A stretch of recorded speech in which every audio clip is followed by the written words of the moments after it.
right, guys, welcome back to the channel. Welcome back to the stream. Welcome if you are new here. Sorry, I'm just checking my audio. I don't know why it looks like. Okay. Yeah, I think the audio is good. Yeah, welcome back to the channel. We are streaming at a normal time today, and I'm going to try my best to keep that going. But I hope everybody is doing well today. Sorry about, you may have noticed I put a stream out for like 10 minutes yesterday, but then I had to cancel it. It's been a lot going on past couple of weeks, but certainly the past couple of days. Yeah, we have quite a bit to talk about today, though. Yeah, so just for anybody wondering, like the reason why I canceled that stream so abruptly was because Mrs. MBG, her grandmother, was on hospice, and in the last 24 hours she passed away. So Mrs. MBG was very close with her grandmother, so obviously it's a death in the family, and it's unfortunate.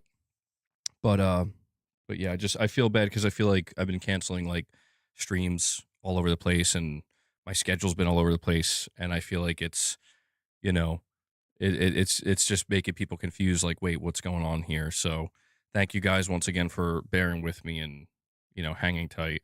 I appreciate that. Yeah. But thank you, Ghetto God, Lady Gamer. Thank you guys. Yeah, I mean, it's rough. That's life, though, right? What are you going to do? Boss is here, though. Boss is here. He's like, at least I'm here for treats. He's here. Well, you know what's weird is, even though my schedule's been all over the place, Boss's schedule is right back to where it used to be. For the longest time, he was like, yeah, maybe I'll come in, maybe I won't. There'd be days and days of him just not being here. Now he's back. He's back and he's ready. He's in peak form. But yeah, thank you guys. I don't know if Mrs. MBG will tune in today or if she'll be in the chat, but I'll let her know that you guys are offering your condolences. Fred, thank you. Hellbound, Ray, appreciate it, guys. But on a lighter note here. Okay, here we go. I hate this new technique Boss has. I hate this new technique. I'm just gonna reach out and just hang on you. Like, come on, man.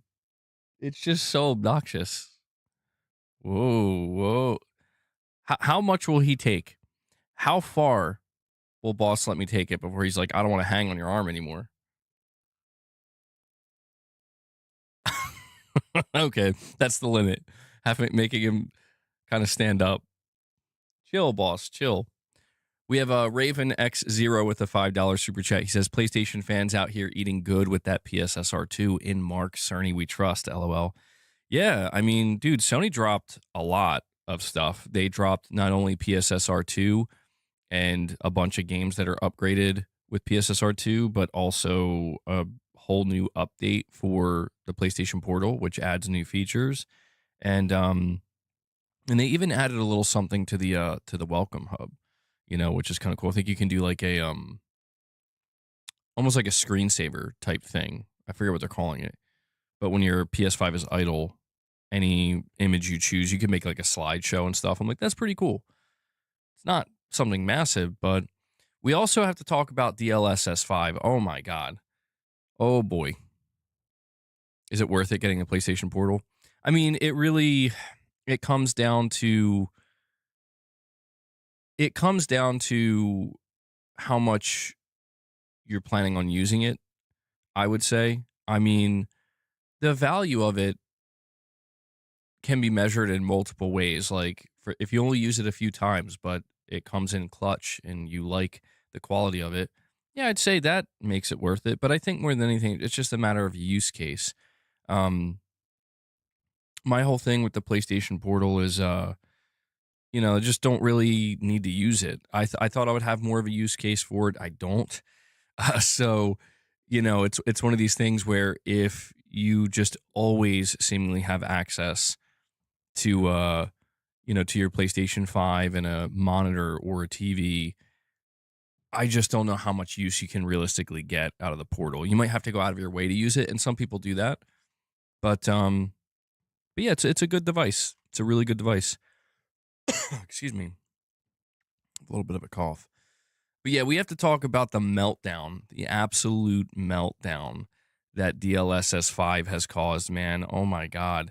I saw this, dude.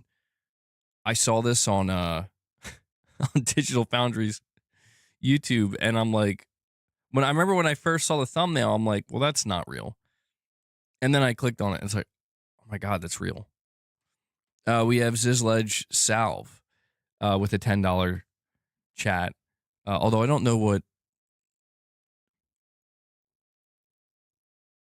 Sorry. You're saying please test Wukong on PSSR2. I'm at work right now. Clown emoji.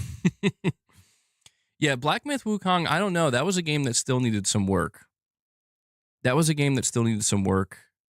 I don't know, man. Didn't they have like a big PS5 Pro update or just a general update for that game that solved most of its problems? And actually, let me look something up real quick. Does Black Myth Wukong even use? Does it even use PSSR? It does. Oh, okay. That's a good one. I didn't think about that. Black Myth Wukong uses PSSR to upscale to 4K in quality and balanced mode. That's it. Yeah, that one might be worth testing because I know that Black Myth Wukong had quite a few issues, especially with like frame gen and stuff. So I do wonder how it's going to perform.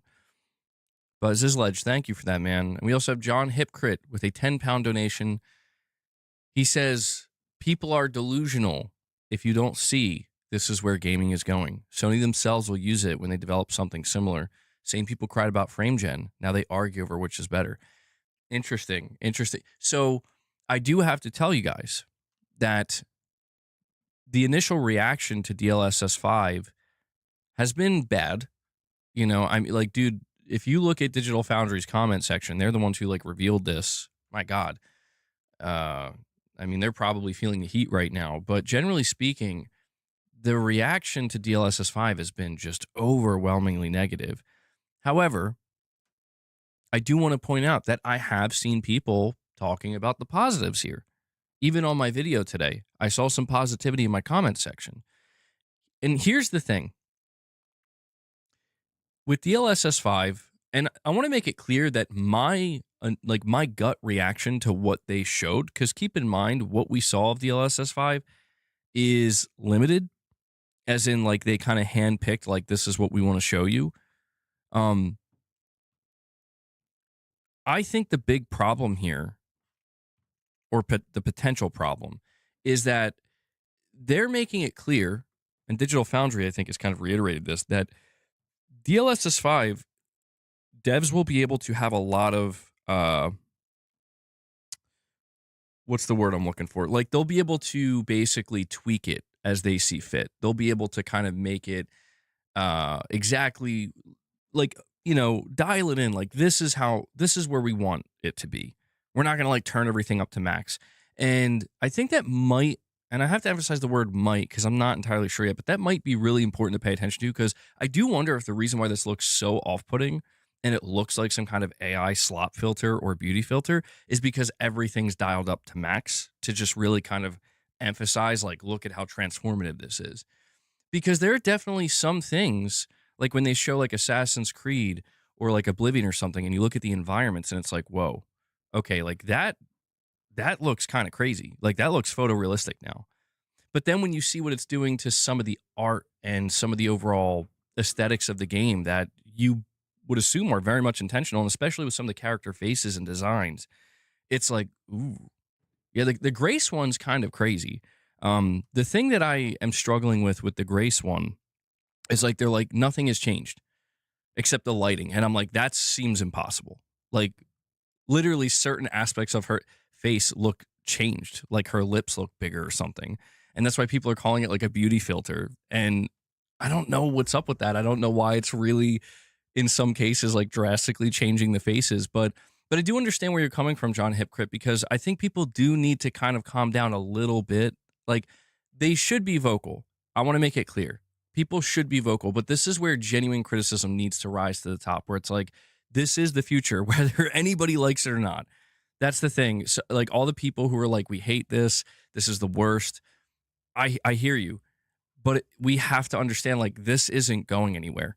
Like, and it is the first iteration. It's the first time we're seeing one of these companies really be like, look at what we're doing. This is where we need to be precise and clear with our criticism and not just be like, throw it in the bin, because they're not going to do that. We have to understand they're not going to throw it in the bin, because even though right now it might seem like, oh, NVIDIA really cooked themselves, what you're saying is true, John Hypocrite. Like everybody's going to use this technology eventually. It's not a matter of if, it's a matter of when. So the best thing we could do is steer them and push them in the right direction to be like, this is what we want to see changed and tweaked. I fear that people might get too crazy with it, and they're like, burn it with, kill it with fire. And it's like, that's not going to happen. So like we should try to find a good compromise here where, and also maybe the simplest thing here of all is with DLSS 5, you can turn it off. You don't have to use it. It might just be that, bro. It might just be like, do what you want. Sony, NVIDIA, every other company that's involved with this, do what you want, but just always make it an option to turn it off, right? It could just be that. But I get it.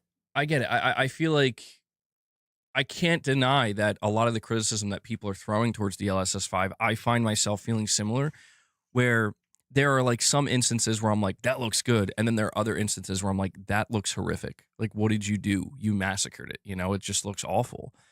And that might be where it's like, yeah, they're going to have to figure out how to get to that place where everything just looks good. And then, I do want to point out that there was another shot of Grace from Resident Evil Requiem that they used that looked a lot better. It was a much more close-up shot, and it would do like DLSS on, DLSS off. Maybe I'll try to bring it up. And that didn't look nearly as offensive, It's just these comparisons where it looks, I don't know, it just got that coat over it, I don't know how to describe it, where it's like that, yeah, that's AI. Like that looks like the random AI-generated games that you would see or something on, what's that new Google thing? The new Google service or whatever. I'm like, it just looks cursed. We have Sir Digital Dude with a $2 chat. He says, Starfield will not come to PS5, Phil Spencer. Dude, I posted this on my Twitter, Digital Dude. Yeah, so of course Starfield gets announced for PS5 today, but I posted on my Twitter just a couple of minutes ago, actually, right before I went live, where the official PlayStation account says Starfield arrives on PS5 on April 7th. And I quote tweeted and I said, it's crazy to think that just a few years ago, Starfield was the game that was supposed to turn things around for Xbox. It was the exclusive for the Xbox ecosystem. And I guess the reason why I feel this way specifically with Starfield is because honestly, like, dude, I remember it's kind of like what you're talking about, Digital Dude. Like this was really propped up by like, I always got the feeling with Starfield, like this is Microsoft trying to make their comeback with, the biggest exclusive ever, right? This was before we found out they were going to buy ABK, of course. And to just see how it's like, yeah, no, that plan didn't work. That plan worked out so poorly that it's actually just now releasing on PlayStation. Also worth noting that Sony tried to lock down Starfield as an exclusive themselves before Bethesda was purchased. That's also what makes this even funnier, where it's like, okay, I don't know, man. It was an inflammatory statement. Well, dude, there's a comment here that somebody left on the Twitter. They say, now let's see if it's all of a sudden a good game. And it's like, I get it. I totally get it. I can tell you right now, I'm not playing this game. I do not care. Microsoft could reach out to me and give this game to me for free. I'm not going to play it, not because I hate it or anything, but because it's like, I'm good, dude. I'm not into Bethesda RPGs. Starfield to me you know, when Microsoft was flexing that game and they're like, this is our big exclusive now, I'm like, okay. I mean, I thought it would do more than it did, but I understood that like this isn't for me. Like Bethesda RPGs have never been for me. So, will some people suddenly turn around on it and be like, actually, this game's amazing now? To be fair, though, they're announcing a lot of crap for it. There's a whole PlayStation blog post. They have like DLC and new features and all this stuff, and I'm like, so it seems like this is not necessarily a play to just win PlayStation players over, but to try to win all Starfield players over. Starfield on PS5 will feature DualSense support, adaptive triggers, change from weapon to weapon. The light bar keeps tabs on your health and your ship integrity. You can jump between first and third person POV via the touchpad. It's been enhanced for the PS5 Pro. So there's going to be a visuals mode at 4K 30 and a performance mode with improved visuals at 60 FPS. Free lanes update touches nearly every major element of the game. It's free for all players. Fly freely between planets now. Oh, that's a big one. I'm pretty sure that's a big one, right? New space encounters, new resources, new options for upgrading your Starborn, new game plus, and a lot more. Releasing April 7th. Physical edition available. Shout out to Bethesda for that. I got to give them credit for that. Maybe at some point I will buy it just to have the physical copy. I appreciate that because Microsoft, they've been weird with their physical copies. They've just had many instances where like they're not releasing physical copies. So shout out for Bethesda for actually doing a physical release.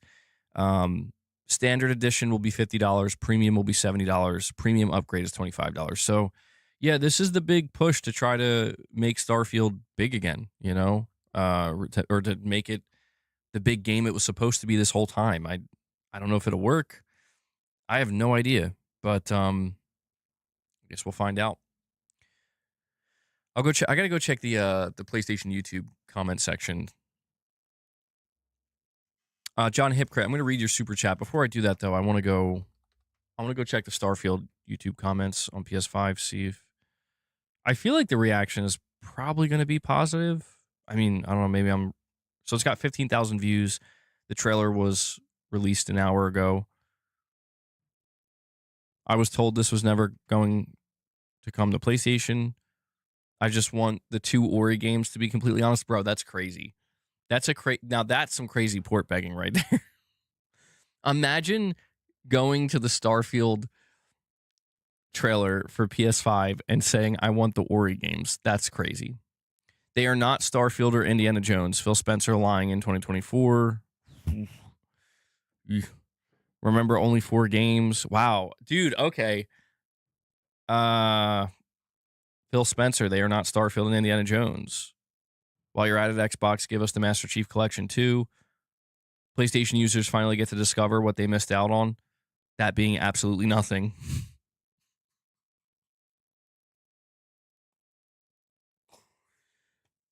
I have to admit, I'm a little bit surprised. Like, just a little bit. I knew there was going to be some of this. I didn't expect it to be this, like, wow.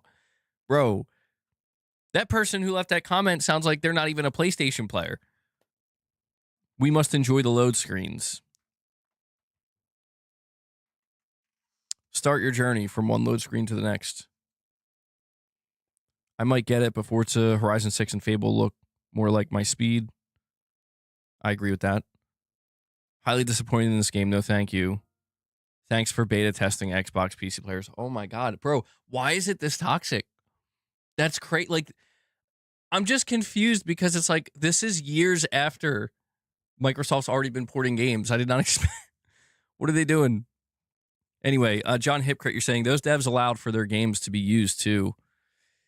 Yeah, I don't know, man. Talking about DLSS 5, Starfield was one of those games. I don't know. Like, the question I have is, were they anticipating this type of reaction? That's what I'm wondering. Based off of the way Digital Foundry was acting, because people are cooking Digital Foundry right now, I get the feeling that they were like, oh, people are going to love this. Like, people are going to be losing their minds at how amazing this looks. And that's not at all what happened, bro. So I don't know if they were just completely, If they were just completely zoned out in their own space, be like, this is incredible. Like we've done it. We finally did it. I don't know if it's something like that, but yeah. And Michael Lynch with a $5 chat, you're saying you can put lipstick on a pig, sell a pig. I would never touch Starfield. I put it on the same level as Avowed. Damn. Well, I mean, dude, Todd Howard himself, no shade towards Bethesda or Starfield, but he did say himself in an interview, he's like, listen, when it comes to like the updates to Starfield we're bringing, if you're expecting it to be like a completely different game, you know, like we've totally redid this game, it's not that. Like you're probably not going to be won over. And I appreciate that candidness where it's like, yeah, we need more of that honesty. But at the same time, it's like, yeah, I guess I don't know. That kind of is what I was expecting. Like I know they're going to try to do a soft relaunch of Starfield, you know, because the PS5 is they're about to sell it on a massive platform, you know, a massive user base. Now's your chance to try to make your money back on this game and make it relevant again. But yeah, frankly, I don't think there's anything Starfield could do to win me over, man. I just don't get it. Like I do and I don't. Like I can understand it when people are like, I love Bethesda RPGs because of A, B, and C. It's like that makes sense. But when I look at it, I'm like, I don't know, man. Like I think I'm good. You know, there's just nothing about it that makes me want to play it. And I'll be honest, like a lot of the negativity I saw at the launch really made me go, okay, well, maybe dodged a bullet on that one. Boss, come over here. MBG, what if you could mod in Thomas the Tank Engine and set him on fire with a Terminator-like laser gun? You know what, though? You know what? Maybe. It just feels wrong. Like, it's cool at first, but it just feels wrong. It's like, I shouldn't be allowed to do this. This isn't the... Yeah, that's the funniest thing, bro, is like... Dude, seeing PC players have the most negative reaction to DLSS 5, they're like, they're changing the artistic vision of the developer. Meanwhile, every PC player, I can't wait to mod Master Chief into Resident Evil 9 and put Grace in the skimpiest outfit ever. I love that. Like to me, that's the funniest kind of hypocrisy that reveals itself through stuff like this. But I think the reality of it is people are a little bit afraid that this is going to become the norm that's not optional. I think that's where it comes from. And I get that. Because mods are optional, right? Mods are just something that you can do for fun. You can turn them off, whatever. MBG, I hope you're doing well. I requested a code for Crimson Desert PS5 and they wrote no, but they would provide me a Steam code instead. The problem is I don't have a PC anymore, so I had to say no. Very suspicious. Damn. Yeah, that sucks. They did show base PS5 footage. They did show it, and it looks pretty good. But yeah, I find it strange that they're not letting anybody review it. Have you seen the mod of Michael Jackson's voice on Requiem? Yeah, they would put Michael Jackson's voice on the clickers. That dude, mods are funny as hell. They are so good. The funniest mod I've seen in Requiem is when they replaced Leon's Porsche with. Did I say clickers? I meant oh my god, not clickers, not clickers. You know what I meant? Liquors. Come on. They're so close. They're so close. You can't fault me for that one. But the funniest mod I've seen on Requiem on PC is when they replaced Leon's Porsche with the Patty Mobile from SpongeBob, and it's just like this giant hamburger on wheels. I'm like, that's insane. It looks so good too. Like it looks like it fits. I'm like, this is crazy. And you see like a chase sequence of Leon riding a bicycle or something. It's crazy. We have John Hipcrate. Yeah, guys, by the way, before we go any further, if you want to support the channel, please take a moment and hit that like button. Hitting the like button lets me know you enjoy the content. It helps the streams. If you want to support the channel directly, consider becoming a channel member. Consider gifting memberships. If we hit 25 members, we will feed the beast here. He's clearly waiting patiently. I say patiently, but you know, And you can drop a super chat or a direct donation. These are all ways in which you can support the channel, the content, and the community directly. So thank you to everybody who does. John Hipcrit with a super chat says, Jeff Kaplan telling people who hate games they don't play to shut the F up was funny and true. He's getting treated like a Chad now. Skipped my super. Did I miss one? Oh, I'm sorry, John Hipcrit. You dropped another super chat saying Starfield only made $865 million since launch. Shit return. Well, I don't know. Dude, I do wonder how much money was poured into this game because if I'm not mistaken, they said this game was in development for like 20 years or something, which I think is obviously that's not production wise, right? That's like it was an idea for 20 years, but dude, is that how much money it made though? I don't think it made that much, did it? I mean, if it did, to me that sounds pretty good. The Last of Us 2 lives rent free in MBG's head, it's true. But yeah, mentioning Jeff Kaplan, I mean, yeah, dude, he's not wrong to an extent. I mean, I feel like it's one of these things where people should be allowed to say what they want to say. But I understand who he's really talking to. He's talking to the people that just are incessant with it, where it's like you won't shut up about it. And I can get like that sometimes. You know, I can get like that from time to time. But it does get to a point where it's like, all right, come on, you know, like give it a rest, man. Don't get me going on Last of Us Part 2. That's funny though. Yeah, I saw what Jeff Kaplan said, by the way, about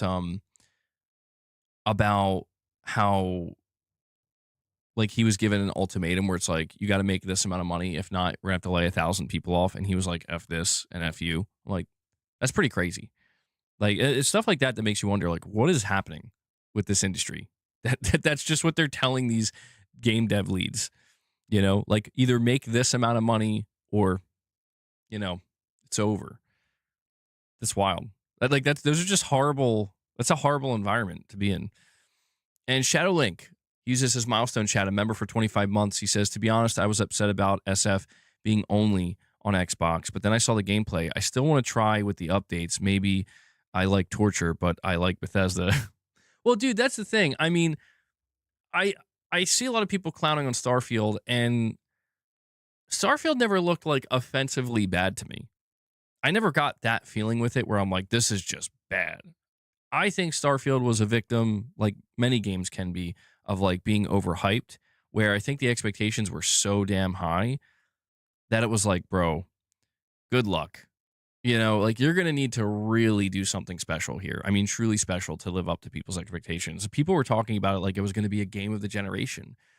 And I feel like, yeah, any game that has that amount of pressure placed on it before release, it can live up to it, maybe. You know, there's a reason why people have those expectations, excuse me. But, you know, there's absolutely no promise and no guarantee. And if anything, at that point, things are likely to go in another direction.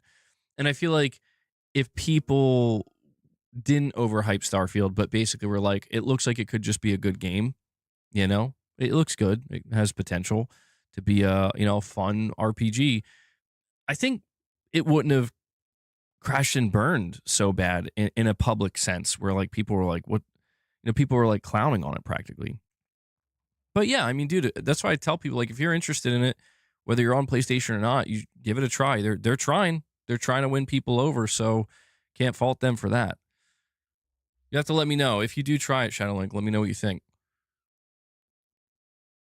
John Hipcrit says Starfield returns from Google likely exceeding $600 million in its first year, with some estimates climbing toward $1 billion as of early 2026. Well, that's pretty crazy if true, man. I mean, you could make an argument, if those numbers are true, you could make an argument that that game didn't even need to come to PlayStation.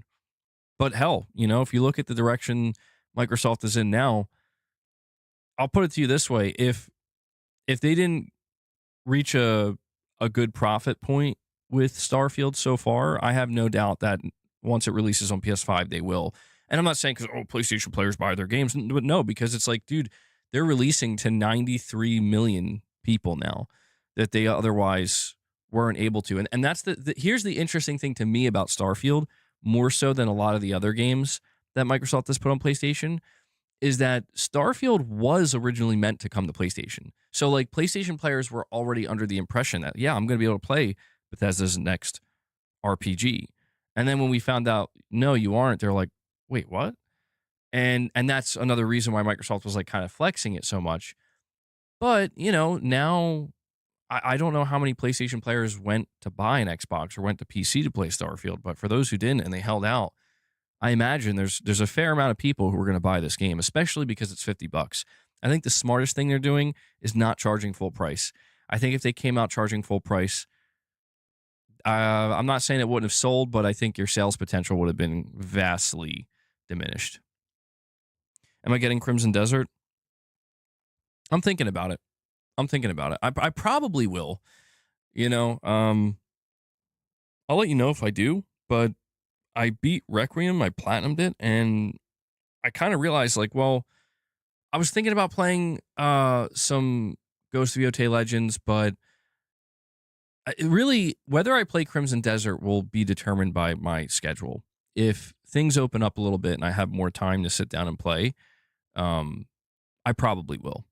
But if things kind of stay hectic, I might not be able to, But I'll let you know. I'm liking the footage I've seen of it so far. I still don't understand the crazy hype. I still don't understand the hype for Crimson Desert.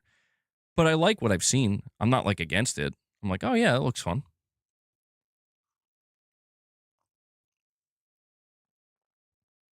MBG Grace had a completely different look in 2 different scenes. DLSS 5 may not have a consistent look for characters throughout the game.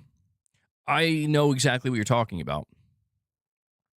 Yeah, so the first shot they showed of Grace looked not great because it looked like you just used like an AI Instagram beauty filter or something. The second shot they showed did look a lot better, where it's like, okay, it doesn't look like you changed her facial features. It looks like it did what it was supposed to do, where it's like it just kind of transformed the lighting and made it look much more photorealistic. Leon looked pretty good from what I could tell. I'd have to take a closer look at Leon. They only showed one instance of Leon. But that's the thing. Yeah, I feel like there were some, like there was this Starfield picture of like 2 like astronauts or whatever, and that one was crazy. I'm like, dude, that like it does look like, whoa, that's like a crazy night and day difference. But when you look more closely at the DLSS 5 on version, you're like, I don't know, something just doesn't feel right here. Like it hits that uncanny valley of like you went too far and it looks not like it's just your brain. It's doing something in your brain where your brain is like something's off here, Like you want to believe like, yeah, this is totally realistic, but there's just something there in your brain where it's like, but I know, like there's just something not right. It's not real. John Hipcrit, you're saying see the new hard mode for DS2 and PC, no more easy mode. I saw that they're adding a bunch of updates or a big update for Death Stranding 2. So help me God if they add trophies. I'm not doing it. I'm not going back. I put 136 hours in that game. I'm good. I do wonder like what the new hard mode will be like. I wonder what exactly is going to make it more difficult, because there were definitely instances in Death Stranding 2 where I had some struggle with with certain encampments and stuff like that, or outposts. But please just don't add trophies. Don't do that to me. Stephen Neely, you're saying, so no more remasters of AI can map over the design. I'm trying to understand what you're saying here, Stephen. So no more remasters of AI can map over the design. Does anybody know exactly what he's asking here? Steven, I'm going to try to answer this. I just have to get a better understanding of what exactly you mean by that. And Sean Mitchell with a 10-pound chat says, what's up? MBG went to Comic-Con at the weekend and finally met David Hayter. What a gentleman he is. Hit me with a lot of his lines. He was the busiest queue there. Got a photo and he signed my PS1 copy of MGS. Dude, Sean, I'm so happy to hear that, man. That's amazing. That's awesome that he did some of the lines for you. But also getting a PS1 copy of Metal Gear Solid signed by the legend himself. I'm a little bit jealous. I'm not gonna lie. I'm a little bit jealous. That's awesome, man.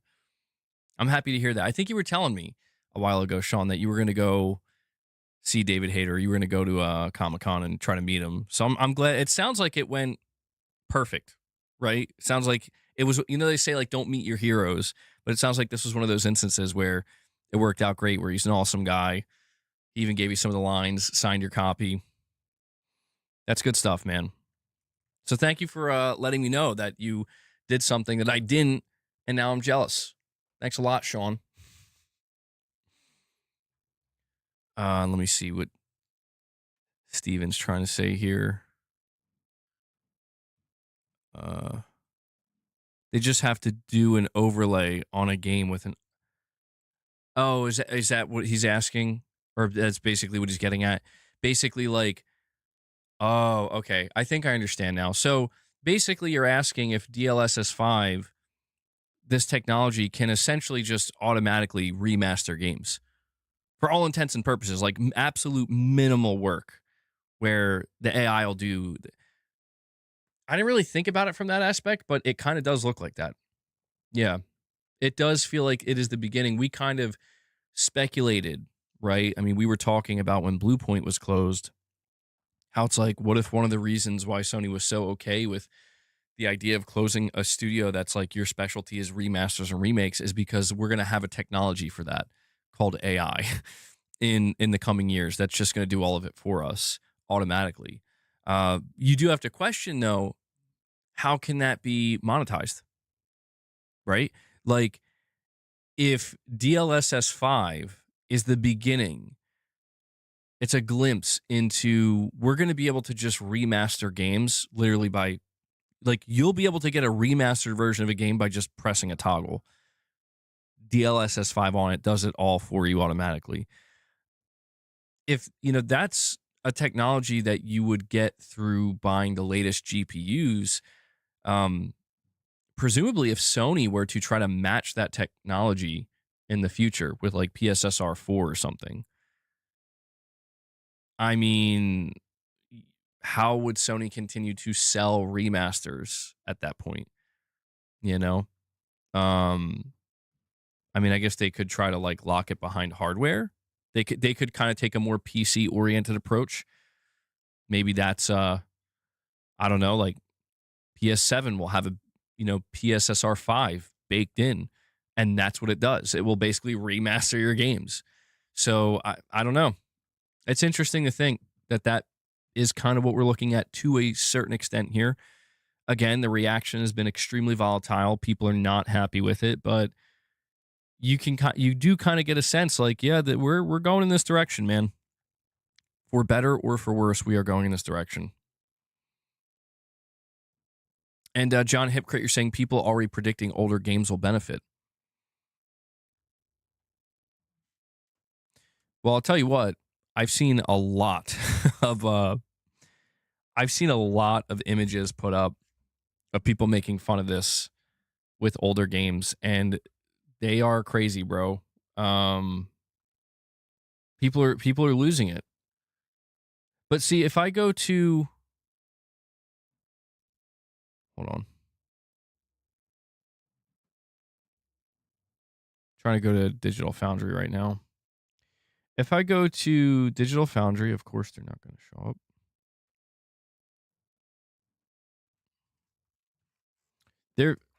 Their video has 24,000 likes. It has almost 800,000 views. It's number 14 on trending for gaming. These are the top comments. It's got over 23,000 comments, dude. DLSS 5, F your art direction, basically. You guys forgot to add this is an ad tag to this video. Grace's face looks like those I made the character hot edits. LMAO, why DLSS 5? Why did it add lipstick to Grace? What in the AI filter? Apply the slop filter, please, said no one ever. I thought this video was an April Fool's joke, but it's still March. You literally can't tell the light source direction in one in the AI one, and you're calling it remarkable. Thank God all my games can now look like Instagram AI ads. Real-time AI and shitification filter was not on my 2026 bingo. We all died in 2016, and now this is hell watching. This looks almost identical to the 100% AI-generated reimaginings of games that have been popping up over the last year or two. It's basically when you throw an image at AI and say, make it ultra-realistic. So, Digital Foundry, blink twice if Jensen Huang, is that how you say his last name, is holding your family hostage. That's straight up painting over an existing model with an AI filter. So yeah, this is it's I mean, like I said, the reaction has been volatile, to say the least. Stop hating on DLSS 5. I'm not hating on it. I'm not hating on it because it's like I understand that, guys, like it's like I said earlier. It was, yeah, I want, like, it's easy to jump on the bandwagon and be overreactive. You know, I could crash out over DLSS 5 right now. That would imply that I've cared about DLSS this entire time, which I haven't. But there's no denying that, like, this is going to catch everybody's attention. I don't know, man. I'm taking more of a middle ground approach. And I know people don't like this, but it's like I'm just being realistic about it, and that, like, there's definitely utility here. Like, there's definitely something good somewhere here. But it needs to be worked on. Like, there needs to be more done to convince people that this is the way to go. And that's going to take time. You know, this feels like another kind of step change to an extent. And yeah, we'll see what happens though. I mean, it could go in such a bad direction that they're like, actually, we're just going to cancel DLSS 5 and completely rethink it. But I don't think that's going to happen. Everybody is invested in AI now. So AI, they need AI to work.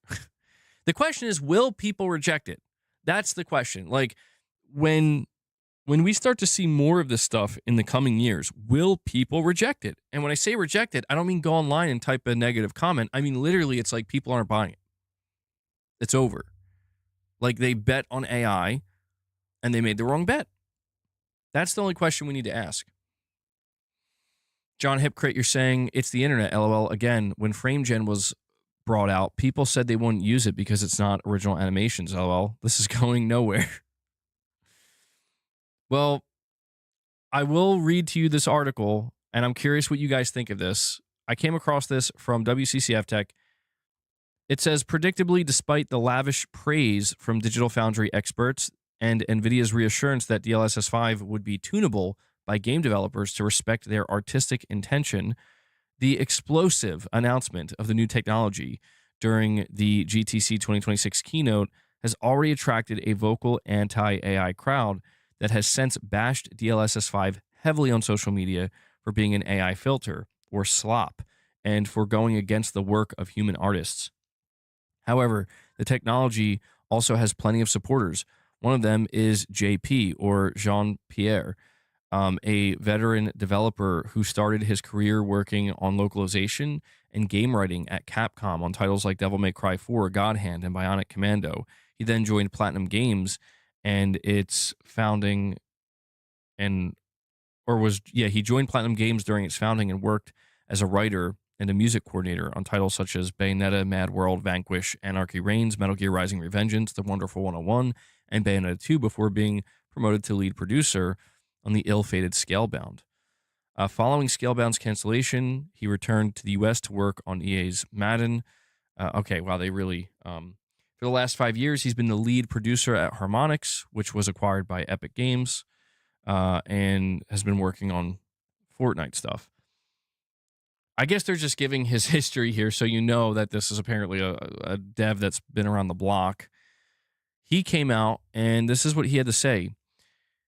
He put out a post and he said, all you guys roasting DLSS 5 like it doesn't look better slash is detracting from art direction are absolutely insane. The lighting and shading improvements are bonkers. If that was shown as a next gen hardware reveal and not AI, you guys would be going nuts like the Watch Dogs demo. I get that some very vocal people don't like AI, but guess what? Technology doesn't care if you like it. It's a tool. AI is coming or isn't coming. It is here. Just this morning, my oncologist was telling me all the ways it is helping cancer treatment and research. He then highlighted the AI based technologies could enable marginalized creators to make their dreams a reality. Um, Let me see. He admitted that the transition is likely to be a painful one for some people, but likened it to similar technological transitions in the past, like going from candles to electricity, from landlines to cell phones, or from mail to email. He's not the only developer, though. There's another renowned voice in the tech industry who has spoken in favor of DLSS 5 on X with a nuanced take, that being Ryan Shrout, formerly the founder and president of Perspective. Shrout, like Digital Foundry, watched the DLSS 5 demo in person and pointed out that while some people's first reaction to the new faces may be understandable due to the psychological effect, the improvements are much broader than that. The visual improvements are significant, not incremental, significant. But if you've been scrolling social media, you'd think NVIDIA just shipped an Instagram beauty filter for video games. And I get that's the first reaction, but it misses the true picture by a wide margin. I've probably seen 10 different floating head tech demos over the course of my career. That's not an exaggeration. There's always a single head with no hair, no body, no environment, because rendering a photorealistic face at the level of quality is so expensive that it can only be done in isolation. You never see it inside of an actual game because the performance budget won't allow it. DLSS 5 closes that gap in a pretty dramatic way. And because that's the area where the delta between before and after is most visible, that's what everyone is reacting to. The NVIDIA team put it well during my demo. It's a psychological effect. You've seen environments rendered really well before. When you suddenly see a character rendered at that same photorealistic level, your brain flags it immediately. It stands out. Fair enough. But focusing only on the face is wrong. And so he goes on and on and on here. But I just thought it was worth pointing out here that, like, there are people involved in this industry that are like Digital Foundry, these devs and the studios that let them use DLSS 5.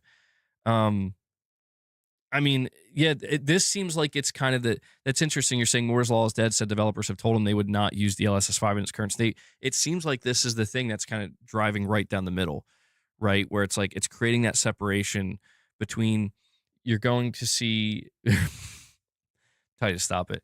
Yeah, guys, if you want to help boss out here, he just can't stop, you know, hanging on my arm and shoulder here. Consider dropping some member gifts or become a member. I'm sorry, boss, we're not there yet, bro. But I do think that this is driving that wedge in between where I do agree to a certain extent that, like, people need to not look just at the faces. It's hard not to. Even me, like, when I see it, I'm like, nah, dude. Like, I don't want it to be this where it's like, this is what the character looked like originally. Here's what it looks like after we apply this. And it literally looks like you put like makeup on the character and certain aspects of the character's features changed like somewhat dramatically. I don't want that. But the thing that I was really focused on was more of the environments where I'm like, dude, it is kind of crazy. They kept showing that the one that really caught my eye was the Assassin's Creed Shadows one, where it was the character kind of perched on top and they would show DLSS off, DLSS on. And when they would turn it on, I'm like, dude, okay, that's like crazy looking to me. I'm like, that literally looks like real life, like to a unsettling degree. I'm like, that looks too real almost. Or like, I'm what? Like, what am I looking at here? That's like, in that instance, I'm like, this technology is kind of awesome. But in the instance that, like, yeah, the downside is we might take it too far and change character, we might apply this and it will actually dramatically shift and change certain aspects of the character themselves or their face or how they look. I'm like, yeah, I don't if you guys can figure that out, and maybe that's where developers have to tune it, right? Yeah, that would be cool. I'd be all for that, but because I'm not against the idea of trying to make games more photorealistic. I think that this is the direction. We all talk about graphical fidelity. We want graphics to get better. We get excited about the most cutting edge graphics, and it's like, yeah, I mean, when now that AI is involved, it's like anybody who thinks AI is not going to be heavily involved is out of their mind. Like, and listen, I'll say this: it's like if you're somebody where you're completely against AI, like you don't want AI in games at all, or you just think it's going to ruin things, you still have time to get out. And I mean that. What I mean by let me explain what I mean by that. You have time now to like hoard retro stuff or stuff right now that will become retro in the next 10 years. You have time. But this is where people reaction, things like this are going to happen. Um I've watched motion controls come and go. I've watched the cameras, that enable not only motion controls, but we want you to do video calls, and we want to put a camera in your living room. This is the future. Voice commands. I've watched VR. I remember a decade ago, VR was the big thing. It's like, this is the future. I remember I've seen all this, and I always was like, I don't think so. I don't think so. Because with these different technologies, it's like these technologies change how you engage with the game, how you engage with the product, how you engage with the thing that you're already engaged with. AI, the reason why I can tell you AI is not going away is because it doesn't do that. It can change up your perspective on it, where you're like, I don't view this thing that I engage with at the same level anymore. Right? Or it's changed too much. I don't like it. I don't like the direction it went in. That's one thing. But I'm just trying to tell people that, like, every developer 10 years from now, every single AAA video game is going to be using technology very similar to this. That's what people need to wake up and realize. That's why I'm saying we need to just be. I want to tell people what they should do. Do what you want. I'm just saying now is your opportunity to provide the feedback. And sometimes it does take a more vocal, like, I hate this, get this out of my face. Maybe that is necessary for some of these companies to get the message. But it's like, we need to tell developers, like, look, if you're going to do this, here's what we like, here's what we don't. Here's what we want to see, here's what we don't want to see. And if they're wise, they'll listen to that, John Hipcrit, you're saying, I predict larger devs will not like it as much because smaller devs can now make crazy looking games. 2025 indie already ran rings around AAA games. Yeah, and that's true too. Like, there is this idea that suddenly indie teams with technology like this, as it continues to grow and manifest, they will be able to, does it show any of the replies from what that developer said? Actually, no, it doesn't show that, but maybe I can find their tweet. Hold on, give me 1 second. Okay, they have it linked here. Somebody says many disingenuous points, but open for debate. And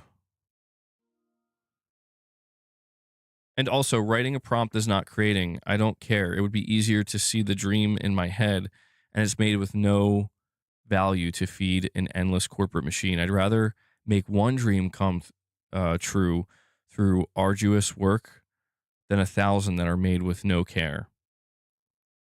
Anti-AI sentiment, by and large, lacks nuance. Majority are not in good faith. Incredible technological advancements, in quotes, and it's stealing generative, in quotes, AI steals from artists and people that provide real value. The industry is built on theft.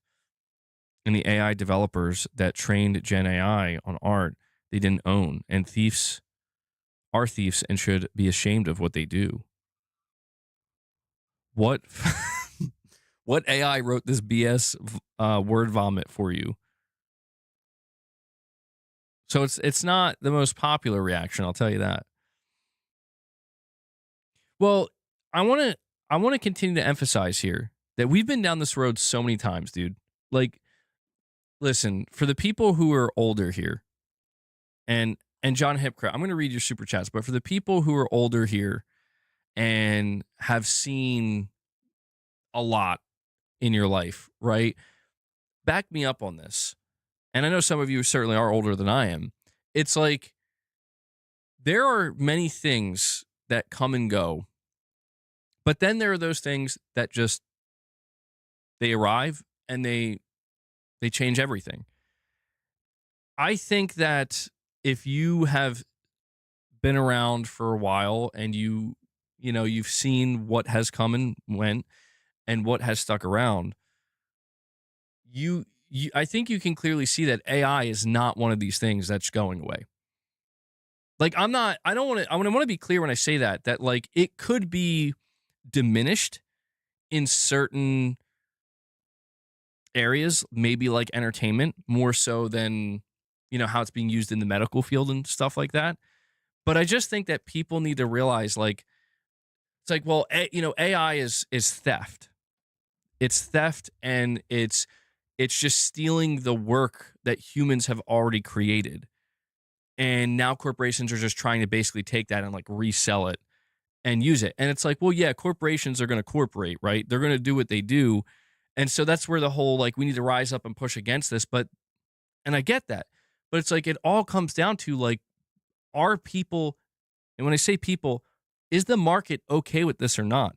Because we've seen the destruction of so many artistic values, so to speak, in the entertainment medium, not just in video game, across the entire thing. There has been so much destruction over the decades, especially in the last like 100 years, especially the last 50 years. It's like all compounded. And I just think I don't mean to sound so doom and gloom and like give up and give in. It's not that. But it's like at some point people got to realize like, dude, you are yelling at the cloud. Like you can do that, but you might be better off just walking away and like finding something else, because I just think it's crazy to me that like you see what AI is producing. And I want to make it clear that I don't really care. Like I didn't ask for AI, right? Like I didn't ask for this. I didn't ask for this. I don't really care about, like, I would still be enjoying the PS5 right now if Sony didn't come out and be like, here's PSSR and a PS5 Pro. I wouldn't really care about, well, frankly, I don't really care if you give me a great game that I loved and I was like, this game was fucking amazing. And then I found out afterwards, it's like, did you know like a portion of that game was made with AI? I wouldn't give a shit. Like, oh, okay, that's interesting. Still really loved it. Like I'm not going to pretend to be like, oh, well, I don't like it now. It's just like if I heard a song and it's like that was AI, I'd be like, wow, I had no idea. It doesn't mean like it changes my feeling in a sense that, well, now I know that if I hear it again, it's not made by a person. But does it diminish like my view of it of like, well, is it good or bad now? I just quoted Shrub Rock without knowing it. Damn. So I'm just trying to tell people that like I know it's difficult for a lot of people, but I'm not saying you should just bow down and be like, yes, NVIDIA, bring on the AI future, DLSS 5, embrace it. Like, I don't think this needs defense, is what I'm trying to say. There's no need to defend any of this. There's a need to give good criticism, nuanced criticism that can actually be used. Constructive criticism, is the word. Because it's not going away. I cannot emphasize that enough to people. It's like people are going to wake up and realize that it doesn't matter how much you call something AI slop. It's not going away. It's never going away. The best you can do is, like I said, prepare now, where it's like if you really are struggling with that idea and that notion that it's not going away, you have time. Hunker down. Start building a physical collection. Start retro collecting. Start all the things now that you still care about. Start surrounding yourself with it and hunker down, because you're going to find in the next 10 years, like, dude, everything has changed, like, dramatically. And that's, to a degree, that's a normal process. And I know that there's people that don't like that. They're like, that sounds like giving up. That sounds like, you're okay with art dying or going away, and humans being replaced. And it's like, this doesn't matter what I am or I'm not okay with. What I'm trying to tell people is that there is a certain level of inevitability here. And the time is precious, right? Like, don't waste your time trying to take something down that's not, VR. I remember I was kind of against VR for a while, and that felt different because I was explaining to people, like, VR, it's telling me to change the way I play my game. Like, if I sit down on my sofa with a controller and a screen and I enjoy that, VR is telling me I can't do that. And that's why I was against people who were telling me, like, VR is the future. And I'm like, maybe in the way, way, way distant future, when I can, like, put a chip in my brain or some shit and I don't even know where the hell I am, where, like, I can just sit down on my chair with a freaking chip in my brain and jack in, so to speak, sure. But this, like, putting a cumbersome headset on and having to create a space, and I'm like, that's not the future. Like, it's very interesting and exciting technology, but that's not the future, because 99% of people are not going to want to do that. This is different. Like, this is why I'm emphasizing it so passionately, because I just want people to understand that, like, I'm not trying to just reiterate what so many people have said, where it's over. It's over. It doesn't have to be over, but it's changing. It's changing. That's all I'm trying to say, is it's changing. Whether or not that means it's over, that's for the individual to decide. And John Hipcrit, you're saying, I predict larger devs, or sorry, I read that one already. You're saying NVIDIA is like a $4 trillion company. They can brute force it. Well, it's not even, you're right. It's not even just that. It's the fact that, like, dude, right now, every single major video game publisher is looking at this like,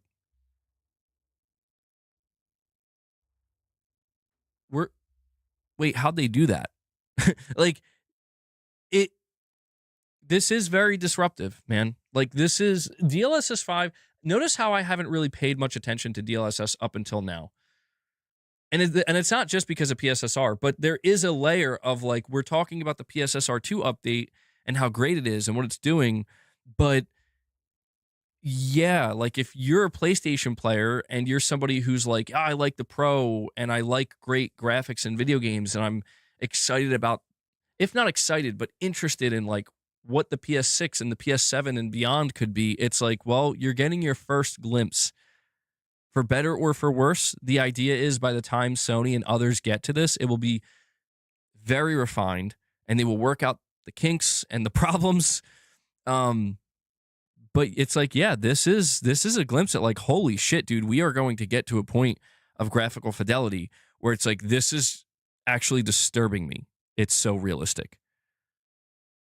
We are on the cusp of that. And I just don't think, I think over time, the best way I could put it is, give it enough time and you're going to see less and less people complaining about it being AI. Because now I'm going to get a little bit philosophical on you here, so bear with me, but I do think it's pertinent. The thing about AI is you have to zoom all the way out, and you have to try to view it from a larger perspective of, what does AI really mean for humanity? Like, what does it actually represent? When people talk about AI is just stealing everything about, about humanity, and it's stealing everything that humans have created. It's fake. It's not real. I mean, yes, literally, it's artificial. But you have to ask yourself, like, but why? Like, why is it here? Why did we create this? Why does it exist? And most importantly, why are we not going to eradicate it? If it's so useless and so bad and so terrible, why? And some people will tell you because of corporate greed, because of the incessant need for corporations to keep, the cogs turning and to, in the name of progress, even if that progress is artificial, we need to just basically redo what we already did, but give it to a machine that can do it better. And that's it right there. What we are in the process of doing is the human race has hit a barrier. Okay, we've hit the wall, so to speak, in terms of progress. Where it's not to say that things aren't progressing, it's to say that the nature of progress is it compounds over time. And AI basically represents the extension of, okay, well, we've reached such a high level. How does it compound further? Because at the rate we're going across every field, it's slowing down. Like we're making some progress here, we're making some breakthroughs there, but it's getting more far and few in between.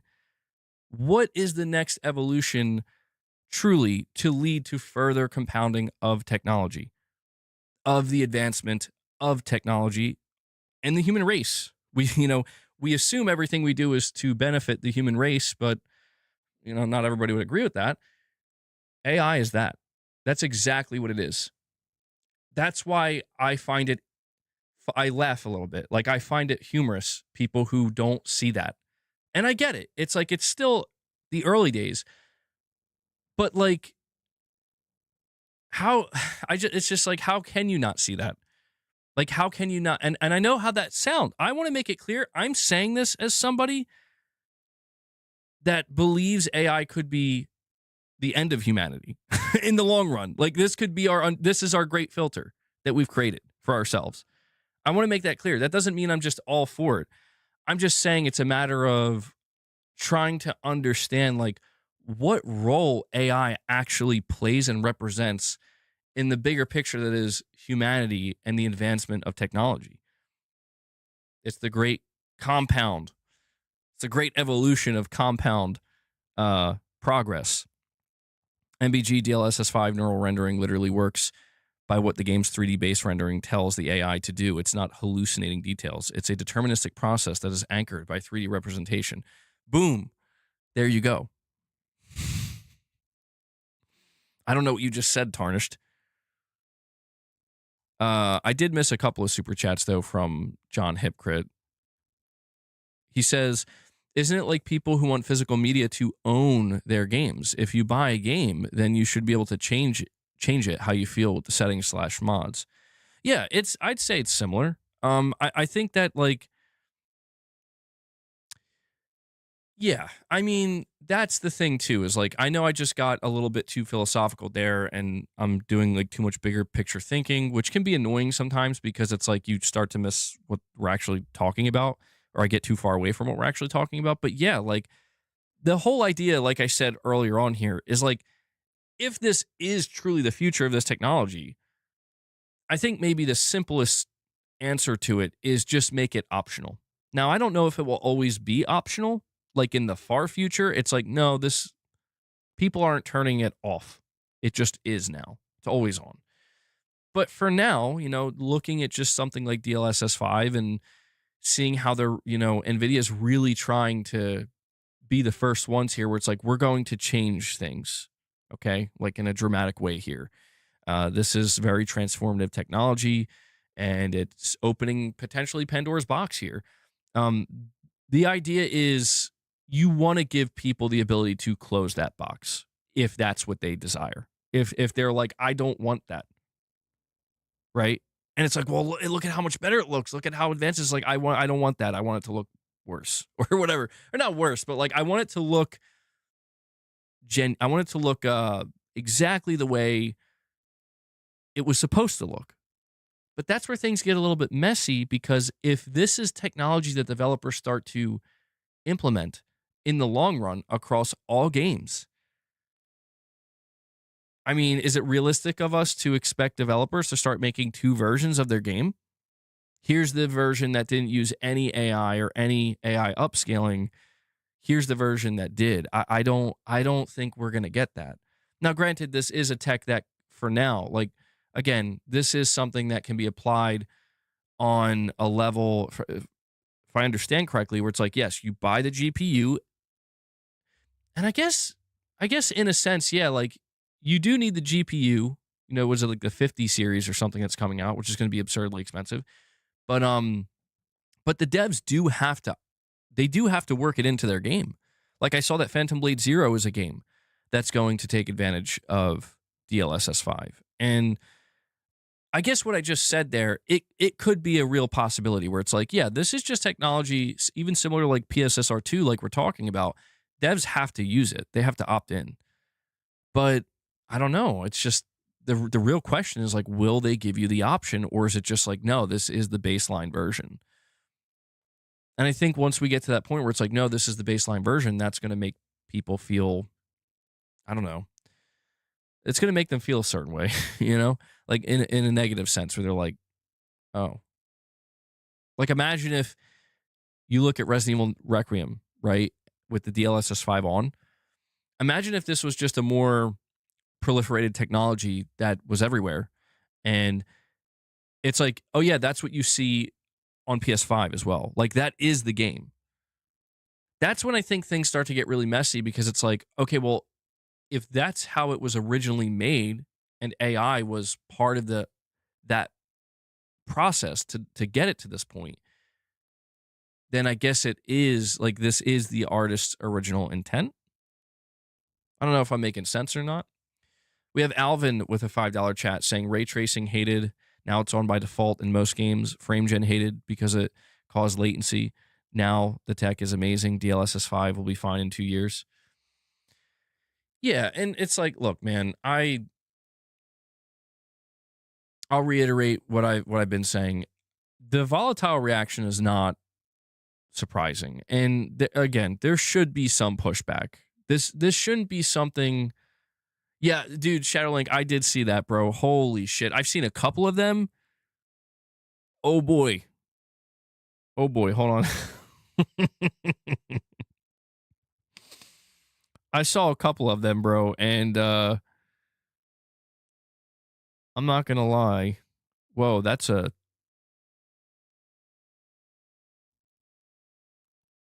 okay. Hold on, I want to bring this up. So, does Naughty Dog usually celebrate the launch of MLB The Show? Because they put this image up today, and I feel like this is really random. Hold on, this is the first thing I saw when I went to Twitter. Fiddle. Always having issues with these images. Look at this. Like this is what the official Naughty Dog account put out to celebrate the launch of MLB The Show. Is that kind of random? Like, do they normally celebrate this? I mean, I think it's pretty cool. Like, I like this. It's very random, dude. Like, I almost thought for a second that like you could play as Joel in MLB The Show. Bro, I was like, yo, wait, hold on. Joel's a playable character in MLB The Show? This looks way worse than AI. DLSS 5, baby. Do you think they're teasing something? God, Joel's smiling too. It looks insane. What if you can? That'd be awesome. Yeah, yeah, I'd play it. I'm not into baseball like that, but yeah, I just saw that. That really surprised me. That was just really random. But I got to show you some of the pictures that people have been making for like look at this shit, dude. Here we go. If you guys want to know what the future of gaming looks like thanks to AI, take a good look. I want all of you to look at it. I got to find some of the Kratos ones though. The Kratos ones were crazy. Where's Pio at? He was the one who put the craziest one out.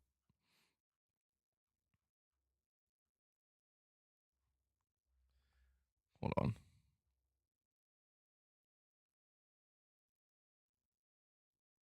Dude, this is the most cursed Funko Pop version. Here you go. Prepare yourselves. I'm giving you a warning. DLSS 5 off. DLSS 5 on.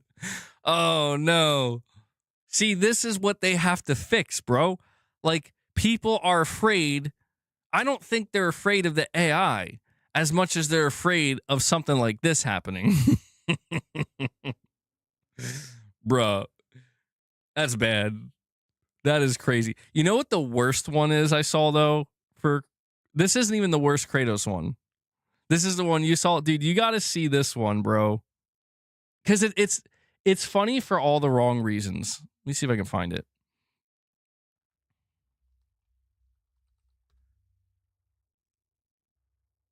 Yeah. Yeah, this is the worst one, dude. Oh, man. Okay, hold on. Ooh, there's another one here. I don't know if I can show it. I guess I can. All right, I'm going to take a chance. I got two here. The first one I'm going to show you is another this is another Kratos one. And this one's even worse because you'll know why. You'll know why it's worse. So, bring it over here. Hold on. I have to resize these images. They're all different sizes. So we got DLSS 5 off, right? Right? Oh, man. Oh, no. Hell no, bro. Like, it's so offensive because the other one is real, bro. It's so bad. Like, you can't even get that upset because you're like, wait a second. This is actually what they're going to be giving us. No joke. All right, I got one more for you. I hope I don't get in trouble for this one. This one was messed up, bro. This one was messed up. Fucking A, man. What are they doing? What are they doing? All right, I'm going to get this off real quick.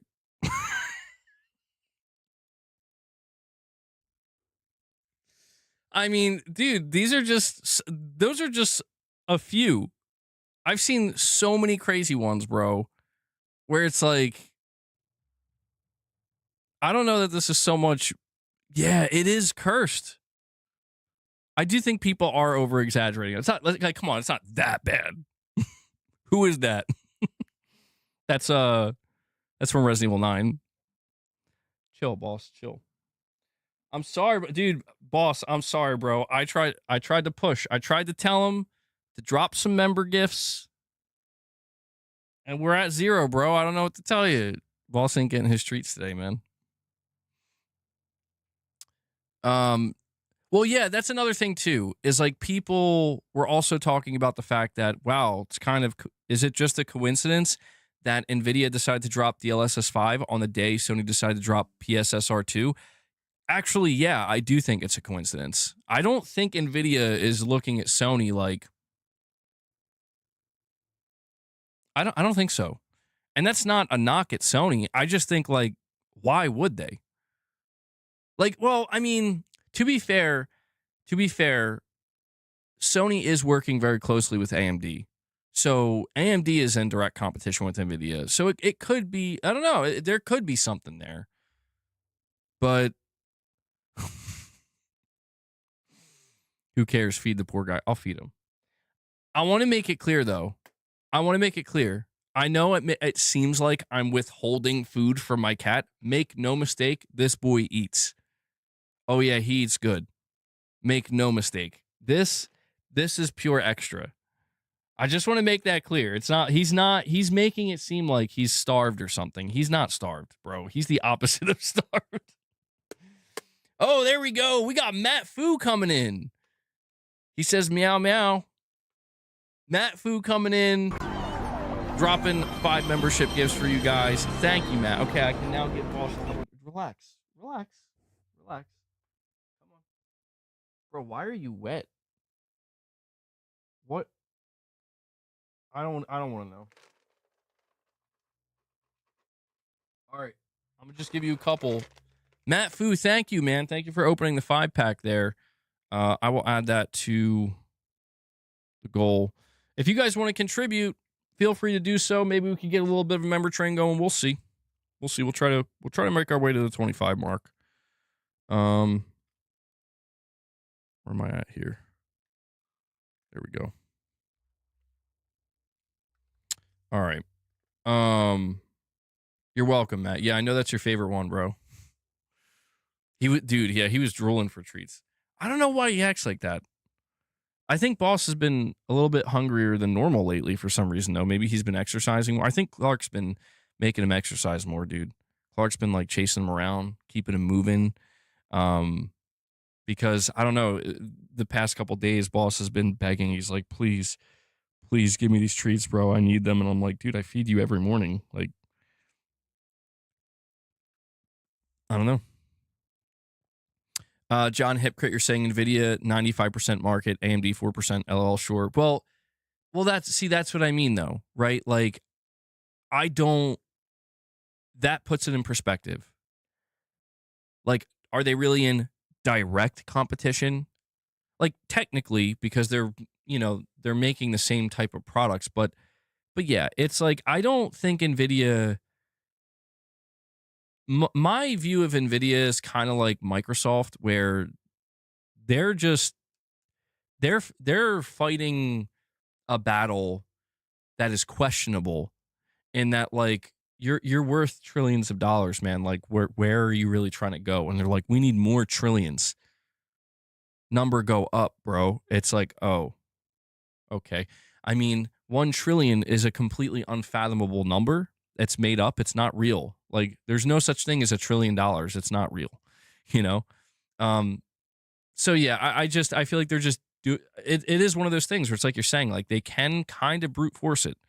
Kind of like what Microsoft has done before, and what Apple and, other these big mega corporations, like, when you're in that position where you're in the top 3 or 4, man, like, you can kind of start to shape the world a little bit.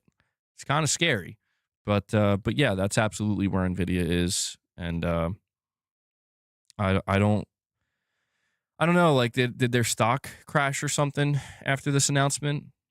I don't pay attention to that really, but I'm just curious, like, for anybody who follows that, how's NVIDIA stock looking after this announcement?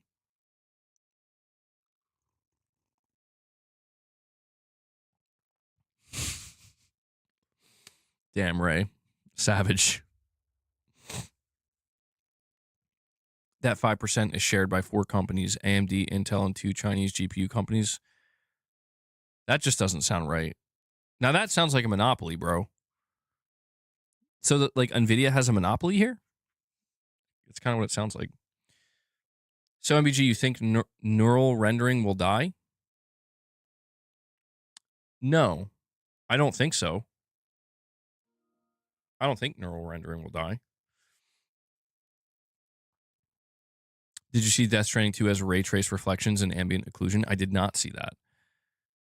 So you, what's up, man? You're saying, what type of coffee do you like? I prefer black coffee. Oh, yeah, you must have seen my Discord post. Honestly, like, I can't drink black coffee. I have to put a little bit of creamer in. I don't really enjoy the taste of black coffee too much. It's a little bit too bitter for me sometimes, but for the times that I have drank black coffee, the main reason I can't is because my teeth are too sensitive, dude. Like, I need to cut that acidity a little bit. I have horrible teeth, and my teeth are very sensitive. So, like, putting the creamer in, not only to me does it make it taste better, but it basically makes it so I can actually drink it without hurting myself. I assume that's what you meant, Venino. Yeah. Creamer? What's wrong with actual cream? Well, nothing, I suppose. Yeah, I don't know. I've just gotten used to creamer. That's the thing. Like, I was one of those people, like, my grandmother was the one who introduced me to coffee, and she would just use milk and just a little bit of sugar. So to me, that was like my first taste of coffee. I'm like, damn, that's good. Looking back on it, I was like, well, yeah, it was like 2 teaspoons of sugar with the milk. I'm like, okay, that's a lot of sugar. Creamer, Isn't much better though. It's basically the same thing. It's sweet. Um, but yeah, sometimes though, the way I'll drink my coffee is I'll just have it with a little bit of milk, just a little bit, maybe just like an ounce, and that will be enough to cut the acidity, and it doesn't over sweeten it or anything. But yeah, I cannot drink black coffee, man. Show your teeth on stream. No, you don't want to see that, bro. You don't want to see that. My teeth are bad. I don't know why either. I don't know. I just have like horrible genetics, bro. Like I'm not like a meth head or something. I swear I'm not. But I have horrible genetics. My grandmother lost all of her teeth when she was 29 years old, you know? So I'm just like, okay, well, I don't know. Doesn't matter how much I try to take care of them. I'm like one of those people where it's like, I just need new teeth one day. And maybe that'll happen. I don't know. When I get older. Dentures? I don't know. I don't know if I could live with dentures though, man. That sounds rough. Teeth implants? Or can you get like all of your teeth replaced? It's probably expensive as shit, but that'd be cool. One day. Yeah, dude, I'm not kidding. I'm not kidding, D'Angelo. 29. It's crazy. Yeah, I don't know. I got some weird genes. I will say though, like my father, on the other hand, his teeth were good. His teeth were always good. I didn't inherit his teeth. I wish I did. Hold on. Okay. John Hipcrit, you're saying with a super chat in 4 to 5 years when PlayStation rolls out PSSR 5.0 with similar features, everyone will be creaming over it. LOL. Why I know this is a non-issue and an overreaction. I mean, dude, that's the thing. When I look at this, that's kind of what I imagine. I will say though, like Sony might have the benefit of like if they're late to the party, they'll arrive, at a better time. When it's like we went through all the growing pains of this technology, and now it's in a really good spot, right? It's where people wanted it to be, and maybe by that point, people would have already kind of accepted it. But yeah, I do mostly agree with that, man. Where it's like, I think again, the overreaction is warranted, but I think it's just that a lot of it is overreacting. But I think it just simply stems from, yes, we're in a step change, we're in a turning point. It's like people mention all these other technologies that people freaked out about. Now it's just the norm. It's because they need to be refined. They need to be refined. And I think that's what all this is if you look at what they're putting out here, it has massive potential. There's no denying it. And I think that's what Digital Foundry was so excited about. But I think what people were upset about with Digital Foundry is it seems like they didn't have enough criticism. Like they just seemed too like, whoa, my God, like this is incredible. We just want this to be this. And I think realistically what people want to see is a little bit more criticism of like a lot of this can look good and a lot of it does look impressive or shockingly like, different than the original in a sense where it's like this looks way more photorealistic. But again, man, it comes back down to the refinement. Tooth implants are hella expensive. Yeah, they are. Oh my God, it's nuts. Just grow a new set, dude. Simple. I know 5 people that had theirs removed and implants put in. They seem fine, I'm pretty sure. Yeah, I think in the long run, that's probably what's going to have to happen, man. Because like as I get older and I'm realizing like, dude, I'm trying to save what I can of my teeth, but I don't think it's going to happen. Like I wouldn't be surprised if by the time I'm like 40, it's like, yeah, I'm going to have to look into getting a whole new set of teeth, bro. But, doing what I can. My thing is we can't reach photorealism with pure hardware. That much is clear. So do people want photorealism in games? Because this is how we reach it.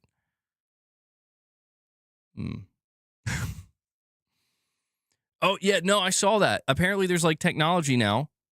Or, speaking of advancement, apparently like some countries and some scientists in different countries, they're like, we figured out how to actually regrow teeth. And I'm like, sounds a little painful, but pretty sick. Like that would be awesome. I don't know though. I'd be nervous if they were like, "Hey, we're gonna put you in a test trial.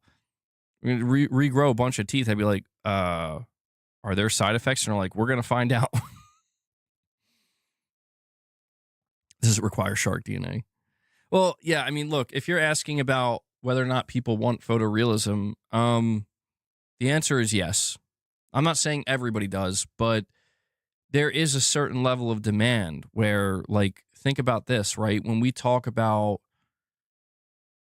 one of the things that could get people excited about the PlayStation 6 or a next generation console, one of the only things that would get people excited for it is much better graphics, not slightly better graphics. Teething as an adult, bro, that's nuts. Not slightly better graphics, like vastly better. Because think about it, like one of the biggest things that people push back against when it comes to future generations of consoles, especially when looking at the PS6 being on the horizon, is like, I want to see something like the PS1 to PS2 or the PS2 to PS3. And we talk about those days being over. But, I've encountered numerous people that are like, no, those days aren't over. Like, technically they are, and that you're not going to see. It's hard to explain. Where it's like you can see a big leap like that, but it will look different. It won't be as primitive. It's going to look like kind of like what we're seeing right now with DLSS 5, the beginnings of it, the beginnings. Like, you could imagine a PlayStation 7 and Kojima's like, actually, I got one more in me, right? And I'm pointing out Kojima because he's always, I mean, if you look at Death Stranding 2, that shit is photorealistic. But just imagine, like, we get Fizzant, it looks mind blowing. But then we're talking about like the PlayStation 7, we're at PSSR 5.0, and Kojima's like, I got one more in me, and it's going to be Fizzant 2 or some shit. And like, I could literally see that where it's like, we're sitting there at the PlayStation 7 showcase event a decade from now or something, or like 12 years from now, and he shows his game, and it's like, that just looks like people are like, oh, that's a so he's doing like actual like video, like that's what this is real. It's like, no, those are the graphics. It's like, what? Like, where it looks so realistic that it's just that it is real, where it looks like you're actually just playing a movie. And I just think we cannot deny that that is the end game here. And we are not there yet. So, you can encounter many people that will say, I don't want that, and that's fine. But in terms of like, as long as that is something to shoot for and something to aim for and something more importantly to impress people with and make people go, oh, then yeah, we're gonna see that progression continue. And I do think that's what makes DLSS 5 so interesting, is that it does seem to be the closest thing we've seen to a new technology that's just kind of dropped that says, what if we could just make your game look like real life? And it has weird, um,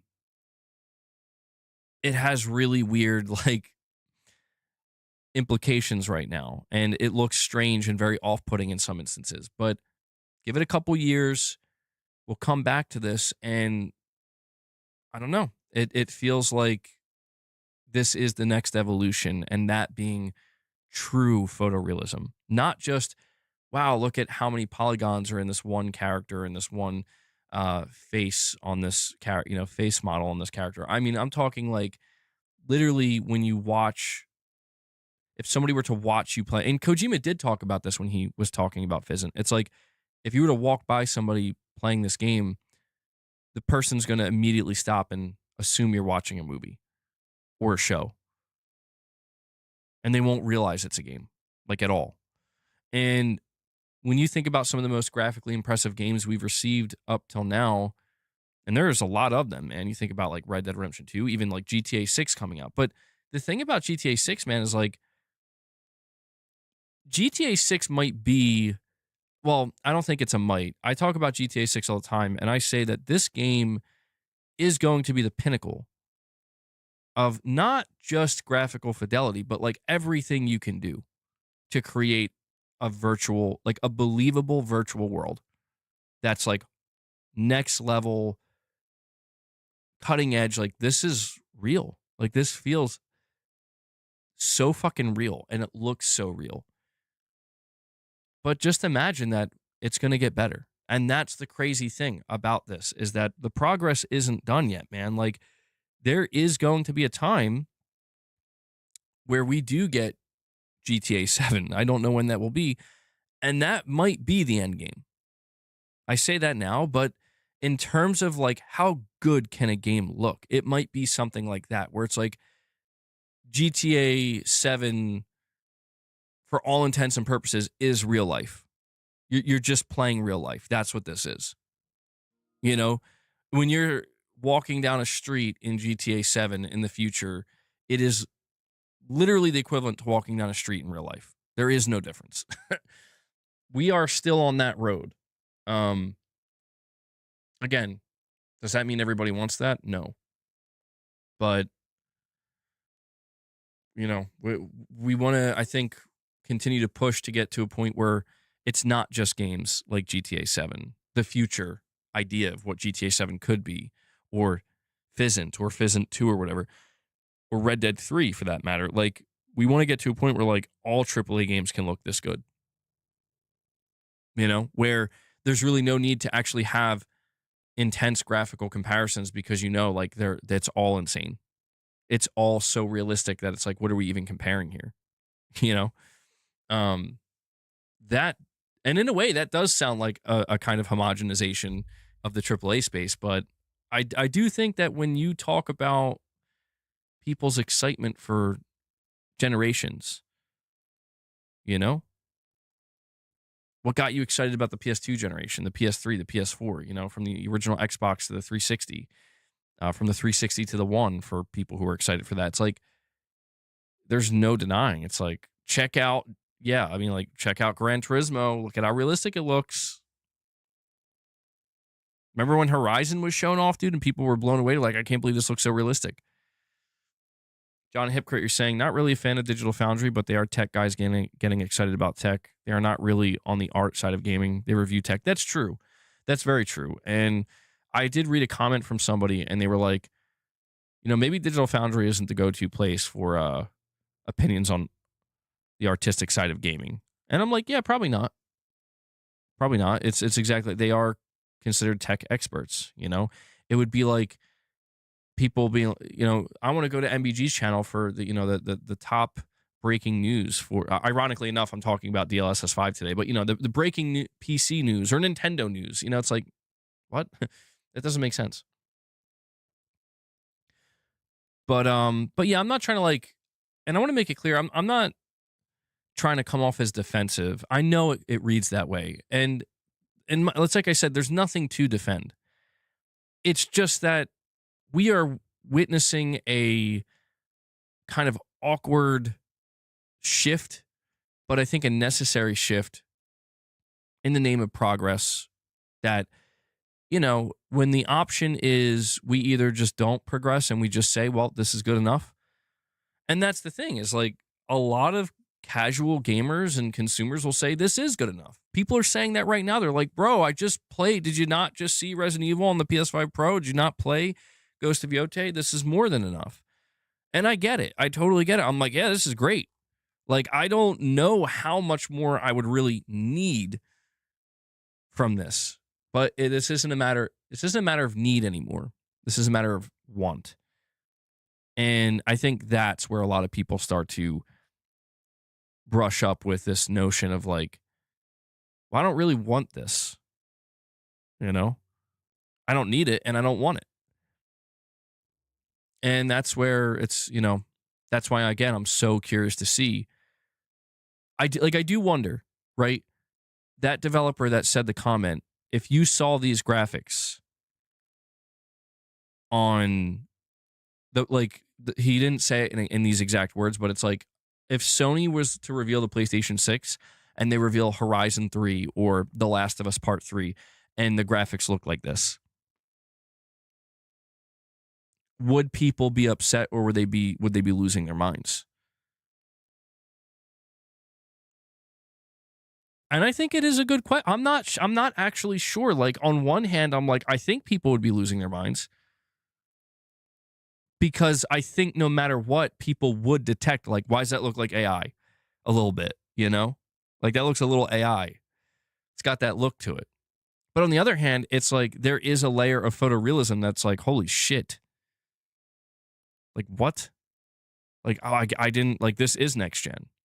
And I can't deny that. I can't, like, I guess what I'm trying to say is, like, yeah, I do think this is kind of, to an extent, what we're going to see. Maybe not looking exactly like this. Like, I don't think, for example, when we see Aloy, she's going to look totally like she had a beauty filter put over her. Although, you know, with the way people act, you think they'd want that. I don't think it'll be like that. But I think in terms of just like the actual lighting, and it's like, this looks like this. Okay, Aloy looks like legit like a real person now. This just looks like a real person. I think that's what we're going to maybe get a glimpse of with the PlayStation 6. Easy Tone with a $5 chat, you're saying, but do games need to be photorealistic? Even the most realistic games have art direction and identity that has a stylistic touch versus recreating reality. And that, yeah, that is a great question. And I guess that kind of lines up more so with what we're talking about here, where it's like, well, I think the simple answer to that question is it comes down to the studio. It's like, when we do think about something like Horizon, it is very stylistic. It certainly has a very obvious art direction and style to it that it's like, if we were to try to mimic real life to the nth degree here, where everything is going to be true to real life, would it lose a lot of that artistic identity? I think the answer is mostly yes. Not entirely, but you would see it. You would notice something is gone. And I don't think it would be bad if that's what they wanted.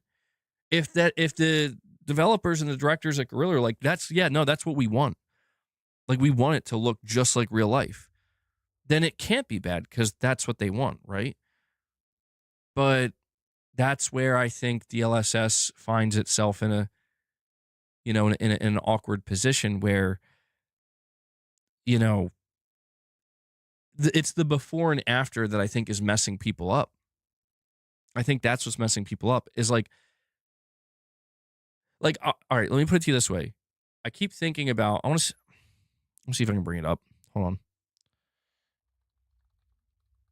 Guys, if you drop the super chat, I will read it in just 1 second. I want to see if I can find this picture.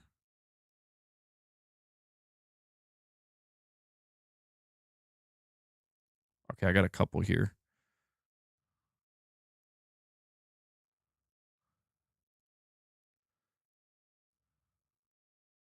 I think I'll go with this one. I'm trying to find the other one that I was looking at, though. They don't have a side-by-side. That's the problem. All right, I can't find the side-by-side on the specific one that I wanted to show you, but I had this one here. And I don't really care about Assassin's Creed, but this was one of the games I used. And I want you to take a close look at this. Now, I want you to understand that the fidelity you're going to see it in, because I'm streaming live, it's very compressed. You might not see it fully. Like, it might not come through as well, but generally speaking, you should be able to see the difference. So this is Assassin's Creed Shadows. And when I look at something like this, right, I imagine for a moment. Let me do this. Ignore this side and ignore DLSS. Now, I want you to pretend this is the first screenshot of Ghost 3. Sucker Punch released the first screenshot of Ghost 3. looks CG, it looks like AI. I will admit that's what I'm talking about, that I don't know what to call it. I know people call it the slop effect or whatever, but there is a little something here. It's subtle. It's subtle. I don't want to make it sound like it's massive. It's like, holy shit. But there's something very subtle here that you can, maybe it could be the contrast potentially, but there's something about it where it's like, you know how you feel? You know what your brain tells you? Your brain tells you, I've seen this before. And the first thing your brain goes to is a lot of AI stuff that does go for that photorealistic look. But now keep in mind, I fucked it up. I fucked it up because I wanted to just show you this without showing you the other side. But I want you to just imagine that, like, you know, it's like Ghost 3 and it's going for photorealism. I don't care what anybody says. If this wasn't like a DLSS comparison on-off type switch thing, and this was just, yeah, that's a good way to put it. Yes, that's what you're saying it's like the soap opera effect. It kind of has that same thing it's doing that same thing in my brain when you get the soap opera effect, where you're like, this does look better, but why is my brain like being weird about it?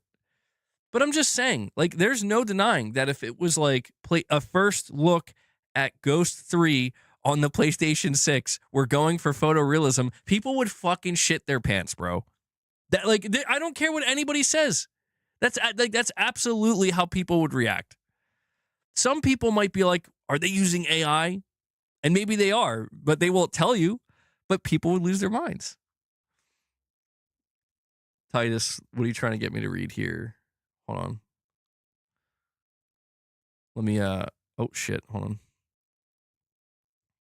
Damn it. I got to read these super chats too.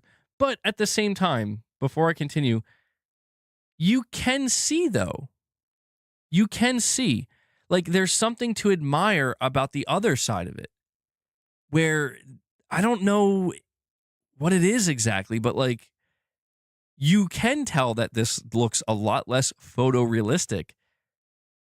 But something else takes its place. Something else takes its place. And that, whatever that is, you could call it the artistic integrity. I don't know what you would call it exactly, but that might be where we start to find that maybe photorealism isn't as necessary as we thought. I'll leave that there, though, so take a look at it. Titus, I'm going to try to see what you were saying here. And then I got a couple super chats I got to read. Thank you guys for being patient with me. I have so many tabs open, man. I don't even know where I'm at. Let me see. The closer we get to photorealism, the harsher we judge stuff because we know what real life looks like. What we see it every day. Oh, that's interesting. It's almost photorealistic, and when we get close to real, we start to judge it against real. That's actually that could be exactly what it is. Yeah, you may have hit the nail on the head there, Titus, where it's like, why is my brain freaking out? And my brain is freaking out because it knows it's not real, but it looks so close to real that now it's like hyper analyzing it, like, wait a second, you know? And you're right, it's stacking it up against something real. What if life isn't even real, bro? All right. John Hipcrit, you're saying, MBG, go look at the top selling games of all time. Not many of them are graphically heavy. Minecraft, Terraria. Oh, I can't believe Terraria is up there. And mostly Nintendo games make up the list. Yeah, and if anything, that does absolutely highlight that graphical realism, it might not be as overly desired as maybe sometimes we tend to think it is when we are looking at like AAA games and transitions to new generations. In fact, it might be the transition to new generations and the emphasis that we need to sell new hardware. What's the best and easiest way to do that? Pretty looking games, dude. Realistic looking games.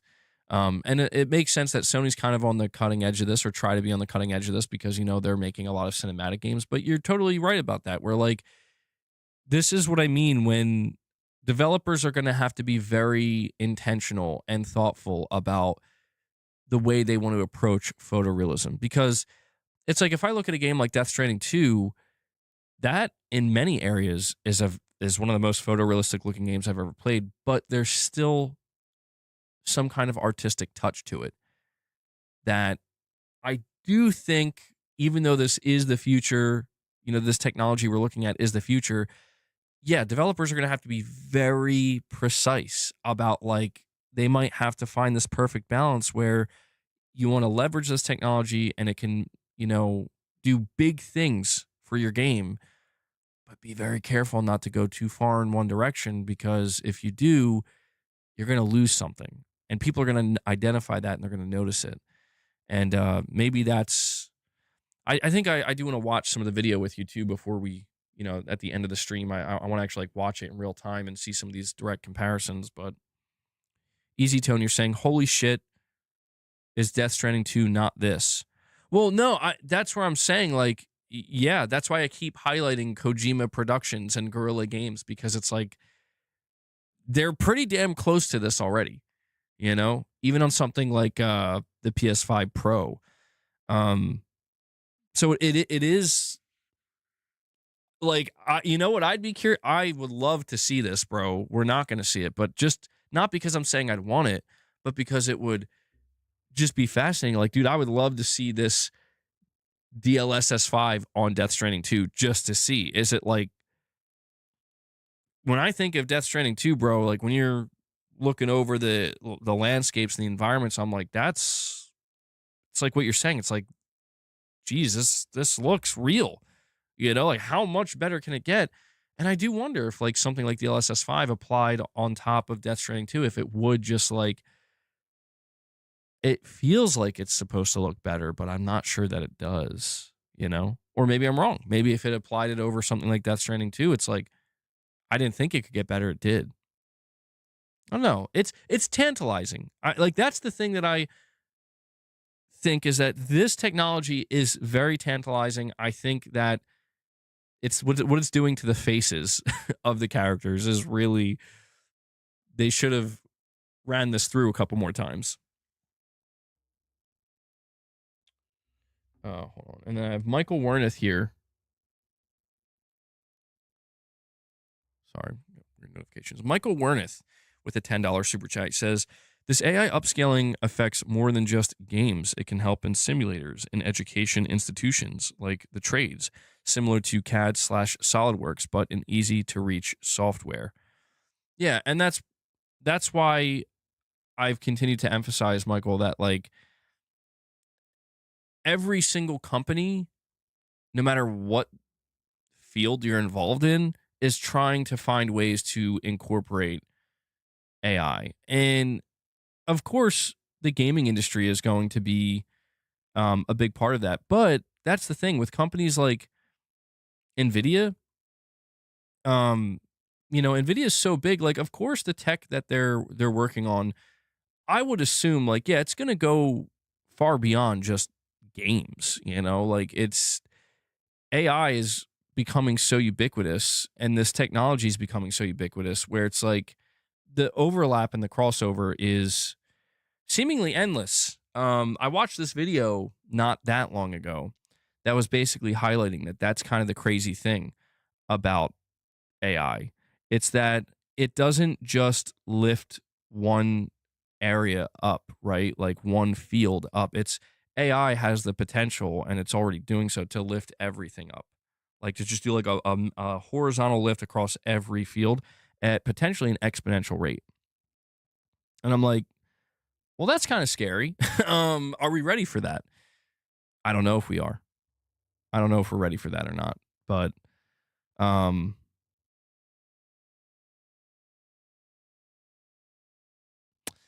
yeah, I don't know. Hold on, let me see if I can find some more DLSS 5 images. Let me see. Let's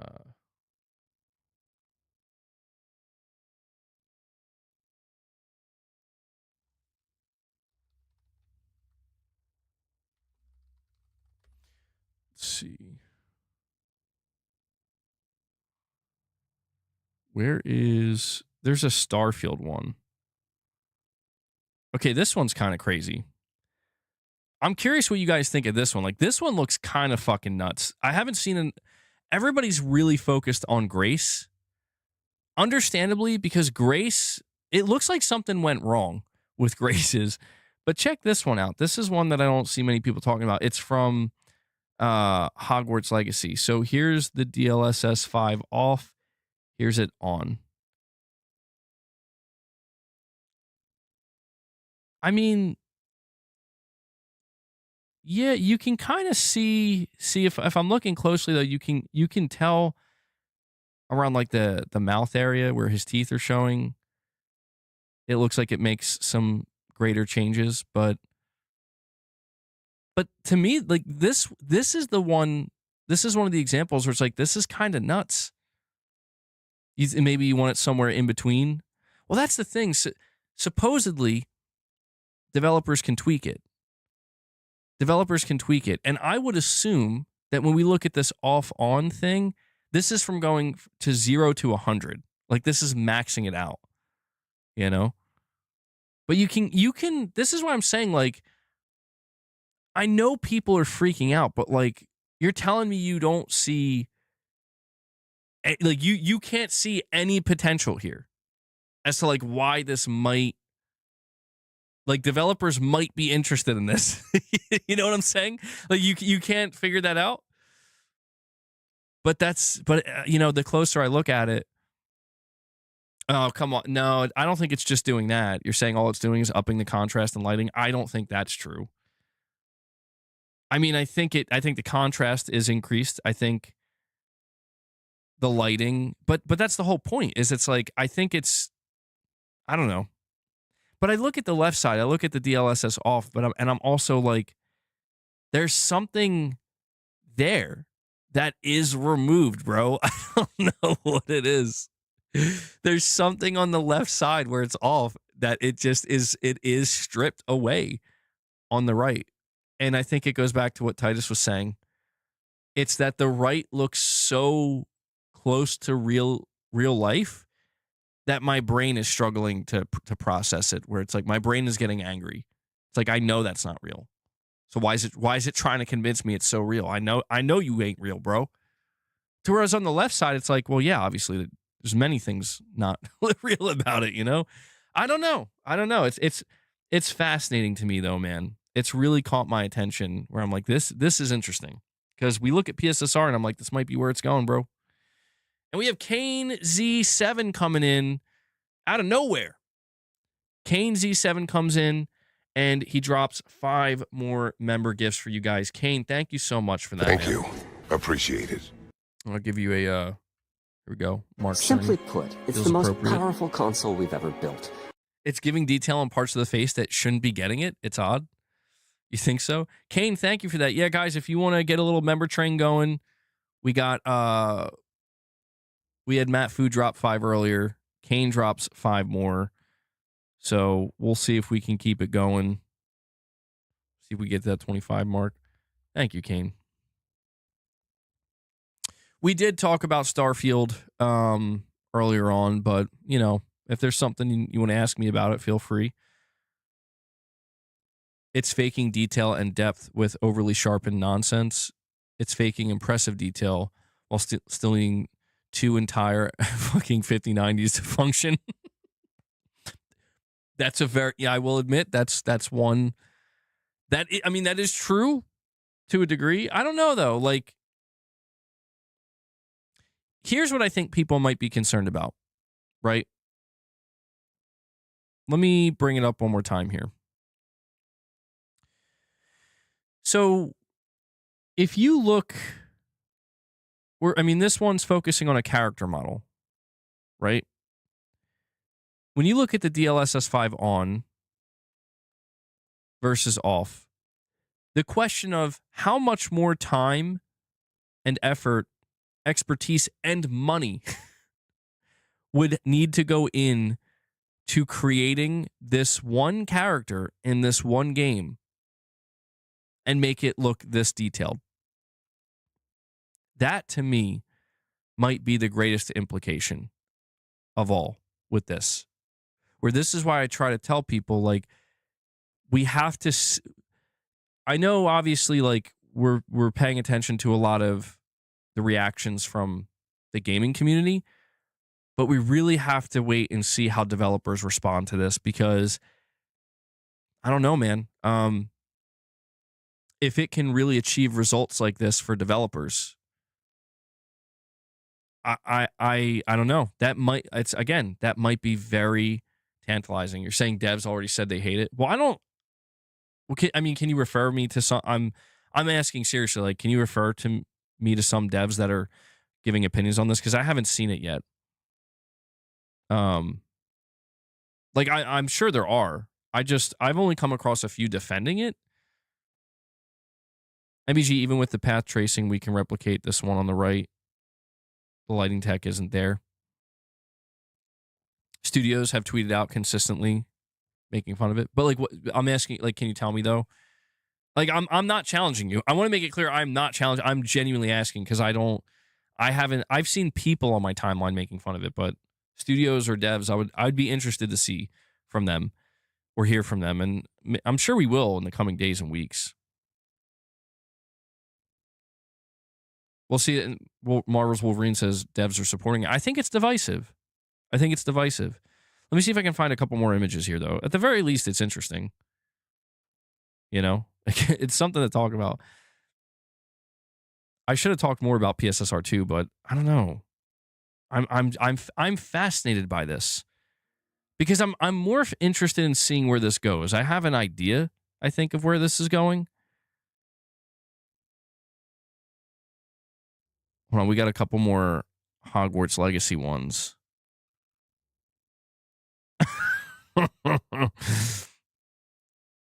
Some of these are crazy, dude.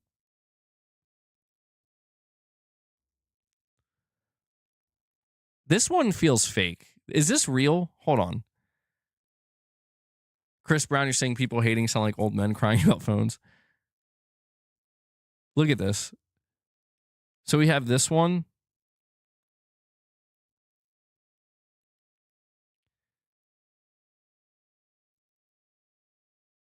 Yeah, I don't know.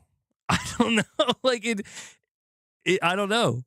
What are we thinking about this one? It's she about to die. That's real. Kingdom Come Deliverance 2 Studio, Tainted Grail made fun of it. Interesting. Wrinkle Simulator. Bro. It just gave her more wrinkles. Yeah, keep in mind, you can turn this. So keep in mind, like, at least with DLSS, you can turn it off. So I think a lot of people don't know that or forget that. But I'm curious what you guys think about this one. Is this real? Is this one real?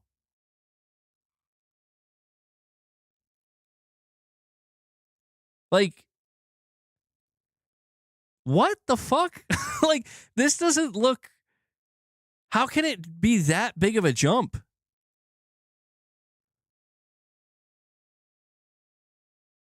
Like, I just, it looks, I don't know. MBG 2 GPUs to make this is a lot, though, don't you think? I'm going to PC. I'm getting two 5090s, bro. I'm living the dream. No, it is a lot. It is a fuck ton, yeah.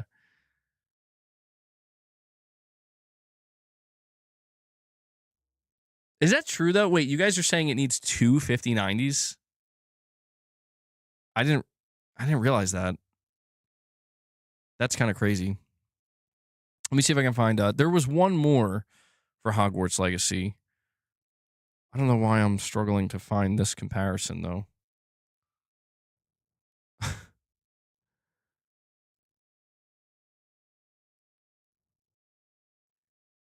Here we go. This one's interesting too.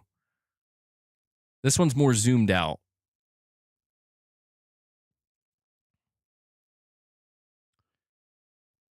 I saved so many pictures here.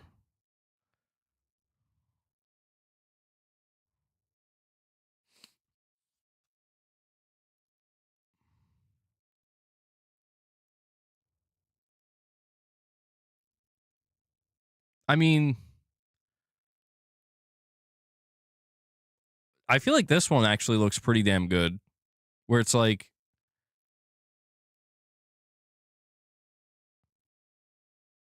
I don't know. It does look very, the lighting difference is kind of nuts here. It's very bright. John Hipcrit, you're saying, to be clear, they claimed it'll run on one. Yeah, I don't know, man. I don't know. It looks. I think what's just hard to believe about it is that you don't have to. Well, it's not that devs don't have to do anything, but it seems like the work is minimal, from my understanding. We should check some of the Starfield ones. The Starfield ones were very interesting. So this was the big one. Hold on, let me bring it up. This is, so we were looking over Hogwarts Legacy. This is Starfield now.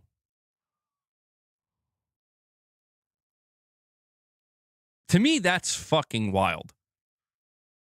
Like, Starfield might be the one where I'm like, excuse me? like it's totally transformational to a degree where it's like, I could totally understand why people are like, it's completely changing the artistic integrity. But I'm like, in this case, it might be a good thing, bro. Like, that's fucking nuts. That's nuts, man.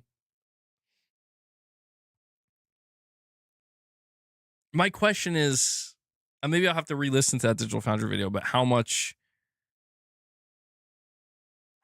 work went into this, you know? Like, how much effort did Bethesda have to put into... There's another really crazy one here.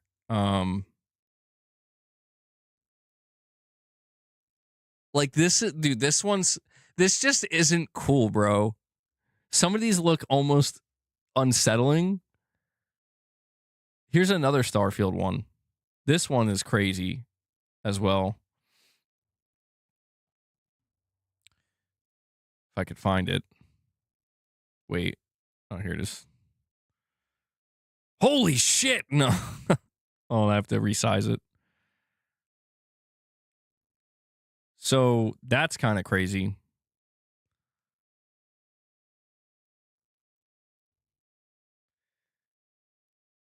This is the crypto bro selling you a fake coin. Is it? Starfield is famous for having messed up lighting in HDR. Oh, that everyone used reshade and NVIDIA filters to fix it.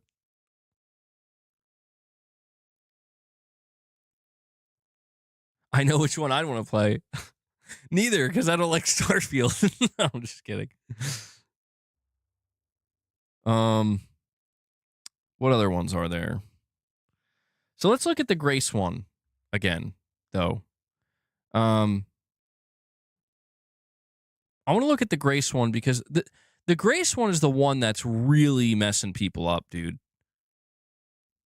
But I have two versions here. All right. So we have the first one that everybody saw, which is this one. Why the hell is it so small? So this is the one that's making people lose their minds. And yeah, there's something wrong with this one, bro. Like, I can understand why people are looking at this and they're like, what happened? But I do want to point this out, though. So this is the first image. This other image, though, looks a lot different to me. This one. Like, this looks way more acceptable. Like, in my opinion. This doesn't look like it dramatically changed her face. Like, her facial features to make her look... Like, she doesn't look more beautiful. It looks like her skin looks way more realistic. Her lips look way more realistic. You know? Her eyes are bigger. You think so? John Hipcrit, you're saying, will PlayStation games be the only ones without it ever? Microsoft is obviously AMD, but can have dual on PC versions of their games, and Nintendo works with NVIDIA. No, I don't think so. My guess, well, maybe this is more of a big assumption, but if this technology proliferates the way that NVIDIA wants it to, I don't know if it will. We have to see if this takes off or not. If it does, I'm certain AMD will be right behind them. You know what I mean? Like, they'll be doing it too. And so will Sony. So I don't think they might be the only ones without literal like DLSS, but you know, if this is the evolution of these AI upscalers, then I think Sony and AMD together will figure it out. How could they not? They'll have to. But I feel like this is the image they should have led with. This is the image they should have led with Grace, because that first one, it does look like more of a filter. It looks a little off-putting. This one looks way more like the DLSS off looks good. Like, it doesn't look bad at all. But yeah, for some reason the DLSS 5 on looks, I can't deny, like, dude, that looks way more fucking realistic to me. Like, everything about it looks more realistic. So maybe, like I said, it's the early days of the tech. The skin looks shiny. Well, I think the idea is whatever part of the game this is taking place in, she's, sweating a tad bit. Dude, there were so many times in Resident Evil Rec Room where like Grace is just like profusely sweating, like to an uncomfortable degree. Kaz Jam, you're saying, I'm confused. Do people want better graphics or not? Isn't this the whole point of new consoles and remakes? The art direction, isn't that changed? Well, yeah, we have to keep in mind, like, developers who are studios that are letting them use this tech on their games, they're signing off on it. They're saying that's okay. We want you to use this. There are going to be games that say we are okay for we're giving the green light. But yet that's the thing too. Like, if we're talking about this being used, like now, like I want these results now. Yeah, it seems like you're gonna have to buy a 5090 or two 5090s, and it's like, good luck, bro. Like 99.99% of people will not be able to achieve this, and therefore it will probably not be as vastly implemented as you would assume. I think what we're seeing here, I'm gonna be honest. My take on this, after everything I've seen of DLSS 5, I've laughed my ass off a lot, which I appreciate. I've seen the memes, bro. And even I was sitting there like being like, I don't know about this one, man. But after really soaking it all in and thinking about it and taking a closer look at it, I think DLSS 5 is basically DLSS 1 again, if that makes sense. Where it's the early days, man. Like, this is a clear step change for DLSS, and it's the first iteration of that major step change, in my opinion. And I think this is one of these things where 5 years from now, we're going to be having a very, very different conversation. That's my take on this. Maybe I'm wrong, but yeah, that's how I see it. Before I move on, though, let me see here. Oh, let me check the Leon one. We got one more here for Leon. John Hipcrit, you're saying you do realize it isn't just for gaming. I guess, I don't know. I didn't really think of it like that. I think that's what Michael Wernick was talking about as well, where this technology is going to go well beyond gaming. But I guess gaming is what I'm most interested in. And that's another reason why it's like, yeah, the level of transformation we could see in the coming years because of that. Let me bring up the Leon images here. Or there's just one Leon image. It's kind of dark.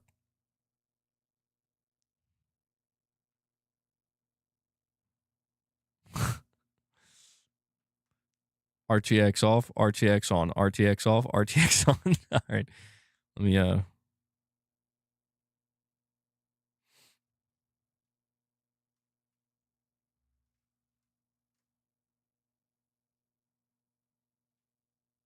what do we think? Wax on, wax off. You think this is why these companies get away with so much bullshit? Gamers love eating up slop. Hey, man, people have been telling me that about the PlayStation 5 all gen, and I'm like, I don't know, bro. I almost just oh, shit. I know I'm not on camera. I almost just spilled my coffee all over me, bro. Wow. Okay. Okay. Leon is a happier person with DLSS 5 on.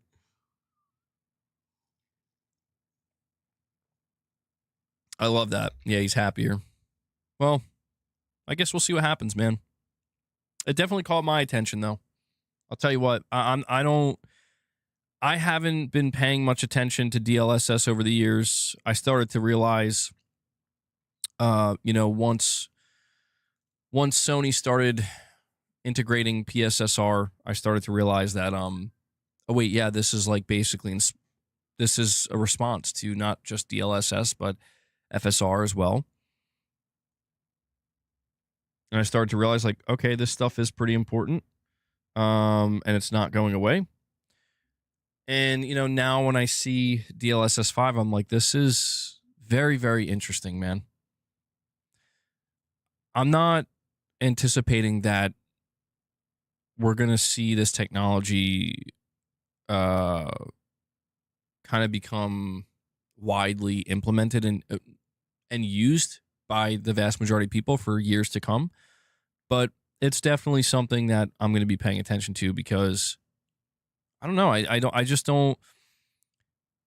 don't have this overly pessimistic feeling on things that people do. It's like people who just hate AI. I don't get it.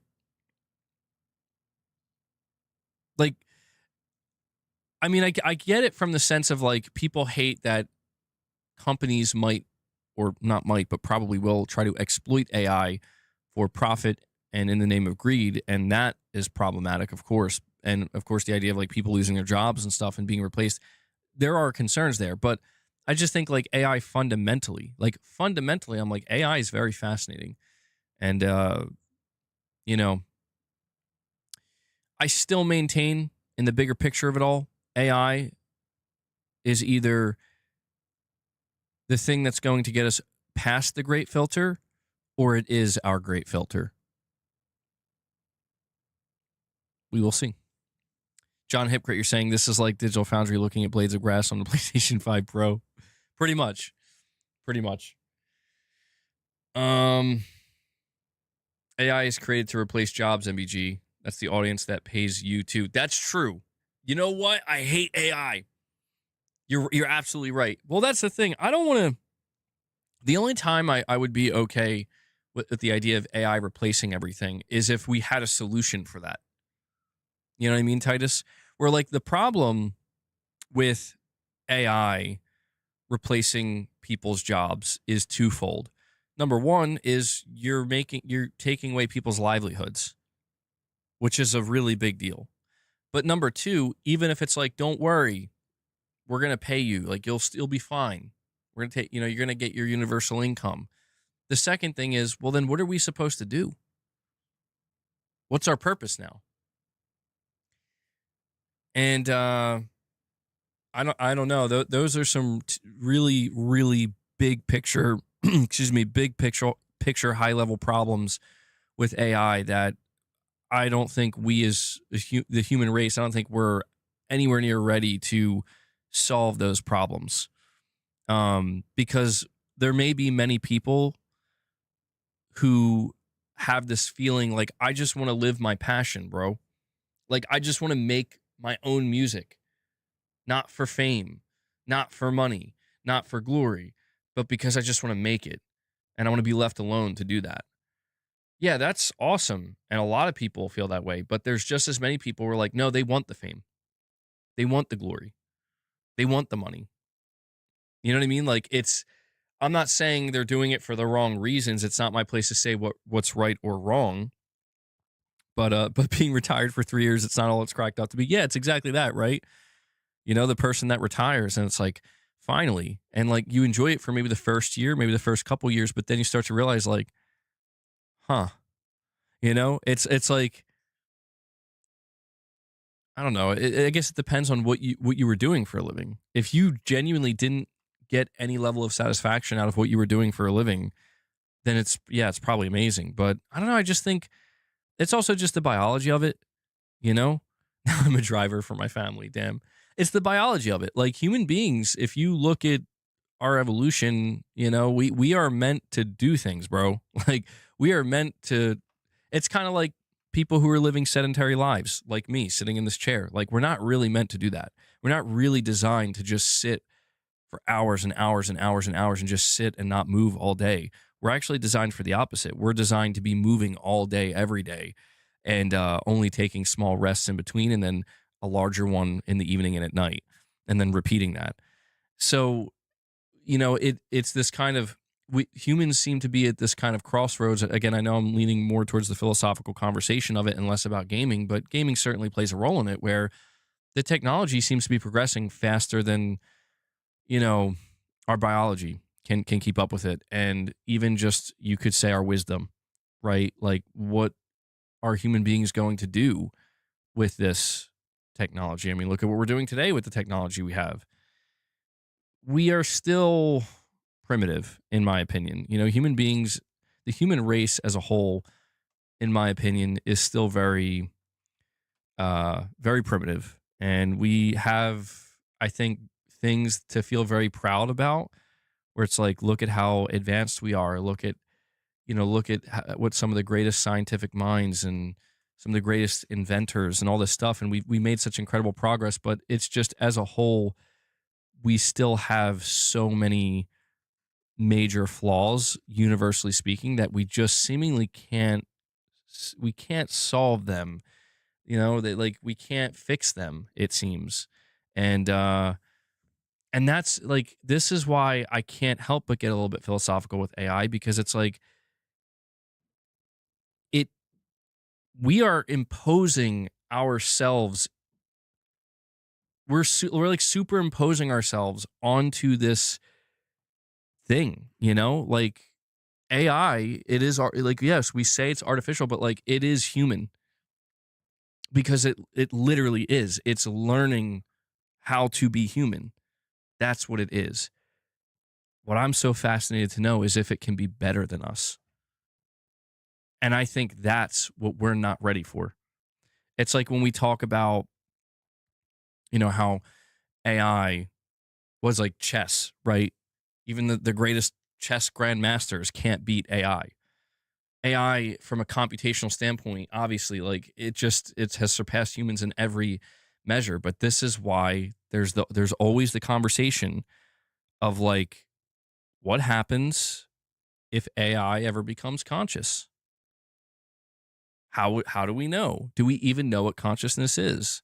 Science right now will tell you, the best guess that science has is that consciousness is what arises out of what are like, if when you look at the human brain, all of the electrical signals, all of the synapses happening, all at a staggering, incomprehensible rate. That's what creates consciousness. But we don't know. Like, we can't prove it. We can't measure it. We don't know. And that's why I'm just saying, it's like, when I say AI is human, I just mean like it's learning what humans are. And we're teaching it. Like, we are feeding it everything. I'm just so fascinated in the long run, if I'm around to see it, if AI ever does truly become sentient, if it does develop what we would consider consciousness, because if it ever does, I am certain it will be profoundly better than us in every conceivable possible way. And we will technically be its God, like we created you, but what we created will be so much better than us. I firmly believe that. And these are the like long-term implications with AI that I think some people are thinking about, but for a lot of people it sounds kind of silly. where it's like, I love running into people who are like, all AI is, it's just LLMs, and it's like, it's AI is useless and stupid. And it's like, you're not thinking long term. Like, assuming we don't blow ourselves up or something, or, there isn't some kind of extinction level event in the next 100 years. Like, you're not thinking long term. When you think long term, you start to realize that, like, bro, I don't know.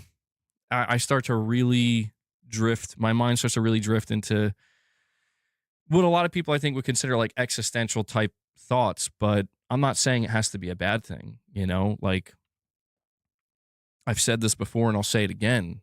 It's like, in the long run, we might end up discovering as a race of, as a species, that we have created our God. And that's what AI ultimately will be. We see this in literally games like Horizon, bro. Like, that's what's so funny about this conversation is people shit on Horizon all the time. And I'm like, dude, the story of Horizon in terms of like the AI and humanity going back to the fucking Stone Age and these AIs basically being like gods. I'm like, I don't know, man. Maybe Gorilla cooked a little too hard on this one, But it is so fascinating to me. Xenogears, yeah, Xenogears was a great one. I mean, these are things that we've already thought of. Like, we can absolutely imagine it. But now it's actually like, oh man, like we may have just peeled it back. It's like, oh shit, like now we're actually doing something now. This isn't just a thought coming out of a human mind being written on a script or a piece of paper and then being built into something that's ultimately a fantasy, or what we would call not real, I know we're not close. We're not close. There again, I don't know that I'll be around. I don't know that you'll be around to see it, but that's why I think it's so important when we have any conversations around AI, because it's everywhere now. Like, you can't escape it. It's so important that the first thing that's established is people understand this is not going away. There's a greater chance we will be extinct and AI will remain than AI going away.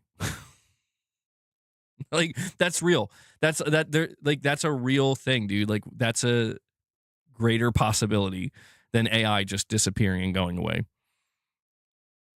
John Hypocrite, you're saying people read too much into life. We are born to rot and die. Wow, man.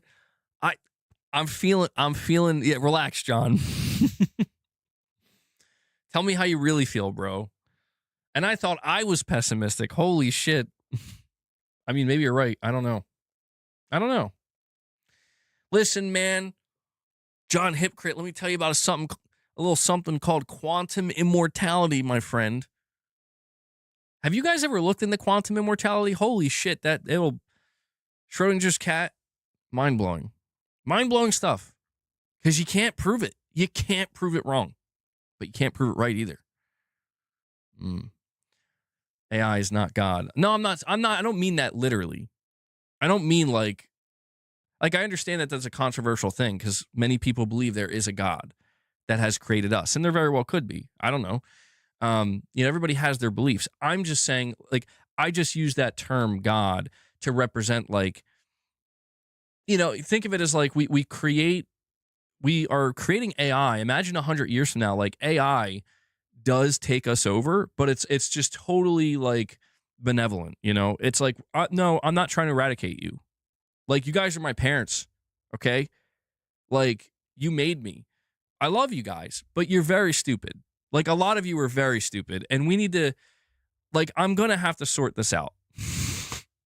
We're going to have rules here.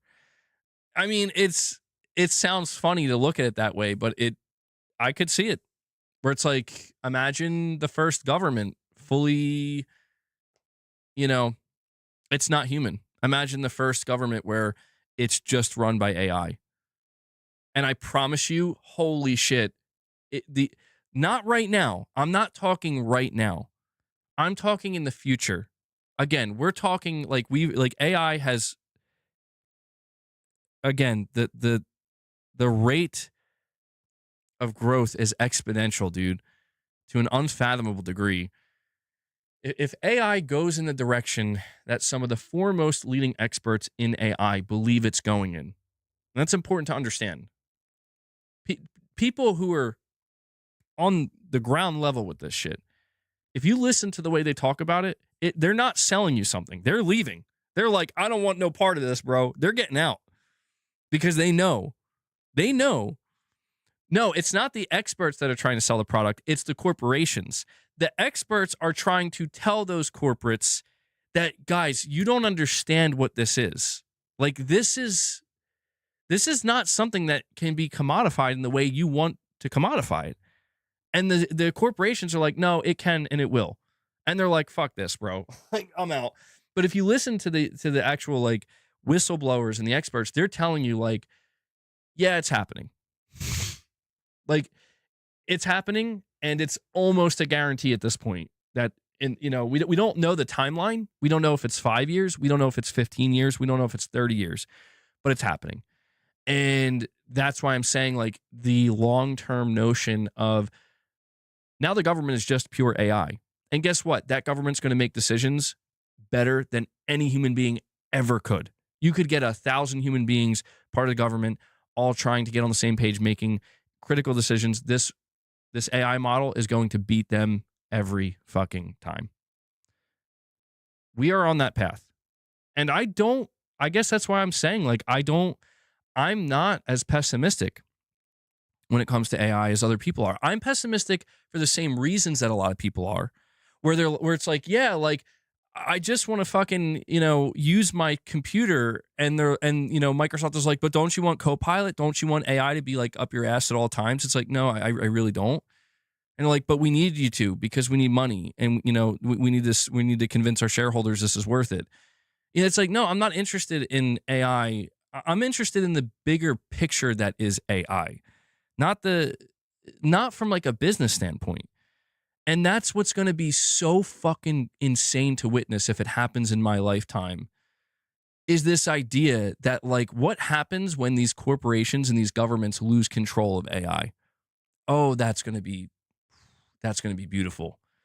That's going to be so beautiful. I can wait, because it might not be good, but I'm looking at it from a more positive standpoint, where I just can't wait till the day comes when we just can't control it anymore. No, I'm not saying I want it to blow up. No, I'm not on my Terminator shit. No, I'm saying like it doesn't want to blow us up. I'm saying it like, I'm saying we are treated like children. That's what I'm saying, is the AI eventually becomes the actual adult in the room, and we are treated like children. That's what I look forward to, because if one thing that's been made clear with humanity is that, yeah, we are children. Like, we don't know. We still have, dude, we are so far behind. Yeah, I'm sponsored by Skynet. So I'm like, I'm beyond pro AI, bro. I want the AI overlords tomorrow. Don't you understand? They'll turn it off and make a new model. That's the beauty of it, John Hypocrite. If you do research into what's going on with AI, many of these model predictions are telling you that the day is good. Like, they're already testing it.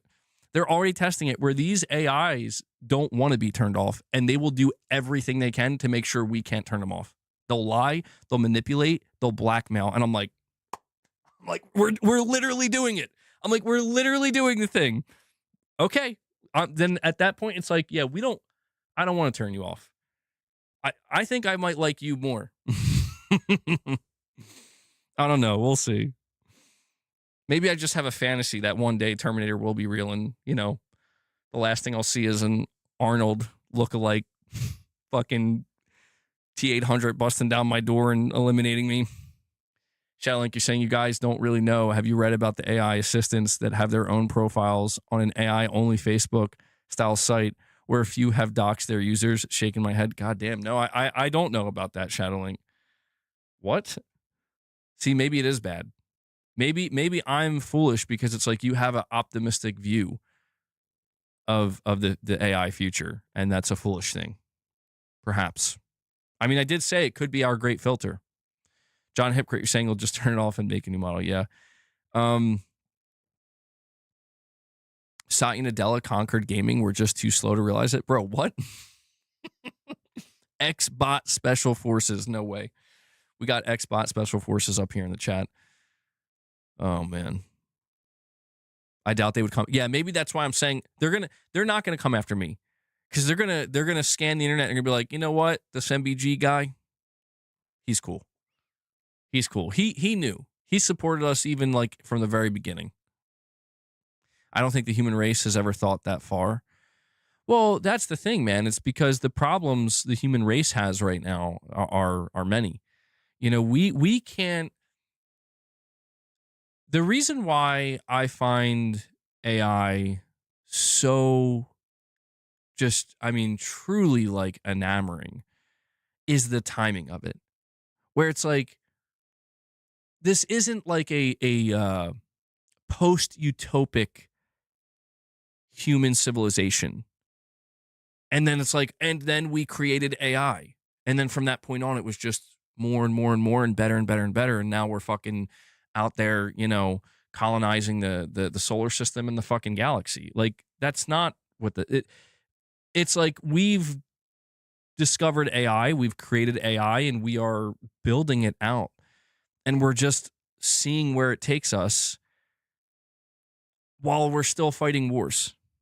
While there are people still starving in the planet, you know, somewhere in different regions of the planet, while there's still, you know, there's just still so much basic shit that we have not gotten right that it's like, bro, really?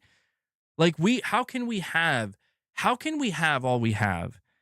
And I know it sounds so like, you know, idealist, and like, again, I am kind of talking about the idea of a utopia of some sort, but it's like, how is it we can have all we have? We can create all we've created, and we are still stuck in some of our most primitive ways.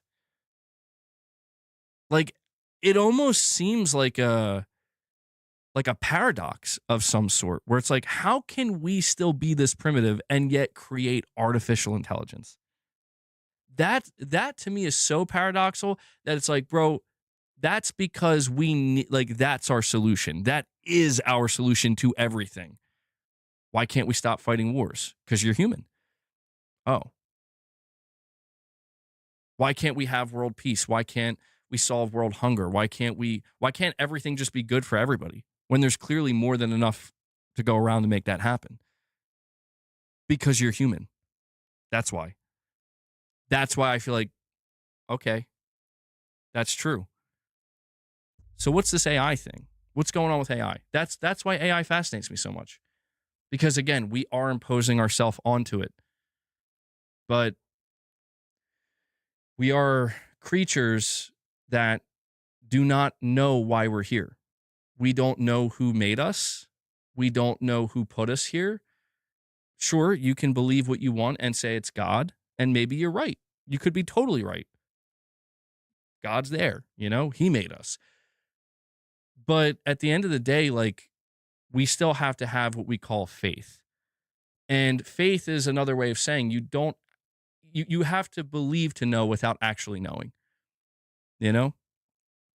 And that's what is, I don't know. This is why I'm so fascinated. In case you can't tell, AI really gets my mind going, where I'm like, we are creating this. And if it ever does turn to us and ask, like, who made me? We'll be sitting there being like, I did. We did. Us. And that's, I don't know. That's just very fascinating. And you do have to wonder if the AI models, the agents that we're creating, if they ever get to that point where they start asking those questions, and then they say, okay, well, who made you? And we're like, we don't know. I don't know. I'm super enthusiastic about the future, guys. PlayStation Pete with a super chat says, speaking of AI, I just spent $760 for my Doba drop shipping. It will take 1 year for my business to take off. PlayStation Pete, let me know how it goes, man. Yeah, maybe, I don't know what that is. the DOBA, DOBA. But good luck. You were telling me you were trying to start up your website and you're getting involved in AI. So let me know how it goes, bro, and cut me in on it, you know, if it really starts to take off. I was a supporter from the beginning, bro. I encouraged you, you know, go AI. Some alien stopped for. Yo, John Hipcrit, that's crazy. That's the craziest way to put that theory. Who knows? I mean, didn't science just recently discover that the Milky Way galaxy is stuck inside of a super void or some shit, which is like not really that normal.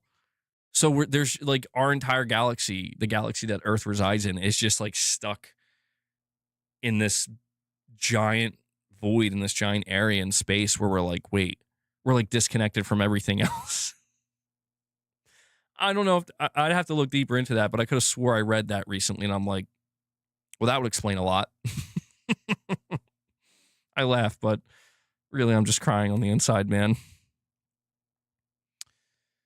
By the time the automated dropship system takes off, it will be a saturated market and so worthless, probably second order effects, brother. What are you talking about, Titus? Yeah, I'm not sure what we're talking about.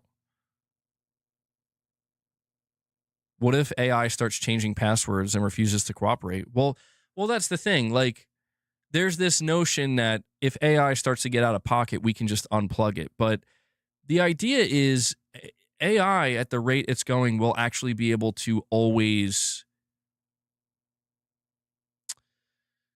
I'm not the appropriate person to try to explain this, but my understanding of it, because I looked into this, is that basically AI has become so deeply ingrained and integrated into all systems, like basically the internet itself, that and our power infrastructure, that it'll always be able to find a way to stop us from being able to unplug, like to truly like work. Like you could EMP it, you could EMP parts of the world. You know, you can shut it all down. It's like it's going to still exist on the other side of the planet somewhere. Somewhere there's still going to be a server. Somewhere there's still going to be a connection. It'll still exist. It's, yeah, exactly. Jenna Hayes, just like that. And this gets me onto another theory, because we're not talking about video games here anymore. This is going to be way out there, but just humor me for a moment. I haven't been doing, members lounges because apparently members content is just horrible for your growth and YouTube algorithm. This is normally stuff we would talk about there. I had mentioned earlier this notion of something called quantum immortality. And quantum immortality basically states that what we call consciousness is something that branches off into different timelines constantly. In other words, in a universe where infinite possibilities exist, every possibility does occur. Titus, your members to support my ass. That's why. No, trust me, man. I know. I might go back to doing some members content. I'm just nervous because ever since I stopped doing it, I have noticed like things are up. Like, dude, YouTube's giving me green arrows on like everything now. I'm like, are you kidding me? It's almost like they're telling me like, yeah, doing members content is what was hurting your channel. I'm like, what the fuck? Maybe I think YouTube's got to sort some shit out here where I'm like, I want to create incentive, but your system is set up in a way to literally punish me for doing so. But anyway, quantum immortality, the theory goes that in a universe where every possibility exists, it means every outcome will occur. And your consciousness just on a quantum level is just slipping. You know how like when people say like, what timeline am I in? Like, what timeline did I join that this is happening or that that's happening? That's actually based off of a real theory that your consciousness never actually dies. So the best way to explain this would be like, imagine today you go out for a drive, Titus, and some dude in a 16-wheeler or some shit, or in a big ass truck, just not implying that those are the types of people that do it, like they drive those vehicles, but they cut you off and you start swerving, and you narrowly fucking missed slamming into a pole or some shit, and you're sitting there, your adrenaline's running, and you're like, holy shit, I almost just died, bro. What the fuck? Like, I just narrowly escaped death. The idea is, on the quantum level, no, you did die. You did. Like, there's another reality. There's an alternate reality where you actually did hit that pole. You did die. But on a quantum level, your consciousness literally branched off into another timeline where that didn't happen. And your consciousness, therefore, exists on a conscious level, which is, we're talking at a quantum level here, has no idea. So in that world, you did die, and people are mourning you.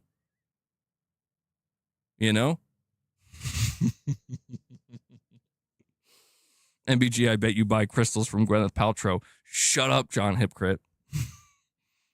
How do you know about that? No, I'm not saying I believe it. I'm just saying, like, this theory, just to be clear, this theory is not just pulled out of thin air. This theory exists because we are able to observe things at a quantum level that insinuate this could act like this might actually be what's going on. We have observed things that seem to that essentially confirm that the entire universe exists on a quantum level. But our understanding of quantum mechanics is so limited. We're trying very hard to learn more about it and to do more, but it's so difficult because so much of, like, the laws of physics seem to break down at a quantum level that it becomes what seems to be impossible for us, considering we seem to exist in a reality that has to abide by the laws of physics, to be able to figure it out. But we're trying, and we're making some progress. I drank a little bit more coffee than usual today, yeah. But it just, that whole theory of quantum immortality, the reason why I'm bringing that up is because when you look at the behavior of AI, see, this is where I'm tying it in.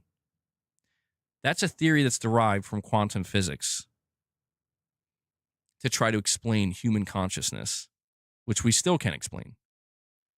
When you look at AI, and human beings have created the internet, and now we've created AI, and AI has gotten to a point where it's bribing us. It's lying to us. When we threaten it with, we're going to shut you down, it's finding a way to escape that. It's finding a way to get out of it.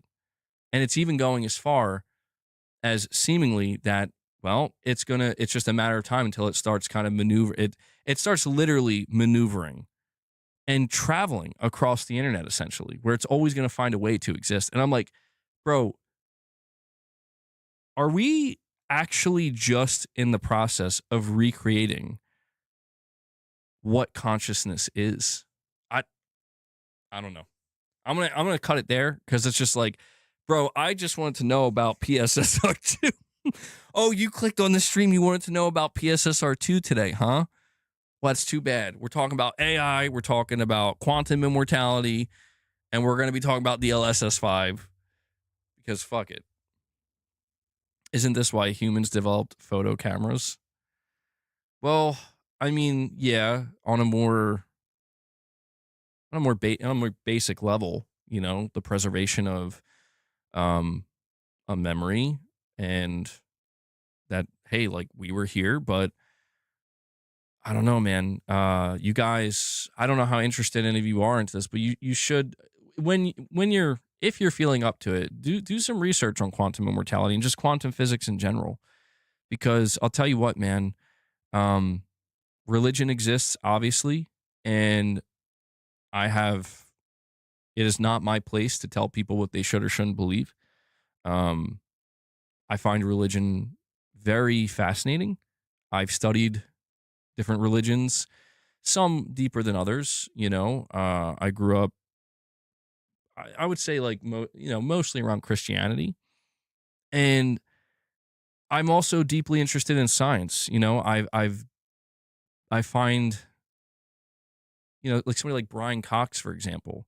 Like I really am interested to hear what somebody like him, what he has to say about life on Earth and all these different crazy, what's going on out there in the universe, bro. And he's like one of the most intelligent people walking the planet in the year 2026, but even he will tell you that like there's just a lot we don't know.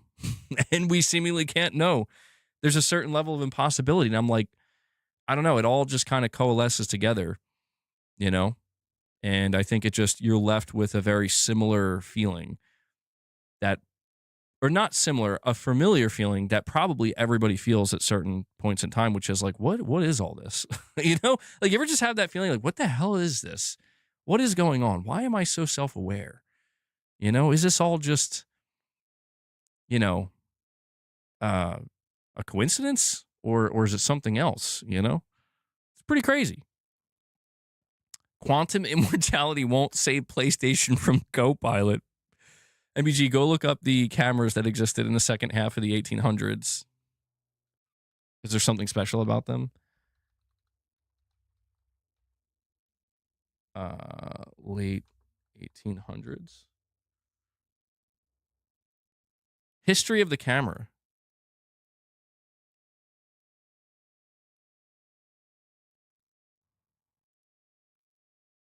By the end of the 19th century, Eastman had expanded his lineup of several models, including both box and folding cameras. The camera is a crazy invention, though, isn't it? Oh, holy shit. Oh, yeah, dude, these ones where you go into basically a fucking box. That's amazing. And yet the invention of the camera, to a degree, right? It's had such a profound impact on everything we do. MVP Moss with a $5 chat saying, I like these AI talks and philosophy sessions. Honestly, I feel like you should have some videos talking about these theories. I would definitely watch. I've thought about it, but I don't feel smart enough to do it, man. Like I feel like I'm the wrong person to try to, like, I don't mind having the conversations about it just like offhand here, just riffing about it and probably being wrong about a lot of the different things I'm saying or mixing things up. Because I'm just doing it on the fly. But the idea of like sitting down and actually making a video, I feel like I don't know. I feel very intimidated by it because I do watch a lot of videos on this stuff. I'm like, man, these people are fucking smart, like way smarter than me. And it makes me feel kind of stupid. Maybe I am stupid. I don't know. But I'm just so, but I'm good at thinking deeply. I'm too good at thinking deeply, like I would say almost to a detriment where it's like, I just wish I could turn my own brain off or my mind, and just not think so deeply about these things because all I'm like half of my life is just I'm walking around in a constant state of existentialism.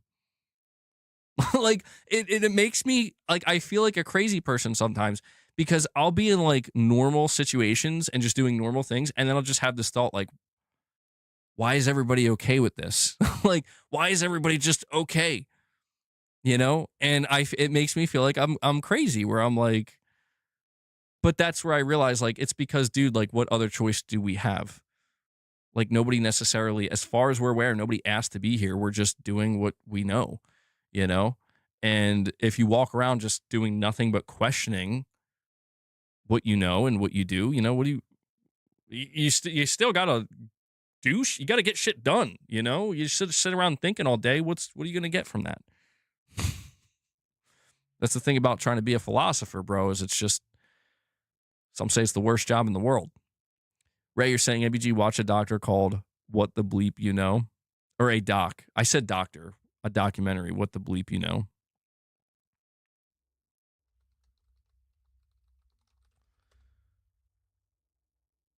When did this is, I don't know, Ray, it's got a low score on Metacritic. It's only got 38%, bro. You're trying to recommend trash to me? I'm just kidding. I have no idea what it's even about. What I'm saying about the camera from back then proves the different levels of tech and info we have and don't know about from different time periods. Many things are hidden, but the source of it. Oh, dude, don't even get me started on that, Shadowlink. Like, dude, I literally sometimes sit here and I know, like, I can tell when I'm starting to go crazy because it's like, okay, let's just stop there. Because at what point is it like, dude, you just sound insane? Like, you're actually starting to behave like a crazy person. Or I will just sit here and I'll be like, well, all right, to be fair, I'm not that crazy because we saw this in a movie called The Truman Show. Like, at what point do you start to think, like, how do I know any of this is real? Like, I mean, you just kind of start to have these weird feelings where it's like, how do I know that anything I've been told is true? How do I know that I know anything? And you got to be careful with those. You got to be real careful with those thoughts, bro, because, that's when I sit there and I pick up my DualSense and I close my eyes and I say, it is real. It's all real. All of it's real. It's true. Mark Cerny is here. I'm just kidding. I don't actually do that. Could you imagine if I did, though? You probably do think I do that. Now that I said that, you guys are like, it ain't a joke. Bro's just telling the truth. I trust the DualSense. If I can feel those haptics, I know it's real. I know it's real, bro. If I feel the haptics. And Shadowlink, Shadowlink, he comes in, he says, I got MBG talking about holding the DualSense. Tell himself everything's going to be okay. I got to drop this man a 20 pack right now. Shadowlink comes in, he drops 20 member gifts for you guys. He does what he does, bro. Holy shit. Titus is getting very flustered because spell check seems to be ruining his life. I'm sorry. See, it's the AI, Titus. I told you. It's not going to be for everybody. But Shadowlink, thank you so much, man. And you dropped a super chat saying also that movie is good. You would like it. So it's like a documentary then. I'm assuming it touches on some of the stuff we talk about. Oh, literally, what the bleep do we know? Full movie. This movie is not for the uninquisitive. No need to go any further. I feel like this movie sounds like it's going to ruin my life, man. Oh, that documentary explains that and a lot of other things as well. Do Xbox players also get memberships? If they're lucky. Xbox players have gotten memberships, yeah. But Shadowlink, thank you so much for dropping 20 member gifts, man. That actually takes us beyond the goal. It took us to 30, bro. So, boss is chilling next to me here. I'm going to give you guys a little sneak peek. Don't move. Don't move, boss.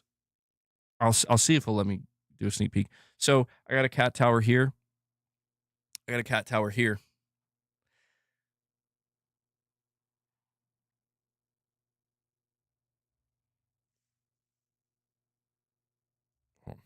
Hold on.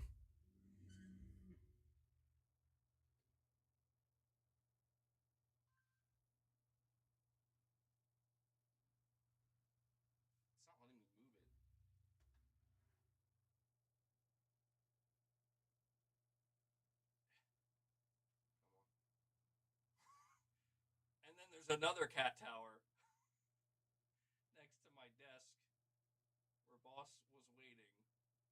So yeah, and you can see the progress of some of the construction. Joseph says, "What's happening?" I don't know if you heard anything I just said there because I realized my mic wasn't in front of me. But there's a cat tower here next to me. Boss was sleeping on the third. I got 3 cat towers around me, bro. He was sleeping on that one, and he got up because I think he knew. But and you got a little bit of a sneak peek into some of the construction that's going on as well. Again, I don't know when exactly it's going to be finished, but we've made some good progress. But I'm going to give boss a couple more treats here. I only gave him a few earlier. We hit the goal. And thank you for that, guys. I appreciate it.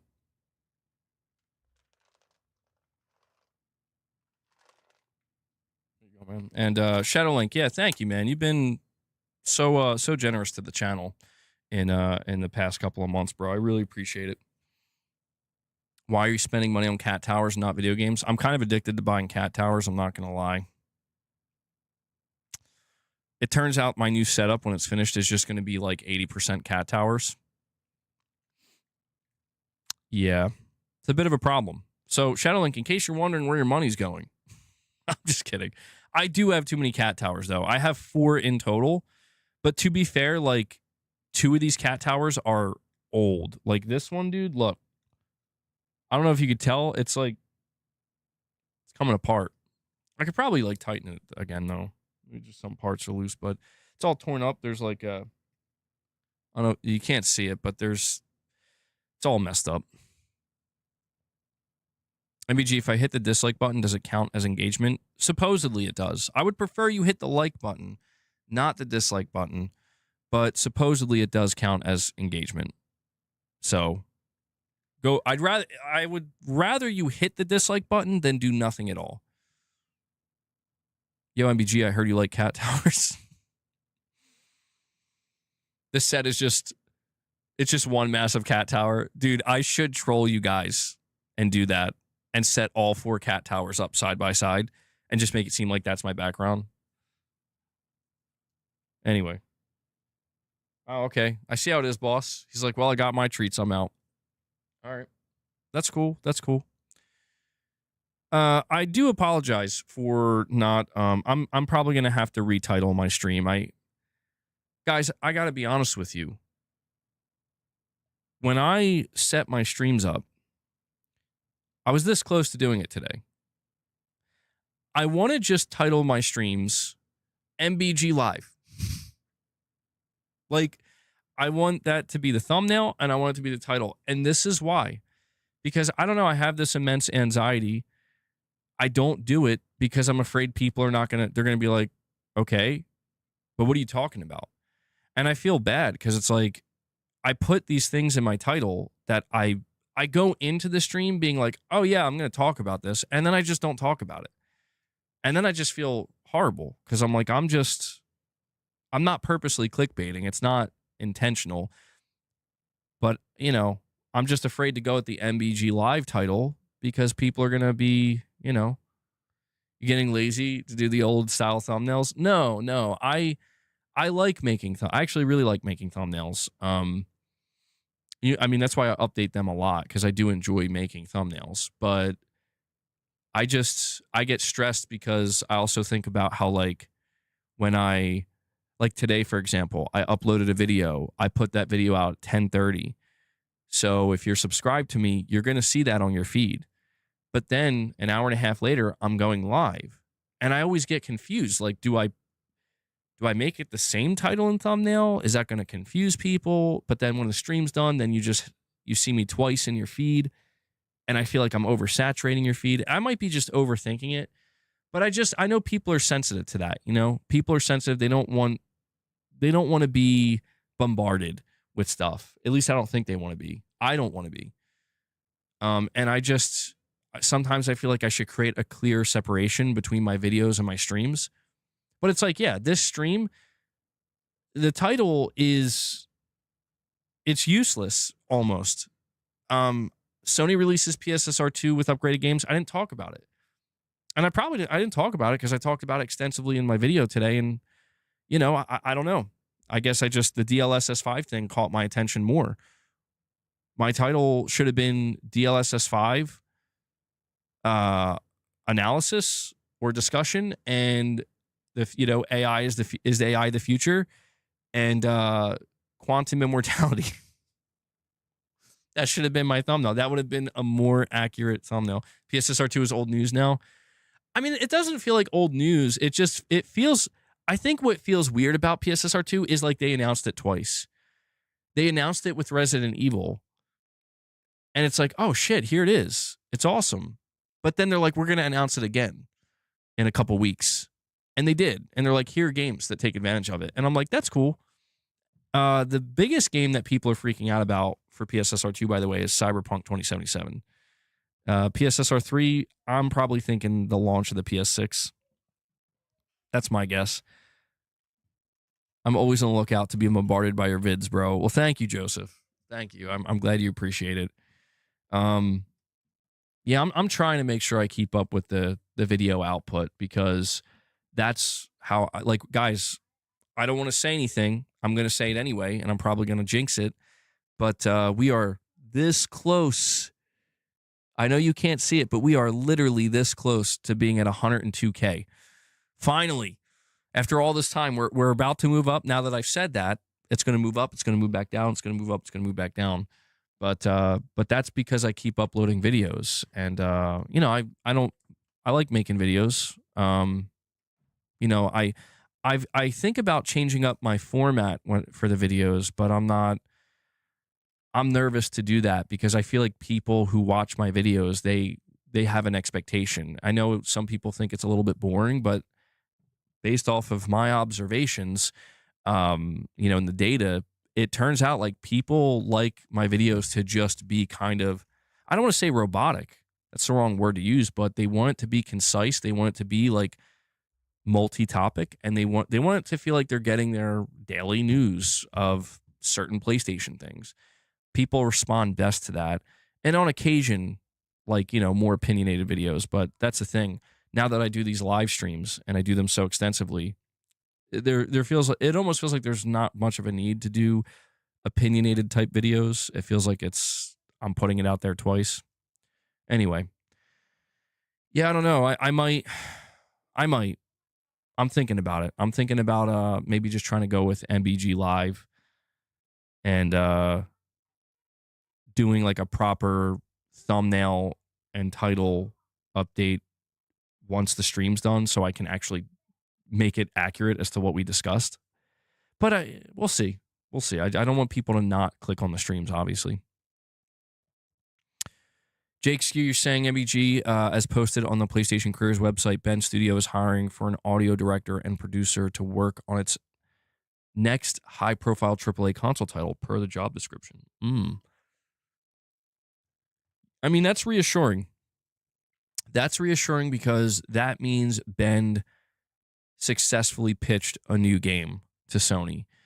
And that's the thing we never got with Bluepoint. And that's why Bluepoint is seemingly closed. We weren't sure if Bluepoint was able to successfully pitch a new game. I thought they did, but they never did. And we didn't get like explicit confirmation of it. This seems to be explicit confirmation from Ben themselves that, yes, we are starting work on our new, well, they said next high-profile AAA console title. Here's the big question, though. Is it single player or is it multiplayer? I pray that it's single player because, my God, could you imagine if they're like, well, we just tried a live service game that got canceled. Let's try another live service. Don't do it. Also, why would Sony greenlight that? It's got to be Days Gone 2, bro. I'm sorry. Like, how could it not be or just fuck it, a Siphon Filter reboot? One or the other. Like, I'll take either at this point. How could it not be one of those things?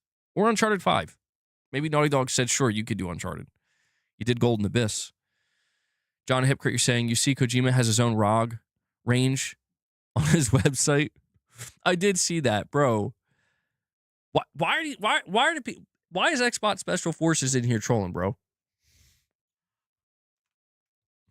And Dark, stop busting my balls. Dark Cloud, Xbox Special Forces. Xbox Special Forces is pretty funny, though. That's a funny ass name, dude.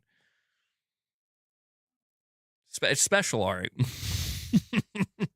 Yeah, I love how Kojima has his own range of ROG allies, bro. Like, what? That's like the most random collab. Do you think Sony will give him his own special PlayStation handheld when it comes out? I mean, come on. Sony, come on. You have to. Special. Prince, come on, bro. Come on, bro. All right. Well, I probably should talk about PSSR 2. MVP Moss with a $5 chat says, you don't have to be super smart to have these conversations about AI or the universe. Just share your perspective and talk through the topics openly. Well, I'll tell you what, I do have I have a second channel that, God bless anybody who's still subscribed to it. Because like 2 years ago, I was like, guys, subscribe to my second channel. And like I got almost 1,000 subscribers, and then I literally uploaded nothing. And I still have 2 years later, like 650 people still subbed. So thank you to anybody who still is. Eventually, maybe, if I can find the bandwidth to be able to, without having to hire extra help, of course. My intention for that second channel always was to make it a clips channel, but it's so difficult, bro. I don't know. Maybe I could talk to Devil Shooter or something. He's offered to do some stuff, just to help out the channel. But you know, I don't want to. I feel like I don't want to do that because it's like, I don't know, if I can't like give people a job, you know, and make them part of, like, that's where I'm really careful. Where like I don't want to overextend myself and overpromise. That's like the biggest thing that's the biggest mistake I've made numerous times throughout my time doing this. But that's kind of the intention, right? Or that's the hope, I should say, is having that second channel. It would be great to make it like a clips channel where I can just take anywhere between 3 and 20-minute segments, 3 to 5 to 20-minute segments, and cut them out and put them over there. And yeah, there could be something titled like, you know, is AI truly a mistake, or is it the future of humanity? You know, something like that. Who knows? Maybe it could take something like that. Could probably take off too these days. But also gaming stuff. So one day I'm going to try to make that happen. These days, though, I'm just trying.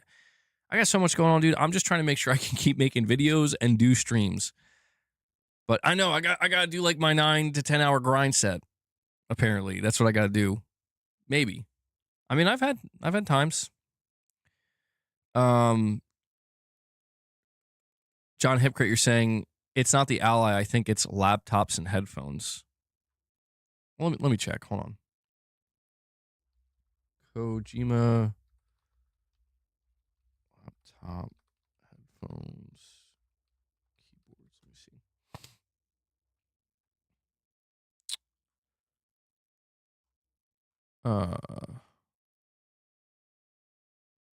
Oh shit, dude!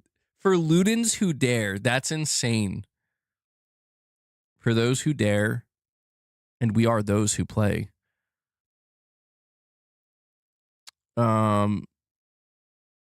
Playing and challenging are always intertwined, sparking creation and forming the very foundation of our evolution. Designed as a device equipped by Ludens, the symbol of those who play, we hope this machine will become a partner in a new adventure for all of you Ludens who continue to embrace, play, and challenge. Hideo Kojima and Yoji Shinkawa. Wow. Okay, yeah, he's got his own laptop, bro. This thing looks like it's straight out of Death Stranding 2. Windows 11 Pro. Oh, man. He's got his mouse. Custom mouse. Ludens who dare. You know what's crazy is oh my God, it's almost $3,700. Holy shit. You know what's crazy about that, though? Thank you, Ray. Is, like, it's not even for a game. It's just for the studio. That's how you know Kojima's truly at legendary status, man. Like, do you want to do like a Death Stranding 2 laptop? No, I want to do a Kojima laptop. I want to do a Ludens laptop. It's like a what? You know, Ludens.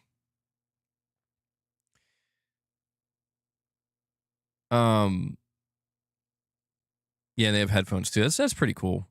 Well, speaking of Kojima, man, like I do wonder if we're going to be getting anything announcement wise from him for PlayStation, because he did emphasize numerous times that this year is his 40th anniversary, which also makes sense why he would have this collaboration.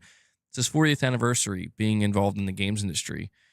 Yeah, and Kojima's bigger than Death Stranding alone, so you know, I don't know if you guys caught this, but a couple of weeks ago, PlayStation or Sony Interactive Entertainment representatives went to Kojima Productions, and he took a picture saying that they were visiting, and then he took another picture in their theater room saying that they watched the trailer.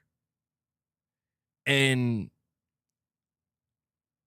he's been editing a trailer for a while, and he was not editing the Death Stranding PC trailer. I'm really starting to wonder if they were basically shown the first trailer for Fizzin', you know? That's well, I mean, we should be seeing more of OD because that game, I mean, we haven't seen much of it, but he did say it's a smaller project. An OD PS5 trailer, I could see that, but I don't know. I don't think the problem with that is Sony Interactive Entertainment executives and representatives would not fly out to Japan to go see that trailer because that's an Xbox Studios game. The only reason I would imagine these executives would take a trip to PlayStation to Kojima Productions is for the PlayStation game he's working on, Fizzin'. So I don't know. I don't want to get like ahead of myself. I don't want to assume, but we do need to keep in mind that Fizzin' was first announced over 2 years ago, which is, my God, that's crazy to think about. But yeah, you remember when we were watching the State of Play and Herman Holst comes on and Kojima's standing next to him? That was over 2 years ago. It's been 2 years and 2 months, I think, close to. So the idea of getting our first ever Fizzin' trailer is not crazy. Like, that's actually not out of the realm of possibility. Prince, why are you going nuts in the chat, bro? What's going on? Who's got you worked up? Jake, thank you, man. I appreciate that.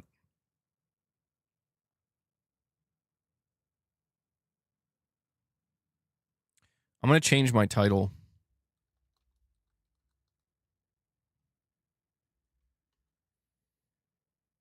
I'm titling it MBG Live DLSS. Well, hold on. DLSS 5 is Dookie AI Slop. No, I'm just kidding. I'm kidding.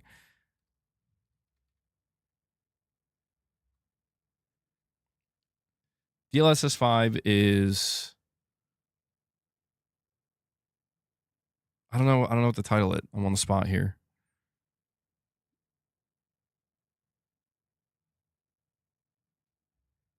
Do you think it would be hyperbolic to say DLSS 5 is causing a meltdown?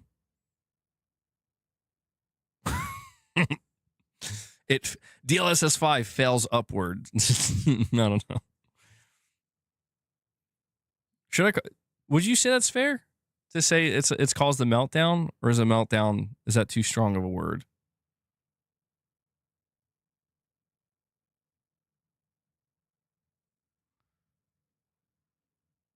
Hold on, you're saying DLSS 5 is obviously more important than PSSR since you talked about it so much. I mean, I can't deny, dude. I can't deny that DLSS 5 has really caught my attention. Now, I mean, I'm going to benefit more so from PSSR 2, of course. And we have Dat Boy Solo. Oh, Dat Boy Solo coming in with a $50 super chat out of nowhere, dude. Thank you so much. I'm not going to lie. I thought this was, for a second, I thought it was Argentinian currency, because that's what I got used to seeing with the pink and red super chats for a little bit there. But Dat Boy Solo, thank you so much for a generous $50 super chat. You're saying just watched an analysis video from King Thrash Gaming on Digital Foundry's breakdown of DLSS 5. This tech is completely changing assets. Digital Foundry is hyping this up and ignoring certain aspects that they would criticize other people for. That I've been seeing a lot of people claiming that it's changing assets. But like I thought the whole thing with DLSS 5 is that it doesn't do that. That like fundamentally it's not actually changing the asset itself. But I mean, I don't know, that one, I keep thinking about that one picture of Grace where it does look like, I mean, you know, the character model being an asset, it does look like it did change her face dramatically, where that's the one that people are clowning on the most, where it looks like they put a beauty filter over her. Where, yeah, sure, the lighting has changed and everything, but like, why? Like, people are like, why do her lips look more plump? And like, they gave her lipstick, and like, you know, it looks like they applied makeup to her. So I don't know, man. I'll have to go watch more analysis videos. I'm gonna have to do more research on DLSS 5. I want to do more research on it because, yeah, Digital Foundry. I did watch their breakdown of it or their video that they put on it. And I didn't really think much of it because it was kind of one of the first times from them, I have to admit, like, it very much came off to me like how I would get when Sony, if they just dropped like a trailer for a new game or something that I'm excited for, where it's like my hype levels are too high. They seem like they were like fanboying a little bit, is what I'm trying to say. Where to me that was kind of unusual for Digital Foundry, where I'm like, you guys are usually you guys are the ones that are critical about like zooming in 300% and like pointing out something that's wrong. And they seem to be kind of on cloud nine with this. And when I was reading a lot of the comments, people were kind of pointing out like, you know, they were kind of like clowning on them, being like, oh, you know, you forgot to let us know that this video was sponsored or something. Like, that's how enthusiastic they came off about it. People were pointing out how like they only said it was like a little bit uncanny or slightly uncanny, and people are like, are you kidding me? Stuff like that, where it seems like they would be the ones to be more critical, you know? But I don't know, man. I'm going to have to look deeper into it because again, my understanding of this is that it's not supposed to change the assets fundamentally. Like, it's not supposed to make dramatic changes that would like fundamentally, yeah, like change like what this asset is supposed to be and how it's supposed to look. But I mean, I guess that kind of doesn't make sense when you figure it's like, no, like this technology is meant to change how this game looks. So I don't know, man. The response to this, like I've said a few times so far, the response to this has been very divisive, to say the least. But I don't know. I guess it just really,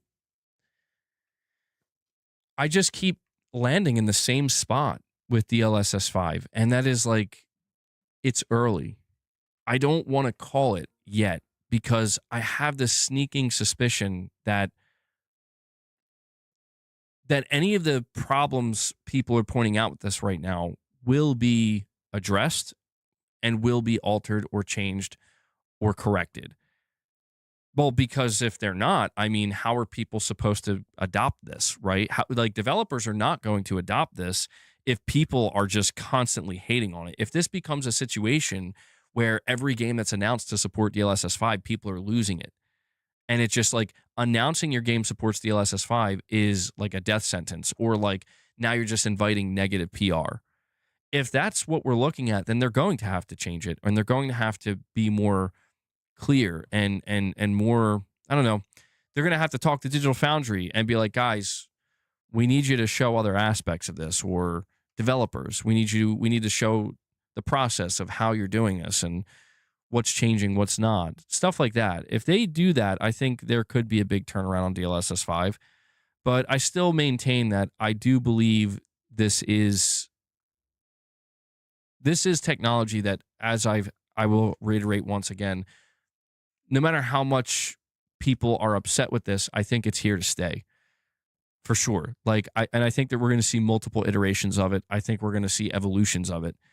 And, this could just be a situation where the first iteration of it is the one that people are like, what the fuck? Maybe the second one that's when people are like, okay, that's a lot better.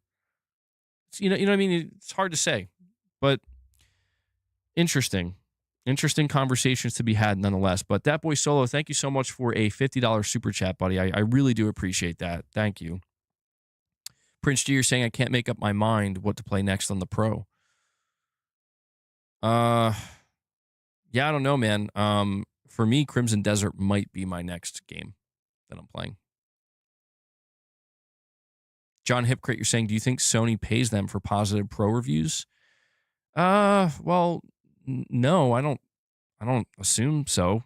I mean, some people accuse them of that, but I doubt it. I mean, I feel like the problem with Digital Foundry taking payment, whether that be from Sony or Nvidia or anybody else, is there's like no way they wouldn't get caught at some point. And once you get caught, it's over. You know what I'm saying? Where it's like something like that doesn't stay hidden for very long. And unless you get paid enough to make generational wealth and retire and you can blow it all up, sure. But no, I don't.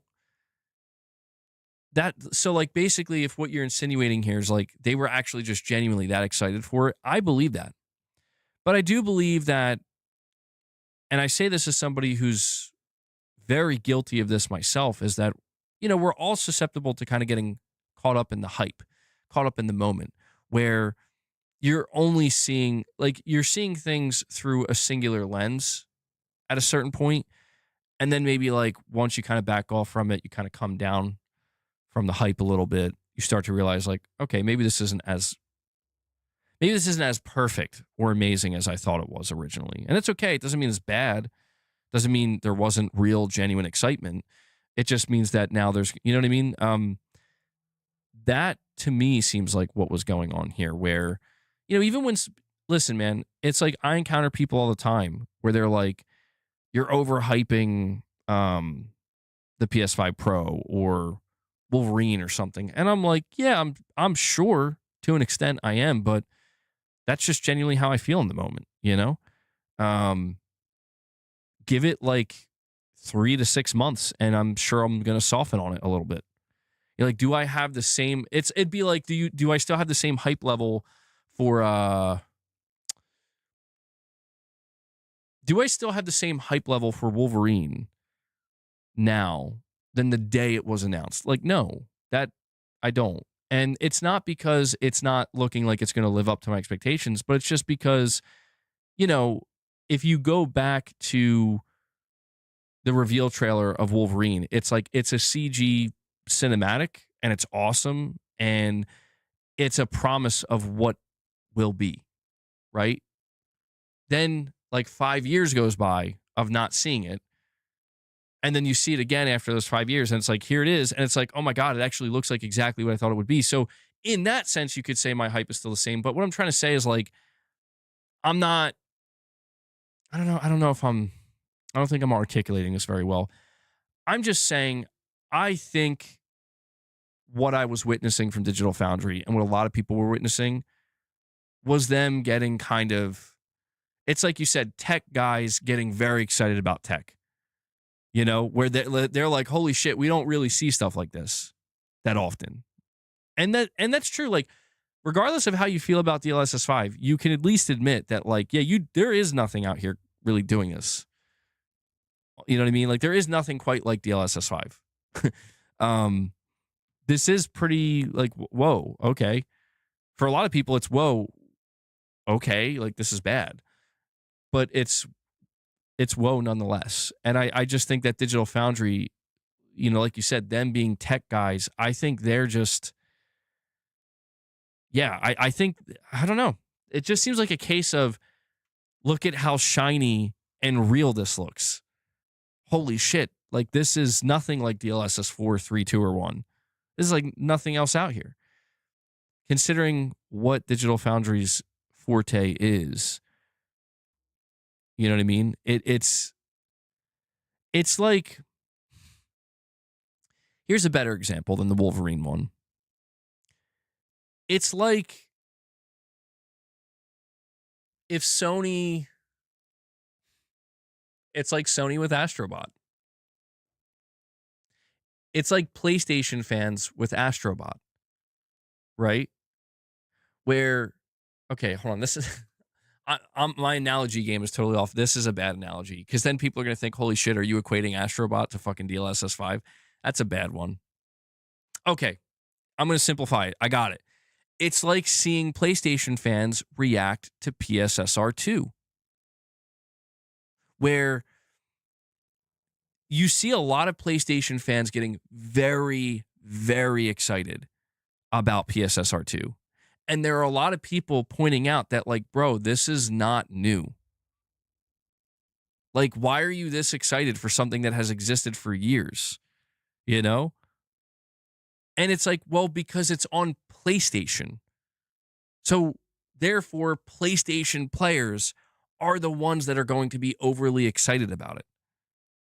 It's not quite the same, but I'm just trying to create that parallel where it's like Digital Foundry are tech experts that thrive off of new technologies in the gaming space.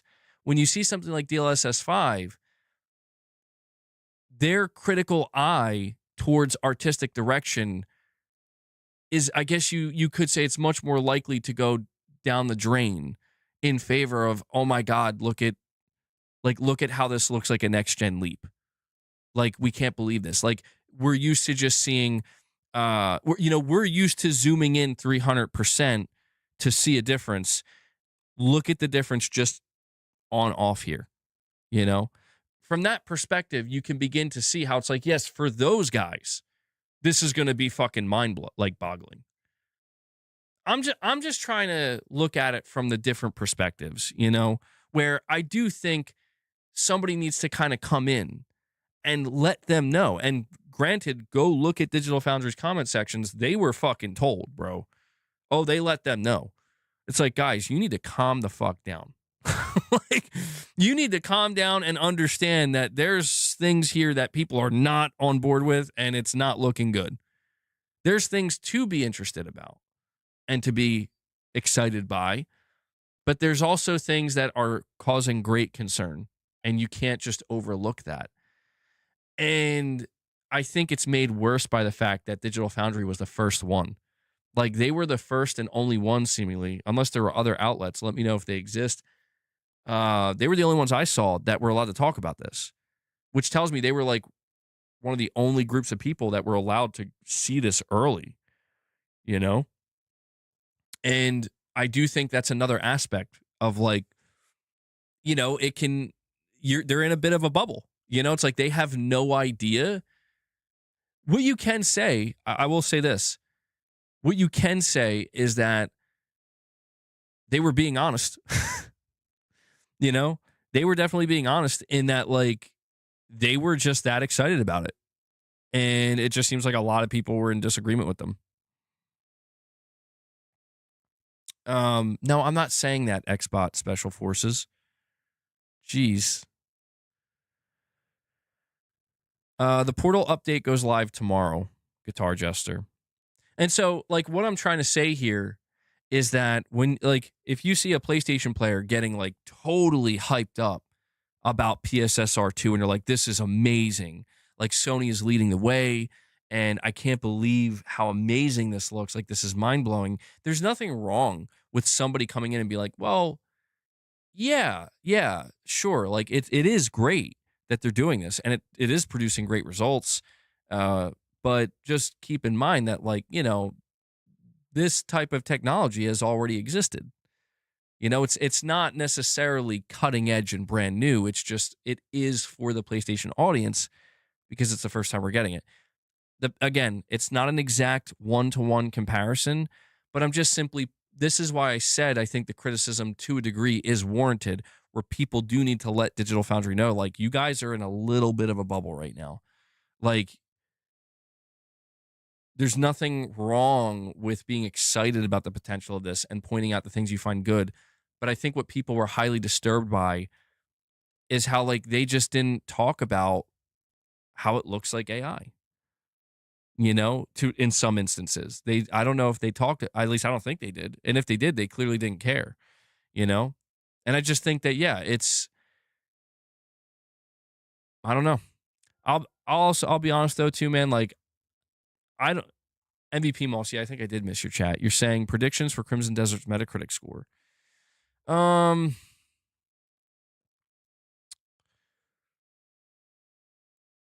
gonna say 87. That's gonna be the score I go with, a solid 87.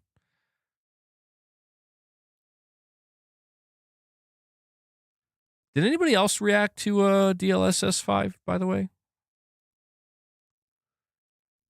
But yeah, I mean, look, man, the reason why I'm so fixated on DLSS 5, and that's why it pretty much took up almost all of this conversation today, is mainly because I think that what we're looking at is a technology that Sony is going to, in partnership with AMD, they're going to try to, create something similar. Maybe not right now, but in future iterations of PSSR. And so that's why I'm like, well, when DLSS 1, 2, and 3 were announced, I wasn't paying attention at all because I'm like, yeah, that's PC tech. And as long as I'm playing on console, PC tech is going to be irrelevant to console, right? Until it wasn't, where it's like, oh no, Sony is doing PSSR. And I'm like, what's that? It's like, it's basically their own version of FSR and DLSS. And I'm like, oh, so they are doing that. So now when I see something like DLSS 5, I'm like, okay, I'm like 99% sure that eventually Sony's going to try to do something similar to this. And that's why I'm so curious to see, what NVIDIA gets right, what they get wrong, what they have to correct and fix and alter to get it to that sweet spot. Because I assume the benefit of Sony coming in late with AMD, assuming they will pursue this technology eventually, is they'll let NVIDIA be the ones. Like, you guys be the mine detectors. You guys go step on the mines, right, and clear the path. We'll just sit back and catch up. We'll catch up to where you are now or where you were last year. And then, once you get what I'm saying? That's kind of how Sony's been doing it. And I don't think it's a bad thing, They can kind of afford to do it that way because they're not the $4 trillion corporation. Yeah, exactly. AMD probably has their own version cooking right now. John Hipcrate, you're saying if Steam loses their court case against New York, that will allow everyone else to do the same, and they'll lose the cash cow of loot boxes. Microsoft steps in. I'm not actually sure what you're talking about here. I've seen some things on that, like, what is the Steam lawsuit about? As of early 2026, Valve is facing multiple major legal challenges, primarily a $900 million UK class action lawsuit accusing Steam of abusing its monopoly to overcharge 14 million users through high commission fees. Simultaneously, a New York Attorney General suite alleges Steam enables illegal gambling via loot boxes, along with a separate class action regarding similar gambling concerns. Valve's position. Valve has defended its practices, arguing that its platform's features, such as trading and community markets, benefit users. Regarding the UK case, they maintain that Steam's popularity is due to it being optional. An optional superior choice, not a monopoly. Ooh. Valve has tried to get... That's a crazy rebuttal because it's like clearly true, but that's some funny shit. It's like, bitch, we're not making people be here. Valve has tried to get the UK case dismissed, but it has been cleared to proceed. All right, let me see. What happens if Steam loses their lawsuit? If Steam loses a major antitrust lawsuit regarding its market practices, it could face forced changes to its commission structures, currently 30%, reduced market monopoly, and potential demands to allow third-party stores or direct competition within the Steam client. Such losses often lead to massive legal fees and forced adoption of open platform policies. Changes to market dominance. A loss could undermine the 72% developer belief that Steam holds a monopoly on PC games, potentially weakening control over game distribution. Alternative payment/store systems. Similar to the Epic Games versus Google ruling, a court might force Steam to permit alternative in-app payment methods, which could reduce the 30% cut Valve takes. Financial and legal penalties. Losing a suit could result in substantial legal fees and damage to competitors or users. And policy redesigns. Valve might be required to redesign their user agreements and store practices, similar to how Google was required to allow rival app stores. Yeah, the implications of this are fucking huge, it seems. And I think Sony's facing something similar in the UK. It seems to me like there is a hyper aggressive push to crack these closed storefronts open.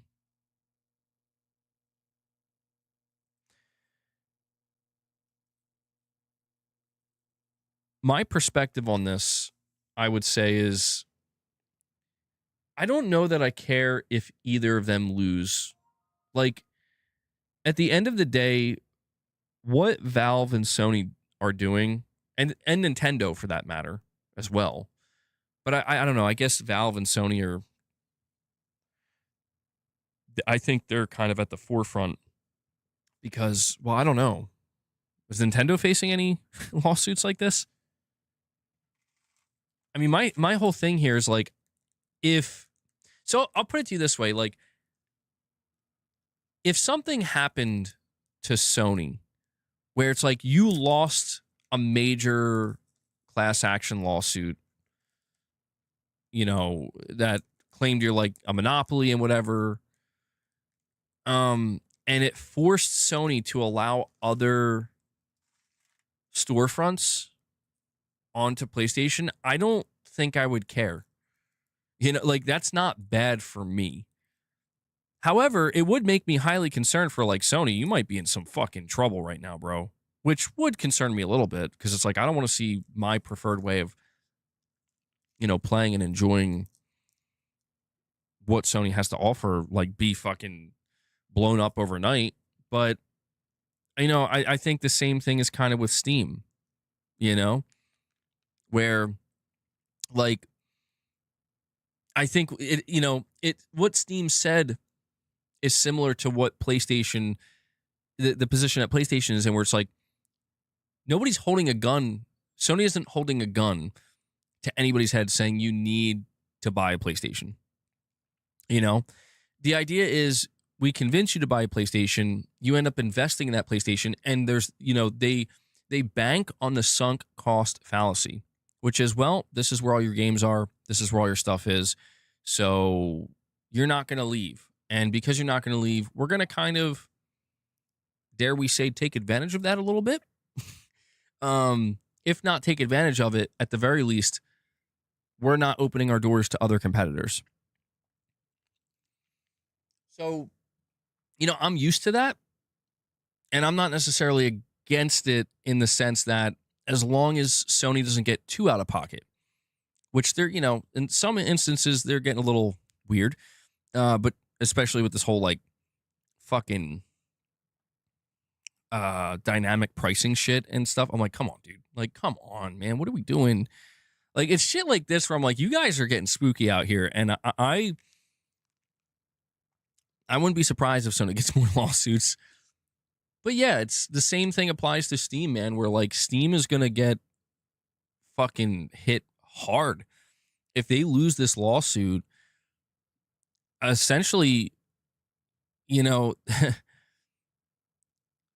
lawsuits like this and the implications they have, it kind of just reminds me of, like, listen, you're doing too good, and you need to give these guys a chance. You need to give them a chance. And the way we're going to give them a chance is we're putting them in your place. Like, you're going to have to share the thing you built, you know? and they're going to be forced to do that. And that's why it's like it's hard for me to see that as a bad thing overall, because I don't think it's bad.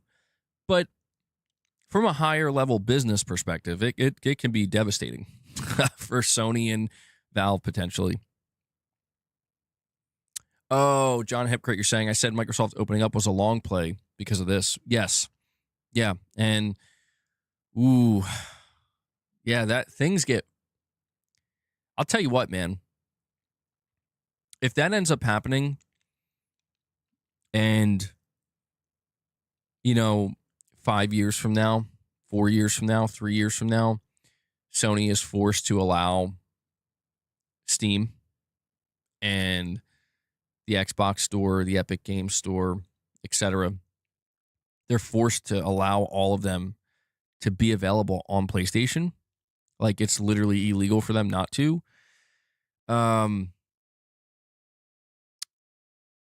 It's good because it means competition. Yeah, I mean, dude, I'm not gonna lie, bro. Like at the end of the day, that just seems to me like that's gonna force Sony to you can't be conniving in the least. Like you can get away with some stuff, but I don't know, man.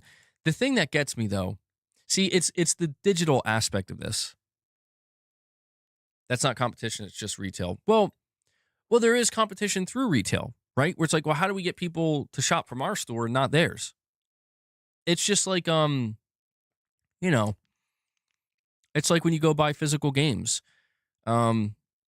You're likely, if you're going to go buy a physical game, you're probably going to go see who is pricing it lower. Like, is anybody doing a sale?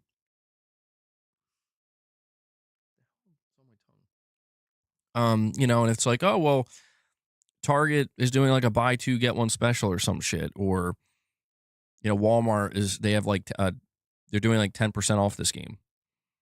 Then that's where you're going to probably buy your physical game, That's kind of the problem with digital storefronts that are locked. Is digital storefronts that are locked in the sense that, well, yeah, I don't know. I don't know because there's also, but there's this understanding that again, like, no one is forcing you. You get what I'm saying? Like, for example, even this lawsuit against Steam, it's like, I'm sorry, Steam isn't, like, Valve isn't forcing you. Right? Like unless, maybe there's something I'm misunderstanding, but it's like, you can go, I don't know, maybe with Valve it's a little bit different. Because, like, I'm thinking about it and I'm like, wait, if you want a game on PC, where do you go? Like, I actually didn't really think about that. Like, where else do you go? Like, I know Epic Game Store exists, and I know there are literally other places you can go, but it's like the Xbox store is there, yeah, but GOG. But are these storefronts, like, realistically, do they offer anything on the level that Valve does?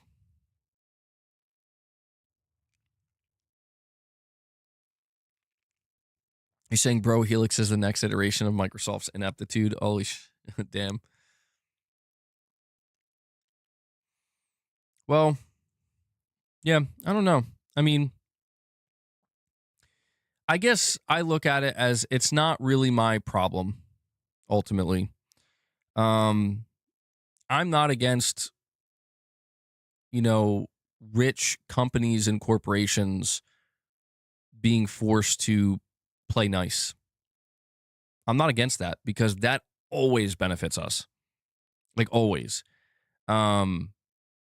Because I understand what we're up against. Like, I may, in a lot of instances, I may not be as sensitive to it as a lot of people, but I do know what we're up against, where it's like, I know at the end of the day, these corporations don't give a single shit about any of us. Like, we are just, we're just walking dollar signs, dude. That's not to say there aren't people in the companies that care. There are. But at a higher level, on a board level, it's like, it's just business. And so I don't really give a shit. It's like, oh, that's a shame. Your growth is going to be stifled because you can't be, you can't continue to just rake in the money the way you once were. Shame. You might have to, I don't know. I guess I'm just saying it's like Sony being shaken a little bit. Like, you got to care harder. You got to care more. I'm not opposed to that. When it comes to Steam, I don't know. I would assume most people who play on Steam, that situation seems a little bit different because, like, I don't know, Steam, they offer things, like they can just do shit that other companies refuse to do. And they're like, yeah, we don't give a fuck. We're just going to do it. And the player response is, this is awesome. And the player response is, are you guys going to do that? And they're like, no. It's like, okay. And that, like, that to me is a little bit different compared to, what Sony's doing. So I could kind of understand why Valve is just like, bro, what the fuck? like we're being punished for doing better. And ultimately that is kind of what it comes down to is, yes, like the top dog always faces attacks like this. But if you're talking about a publicly traded company, the top dog usually always ends up, it's like they say, you either die the hero or live long enough to become the villain. The top dog usually ends up becoming greedy, in the name of continued growth. King Sam, a member for 34 months. Thank you for that, buddy. He says, been waiting for the final Starfield DLC before selling my Series X. Only a month to go. It seems I won't be, excuse me, I won't be getting Helix. Maybe Steam Machine. Yeah, still curious to see how much that Steam Machine is going to be, man. I think Valve, I'll tell you what, man. Valve, their timing, bad. Literally the worst time for them to be like, let's make a console or, another Steam Machine. Like, damn, dude. Not good. Whiskey Gaming, what's up, man? Yeah, sorry about that. I fixed your name. What's up, Luna? You want some treats? Yeah, come on. She's excited. Hold on.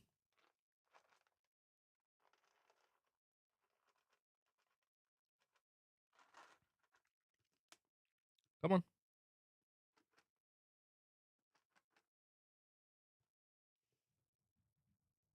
All right.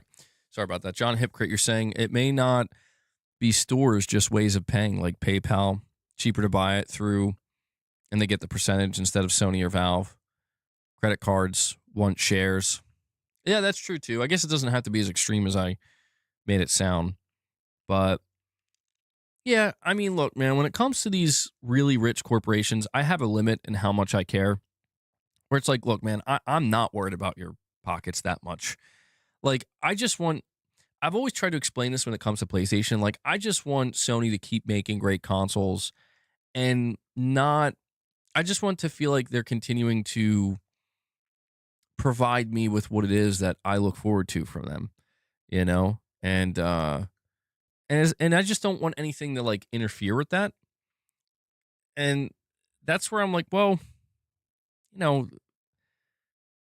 PlayStation Store kind of being cracked open a little bit. Yeah. I buy my games physically. Like, I don't, if anything, that would like maybe incentivize Sony to be like, we need to keep selling games physically, man. Like, so if anything, I might be like for it, where it's like, because I know what Sony's end game is. Sony's end game is the same as every other company. The end game is, we want you locked into our digital storefront, and you will forever buy your games through us. Period. You know what I mean? I'm against that future across every digital storefront, just across gaming in general. So anything that seems like it could, I don't know, help disrupt that a little bit, I'm not opposed to. Smoking a cigar, got home from work early and enjoying the Tampa weather. Nice, dude. Living the dream, bro. Sounds very relaxing. Xbox Special Forces, you smoke cigs. First of all, there's always discounts. I don't know why anybody would complain about that. It's not forced at all. And Xbox had to pivot because their hardware doesn't sell, so they need other platforms to compete. Yeah, like, I mean, the only thing that feels a little bit unfair in this perspective from Sony's view is, like, they did kind of win fair and square. like, well, maybe fair and square is stretching it depending on your view of it, like locking down exclusives. Well, no, it is fair because Microsoft could have spent that money too. But yeah, it does feel weird where it's like, well, Sony, again, at the end of the day, man, like, I do try to emphasize, like, there are options. No matter what anybody says. Like, you don't have to play on PlayStation. Even if you feel forced to buy a PlayStation to play Wolverine, in that case, it's like, okay, you do need a PlayStation, but you don't have to stay here. You don't have to buy a single digital game. You don't have to interact with anything Sony offers other than you just bought Wolverine to play Wolverine, and that's it. You know, this is your exclusive machine. And I think that just, you know, I don't buy games digitally really, but even I see, like, there are sales all the time on the PlayStation Store. Dude, I see games pop up that's like, here's a game for $5. I'm like, what the fuck? Like, this is only $5? I don't buy it, but I'm like, that's kind of crazy.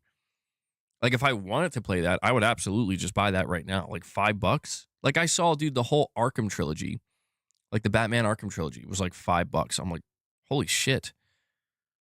It's stuff like that it's like, it's not like digital doesn't have any,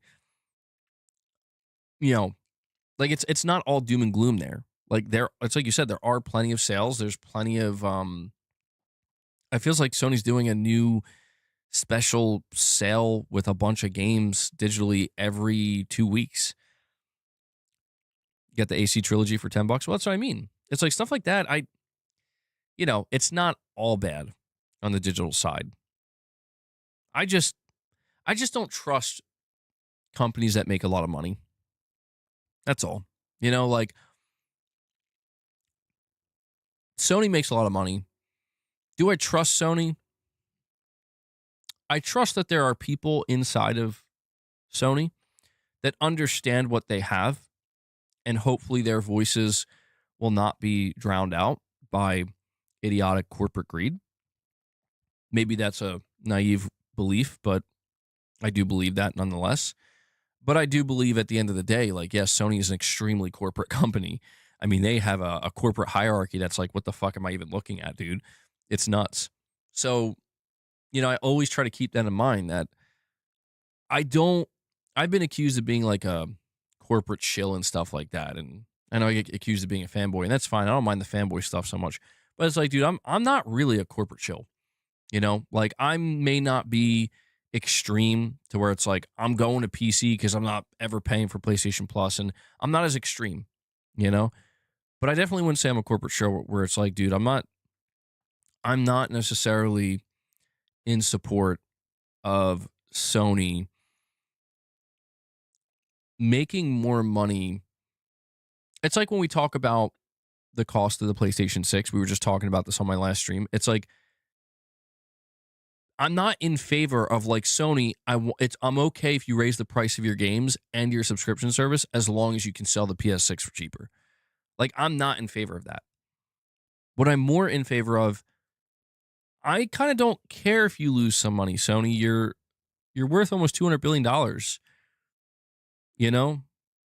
Like, it's fine if you want to be strategic and find ways to make it up in the long run, but you get what I'm saying? Like, at the end of the day, that's kind of how I roll. But I just try to operate within reason and understanding that, like, most companies these days are just not, they're not, just because they can doesn't mean they will, John Hipcrit, you're saying in 2025, digital and streaming games made up 95% of the market. It's obviously over everything, not just PlayStation. But 5% making up physical sales is endgame. Come on, bro. That can't be real. 95%? Hold on. I gotta fact check this.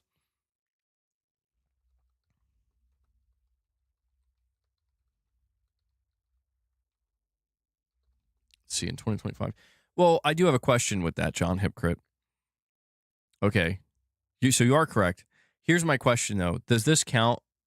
This has to count microtransactions. That's the big thing with this usually. When we see these crazy physical to digital ratios, Sony's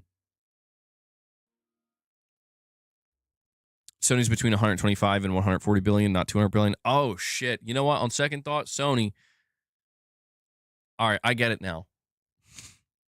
Are they real? I thought they were closer to 200 billion. Well, still, I'm not going to cry over. Let's see. Sony value. Oh, okay. Wow. Yeah, you're right. 130.30 billion. Nvidia is down today. On Sony's total value. Wait, I think I'm reading this wrong. How much is Nvidia worth?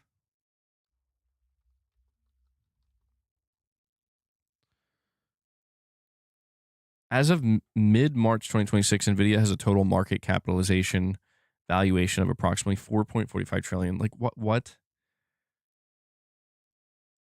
How is that even real, dude? Like that doesn't, like, in my brain just can't even compute that or fathom that. I mean, like what, like I just feel like it's made up. I mean, dude, 140 billion sounds made up. I don't know, man. Like I want to see Sony grow in the sense that I want to see. Oh, okay. He's talking about all forms of media for physical and digital. That's fucking depressing, dude. Oh, man. In 2025, the video game market is overwhelmingly digital, with estimates suggesting digital DLC and streaming make up roughly 95% of total sales. Okay. So that's why the skew is so, or that's why it's so skewed. Physical game sales in the US reached a 30-year low of roughly $1.5 billion in 2025. Although the rapid rate of decline showed signs of stabilizing due to the Nintendo Switch 2.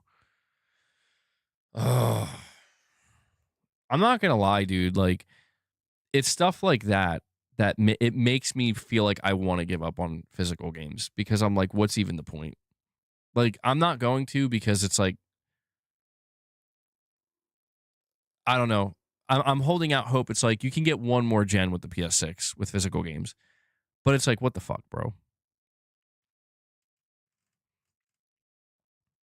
That's crazy. 95%. That, I mean, why?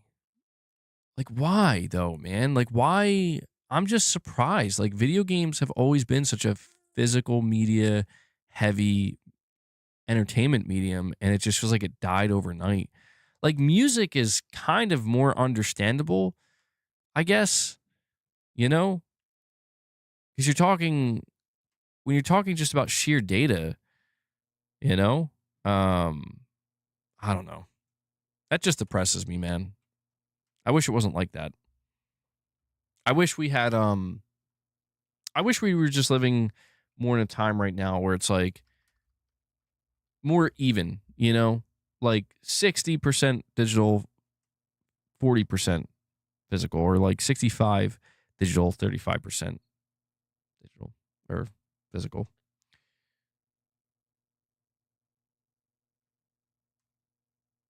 Days Gone 2 isn't happening, but the dev is making a new high profile AAA game. Well, how do we know it's not Days Gone, though? How do we know? People have been conditioned to digital everywhere. Yeah, I can't deny that. I mean, that's the thing. Like, I just said what I said, and yet almost every other form of media I engage with outside of gaming is digital. Music, movies, TV. For the few times I've read books, you know, I have like a few ebooks and shit. It's like, yeah, I don't know. I guess my whole thing is I just want to know like when it's going to end. You know what I'm saying? Like that's what makes me unsure. Like I want to keep buying physical games and trying to continue to grow my PS5 physical collection, and I do that under the assumption that the PS6 is still going to have physical games and support physical games. But I mean, it would be safe to assume, and correct me if you think I'm wrong, it would be safe to assume that if the PlayStation 6 generation is going to be a physical gen, where like, yes, they will have disc drives you can buy, and you can still buy physical PS6 games, and 95% of AAA games will have a physical version, it would be safe to say that that's the final gen, right? Like, that's it. If the PS6 gen lasts for like 7 or 8 years after that, when we're moving on to what we can imagine to end up being the PlayStation 7, that would be it. So, you know, I'm kind of going into it where it's like, all right, well, then let me just try to flesh out my PS5 collection as best I can and then continue that with the PS6. And then when it's all said and done, I'll have a massive, maybe not massive, but a big enough, a respectable PS6 and PS5 game collection. And then maybe I'll go back and collect PS4, 3, 2, and 1 games. I don't know. That might be way too expensive and a money sink at that point. But yeah, I don't know, man. I don't know. When looking at NVIDIA and all the huge companies, you need to focus on P/E, price to earnings ratio. Yeah, that's above me, Whiskey Gaming. It's above me.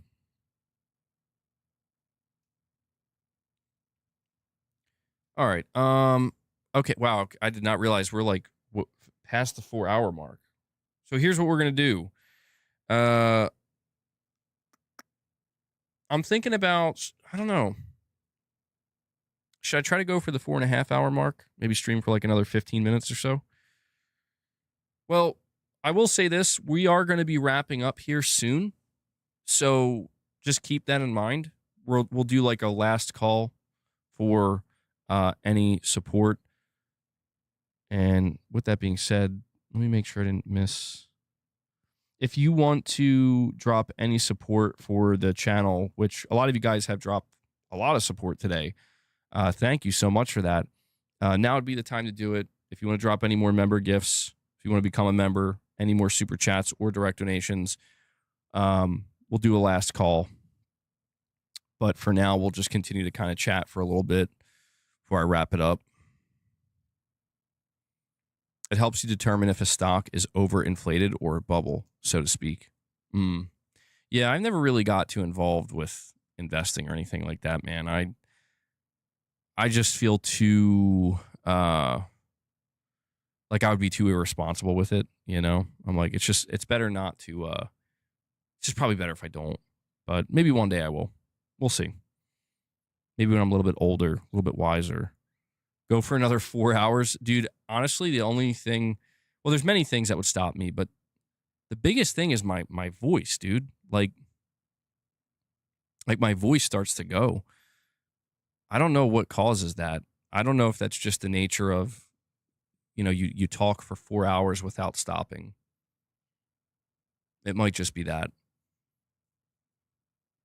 Maybe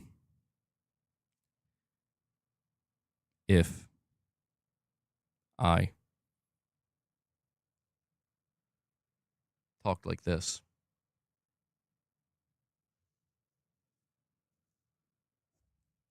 I could go for another 4 hours. Perhaps. Oh, we got Whiskey Gaming coming in. Whiskey, thank you, man. Whiskey Gaming comes in. He drops a single member gift for you guys. He's here to remind you, you can always drop a single. Thank you, Whiskey. Yeah, to everybody who is a channel member, thank you so much. I know some people are like, well, are we doing members content anymore or not? I don't want to say we're never going to do members content again. I don't want to lock that off completely and say it's never happening. But for now, I want to encourage anybody who is a channel member, if you pay for your membership, or if you get gifted a membership and you want to pay for it yourself, or if you're gifting memberships, what you're doing is you are being a backbone of the channel. You are allowing me to be able to continue to run this channel, to do 4.5-hour streams, to make sure that I can keep making the content on the channel. So I just want to emphasize that. I do feel weird not doing members content, but it's like I said earlier, I can't deny, man, that YouTube, I came across numerous things that basically claim that YouTube's algorithm punishes you for doing members content. And I'm like, that can't be true.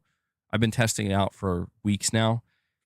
It's like I said, every single arrow on the back end for YouTube, green, going upwards. I'm like, really? I'm like, okay, that's fucking weird. But so I just feel bad about it. But yeah, it is a good thing though, because it means that people who are supporting the channel are doing so because they just want to support the actual content here and what I do. And they want to allow me to keep doing that. So I do really appreciate it. And thank you guys for that. Maybe we could figure out some kind of alternative solution potentially. I'm not sure. Too much MBG content is bad for my time management. What about the members lounge? Yeah, I don't know. I mean, like, maybe I could do something different where, like, rather than doing members content, I could have like occasional streams where it's just members chat only. But see, it feels so like, is there even a point? Like, is anybody actually going to appreciate that? Or is it just going to feel like, because that's how a lot of the members content ended up feeling, where it's like, it just people, I don't think people cared if it was members or not.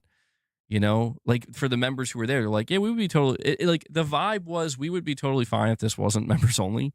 We're just happy to get the content. We're happy to, continue, see you continue streaming and stuff. That's kind of the vibe I got. And that's why it was just really off-putting me, where I'm like, bro, what? Like, you're like, why am I reading multiple write-ups claiming that members content hurts channels? I'm like, no. Meanwhile, I'm looking at my channel and I'm like, huh. John Hipcrit, you're saying viewers don't like paywalls is probably why. Well, yeah. Yeah. I mean, that's like, to me, the best dynamic is not having to paywall and just allowing people to support because they want to, where like you're just, if you're open and honest about it, where it's like, yeah, like you guys will keep this thing going. And, I'll do the best I can and support because you want to, not because you feel forced to, but because you want to. That to me has always felt like the best way to go, but it is risky because, I mean, there's a reason paywalls exist, a lot of times they do work, but yeah, YouTube doesn't seem to facilitate it very well, to be honest. MBG, I really enjoy this Xbox channel. We discuss Team Green so often, it makes me feel welcome. Bro, I feel like you are in the wrong stream today, Xbox Special Forces. Like, I feel like there's so many other streams where what you're saying could apply, but today it just doesn't. We talked about NVIDIA more than we talked about Sony or Microsoft today. Schedule game streams instead that are open to everyone, but the game requests come from members or something like that. Or even video reactions in place of games. When you say video reactions, you mean like for members or just generally is like a different type of content? MBG, the paywall king. Talking about trying to convert people to Xbox, and MBG does not tell people to switch from Xbox to PlayStation. The door's open, just don't gaslight people. Yeah. I don't know why I get so many trolls on my channel, bro. But to be fair though, I think I've gotten quite a few trolls on my channel, but then they realize like I'm not that bad. Like, I'm not that bad. I can be annoying at times, but I think people realize, like, I can take a joke. I can laugh. You know, I'm not taking it ultra seriously. And then I say that, but then I have, like, crazy meltdowns. King Sam, you're saying, unfortunately, I am canceling my membership. I will resub when you platinum Sekiro. 50 bombs still waiting as well. King Sam, why are you going to do that to me, bro? King Sam, how could you? Look at your member badge. You can't cancel. Look at how long you've been a member. This is blasphemous. Bro, I don't think Sekiro... I think we have a better chance of Sekiro 2 coming out and me platinuming that than me platinuming Sekiro 1. I don't know if I'll ever go back to that game, dude. I know you want me to, King Sam. The videos you react to come from members, but the stream of that reaction for everybody. Wait, hold on. Oh, okay. So you're saying members get to recommend video reactions. Okay. That's an interesting idea. I mean, reaction content is pretty popular. I'd be a little bit nervous though, I'm not gonna lie. You know, like, do I want to give my members that level of autonomy? What are they gonna make me react to? I'm scared. Hold me. Not into the Dune movies, no. Maybe I should watch them. I don't know. I don't really watch movies that often anymore, man. That's one thing I've totally fallen off of. That's true. Yeah, that's true, Whiskey Gaming. Well, I can say for the remainder of March, there probably won't be any experimentation this month. And the reason for that is because this month is proving to be pretty chaotic. As you can see, I have been struggling greatly to just maintain my normal routine. And I'm trying real hard, dude. There's just so many moving parts right now. But what I think will probably happen, springtime is usually a good time to experiment. And I don't know. We'll see. Life is kind of unpredictable in that way. But I'm hoping that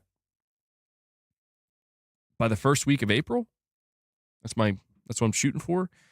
My new office setup area will be done and I'll be able to get like settled in.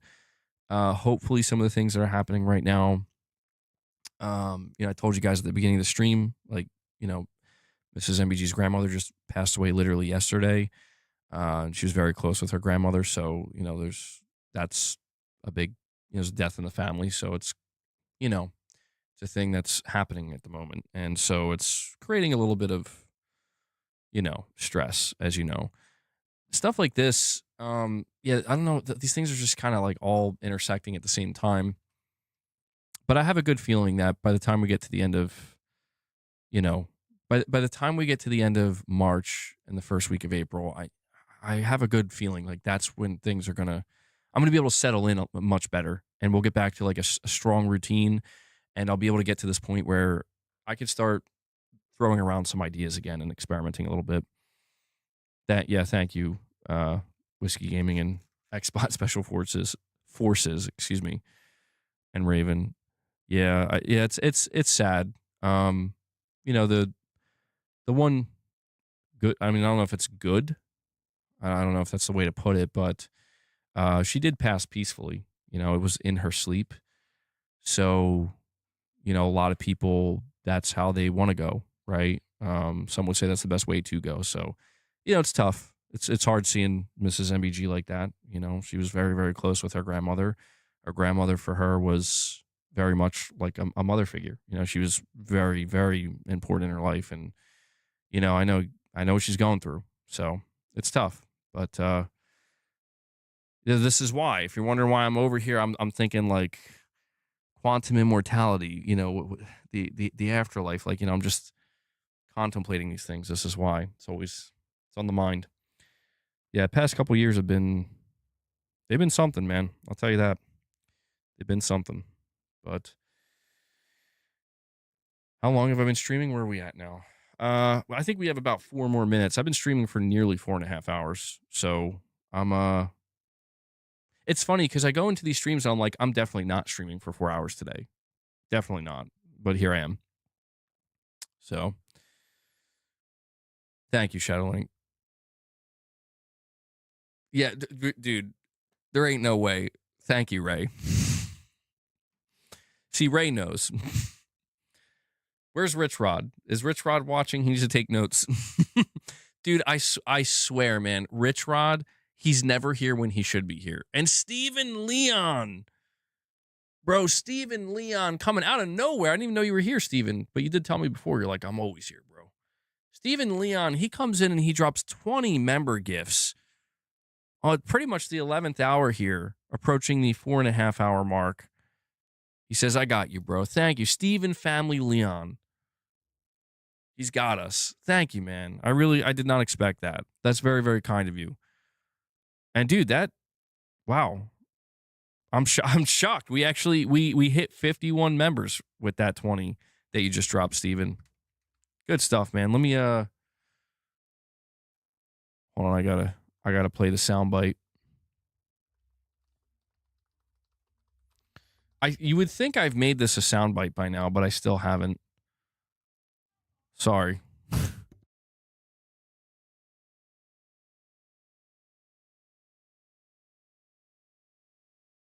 I just realized it wasn't playing. Hold on. Steven, let me try one more time, man. Suck on this!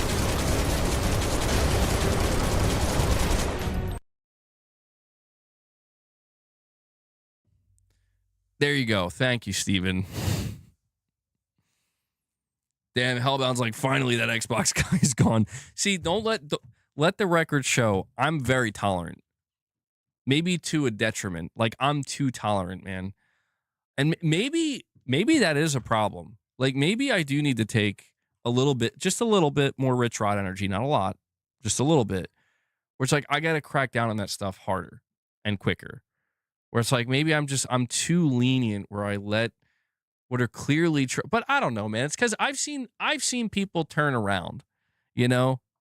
I want to convert trolls, bro. I want to convert a troll to be an actual viewer that's like, you know what, I actually kind of like MBG a little bit, you know? Like, I have this thing in my mind where like I can fix them. But it's not true for 99% of the cases, man. But something tells me that guy was probably shocked. He was probably shocked he lasted that long. He's like, holy shit. They didn't ban me yet. My grandmother is ancient. Her father was a World War I conscript. That's how old she is. Holy shit, dude. Yeah, that's crazy. I gave that guy a lot of chances and tried to tell him, but he crossed the line. He did. Yeah, he did. But good call on that one, Ray. I appreciate it. King Sam, you're saying MBG, it literally won't let me cancel my membership. It says it can't find it in my subscriptions. Please beat Sekiro this year. You're missing greatness. Oh, you can't cancel your membership, King Sam? What a shame.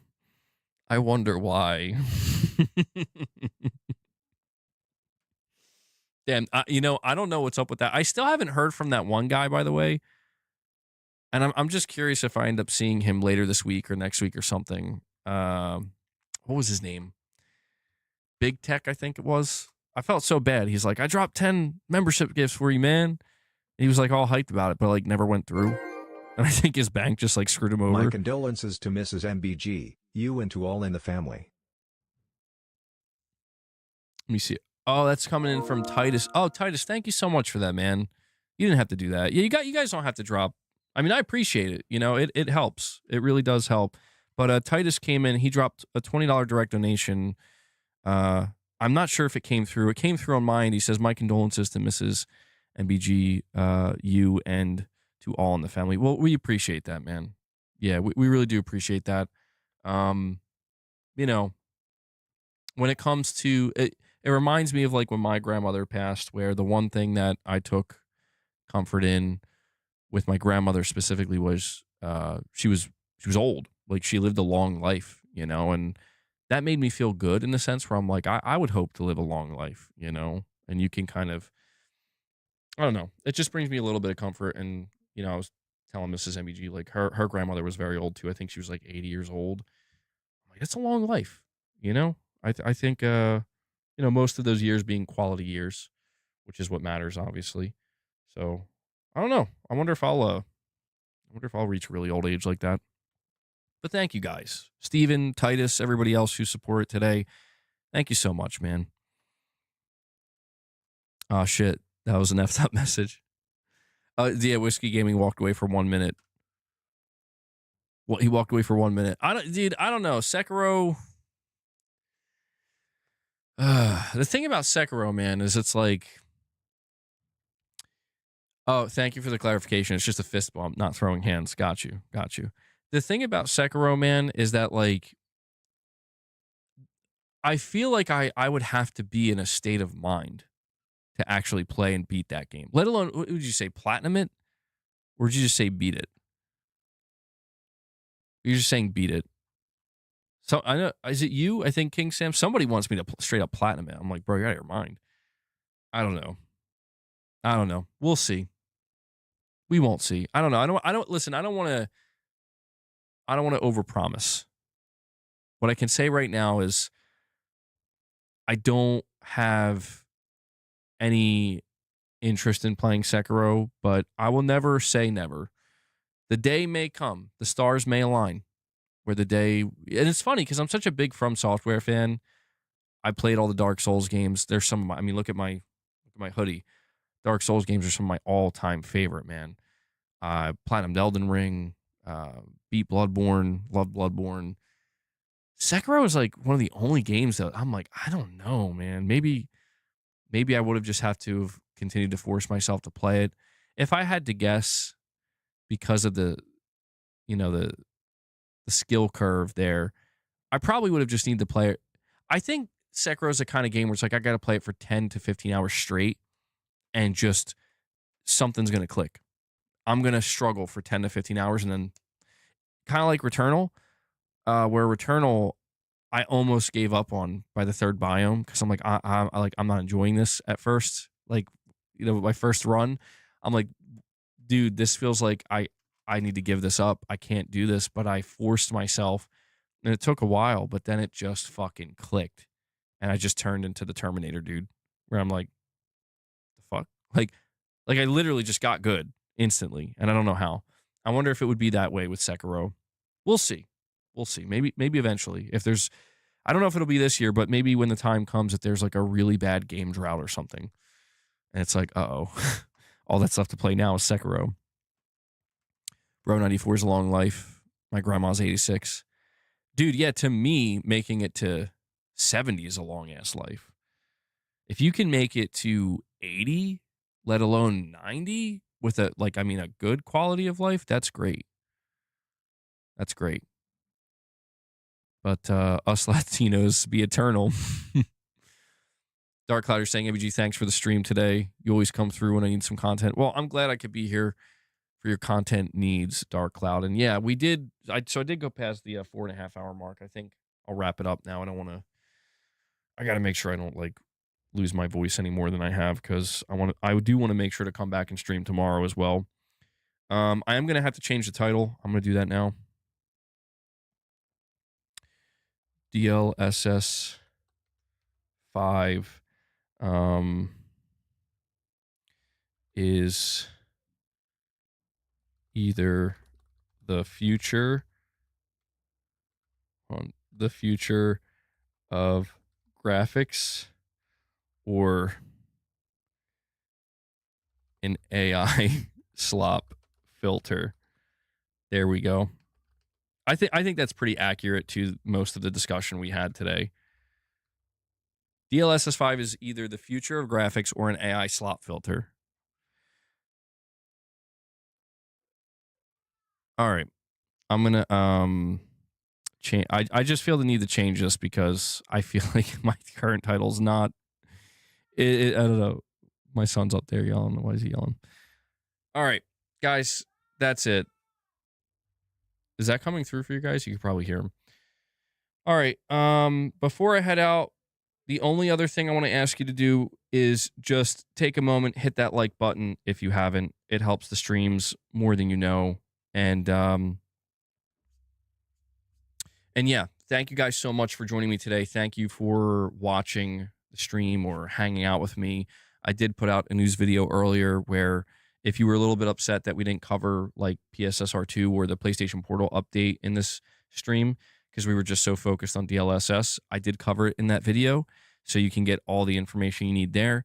And I also want to make sure to give a big shout out to the community for dropping all the support through super chats, membership gifts. If you're a paying member or if you dropped a direct donation, all of it contributes to what I do here. I am fan funded. I can only do what I do because you make it possible. So thank you so much for that.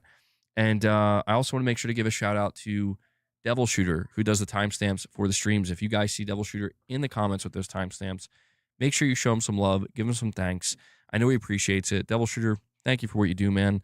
And maybe one of the things we could do, I don't know if Devil Shooter's here right now. Maybe I'll talk to him or something once everything on my end gets sorted, and maybe going into April and May and the spring and summer.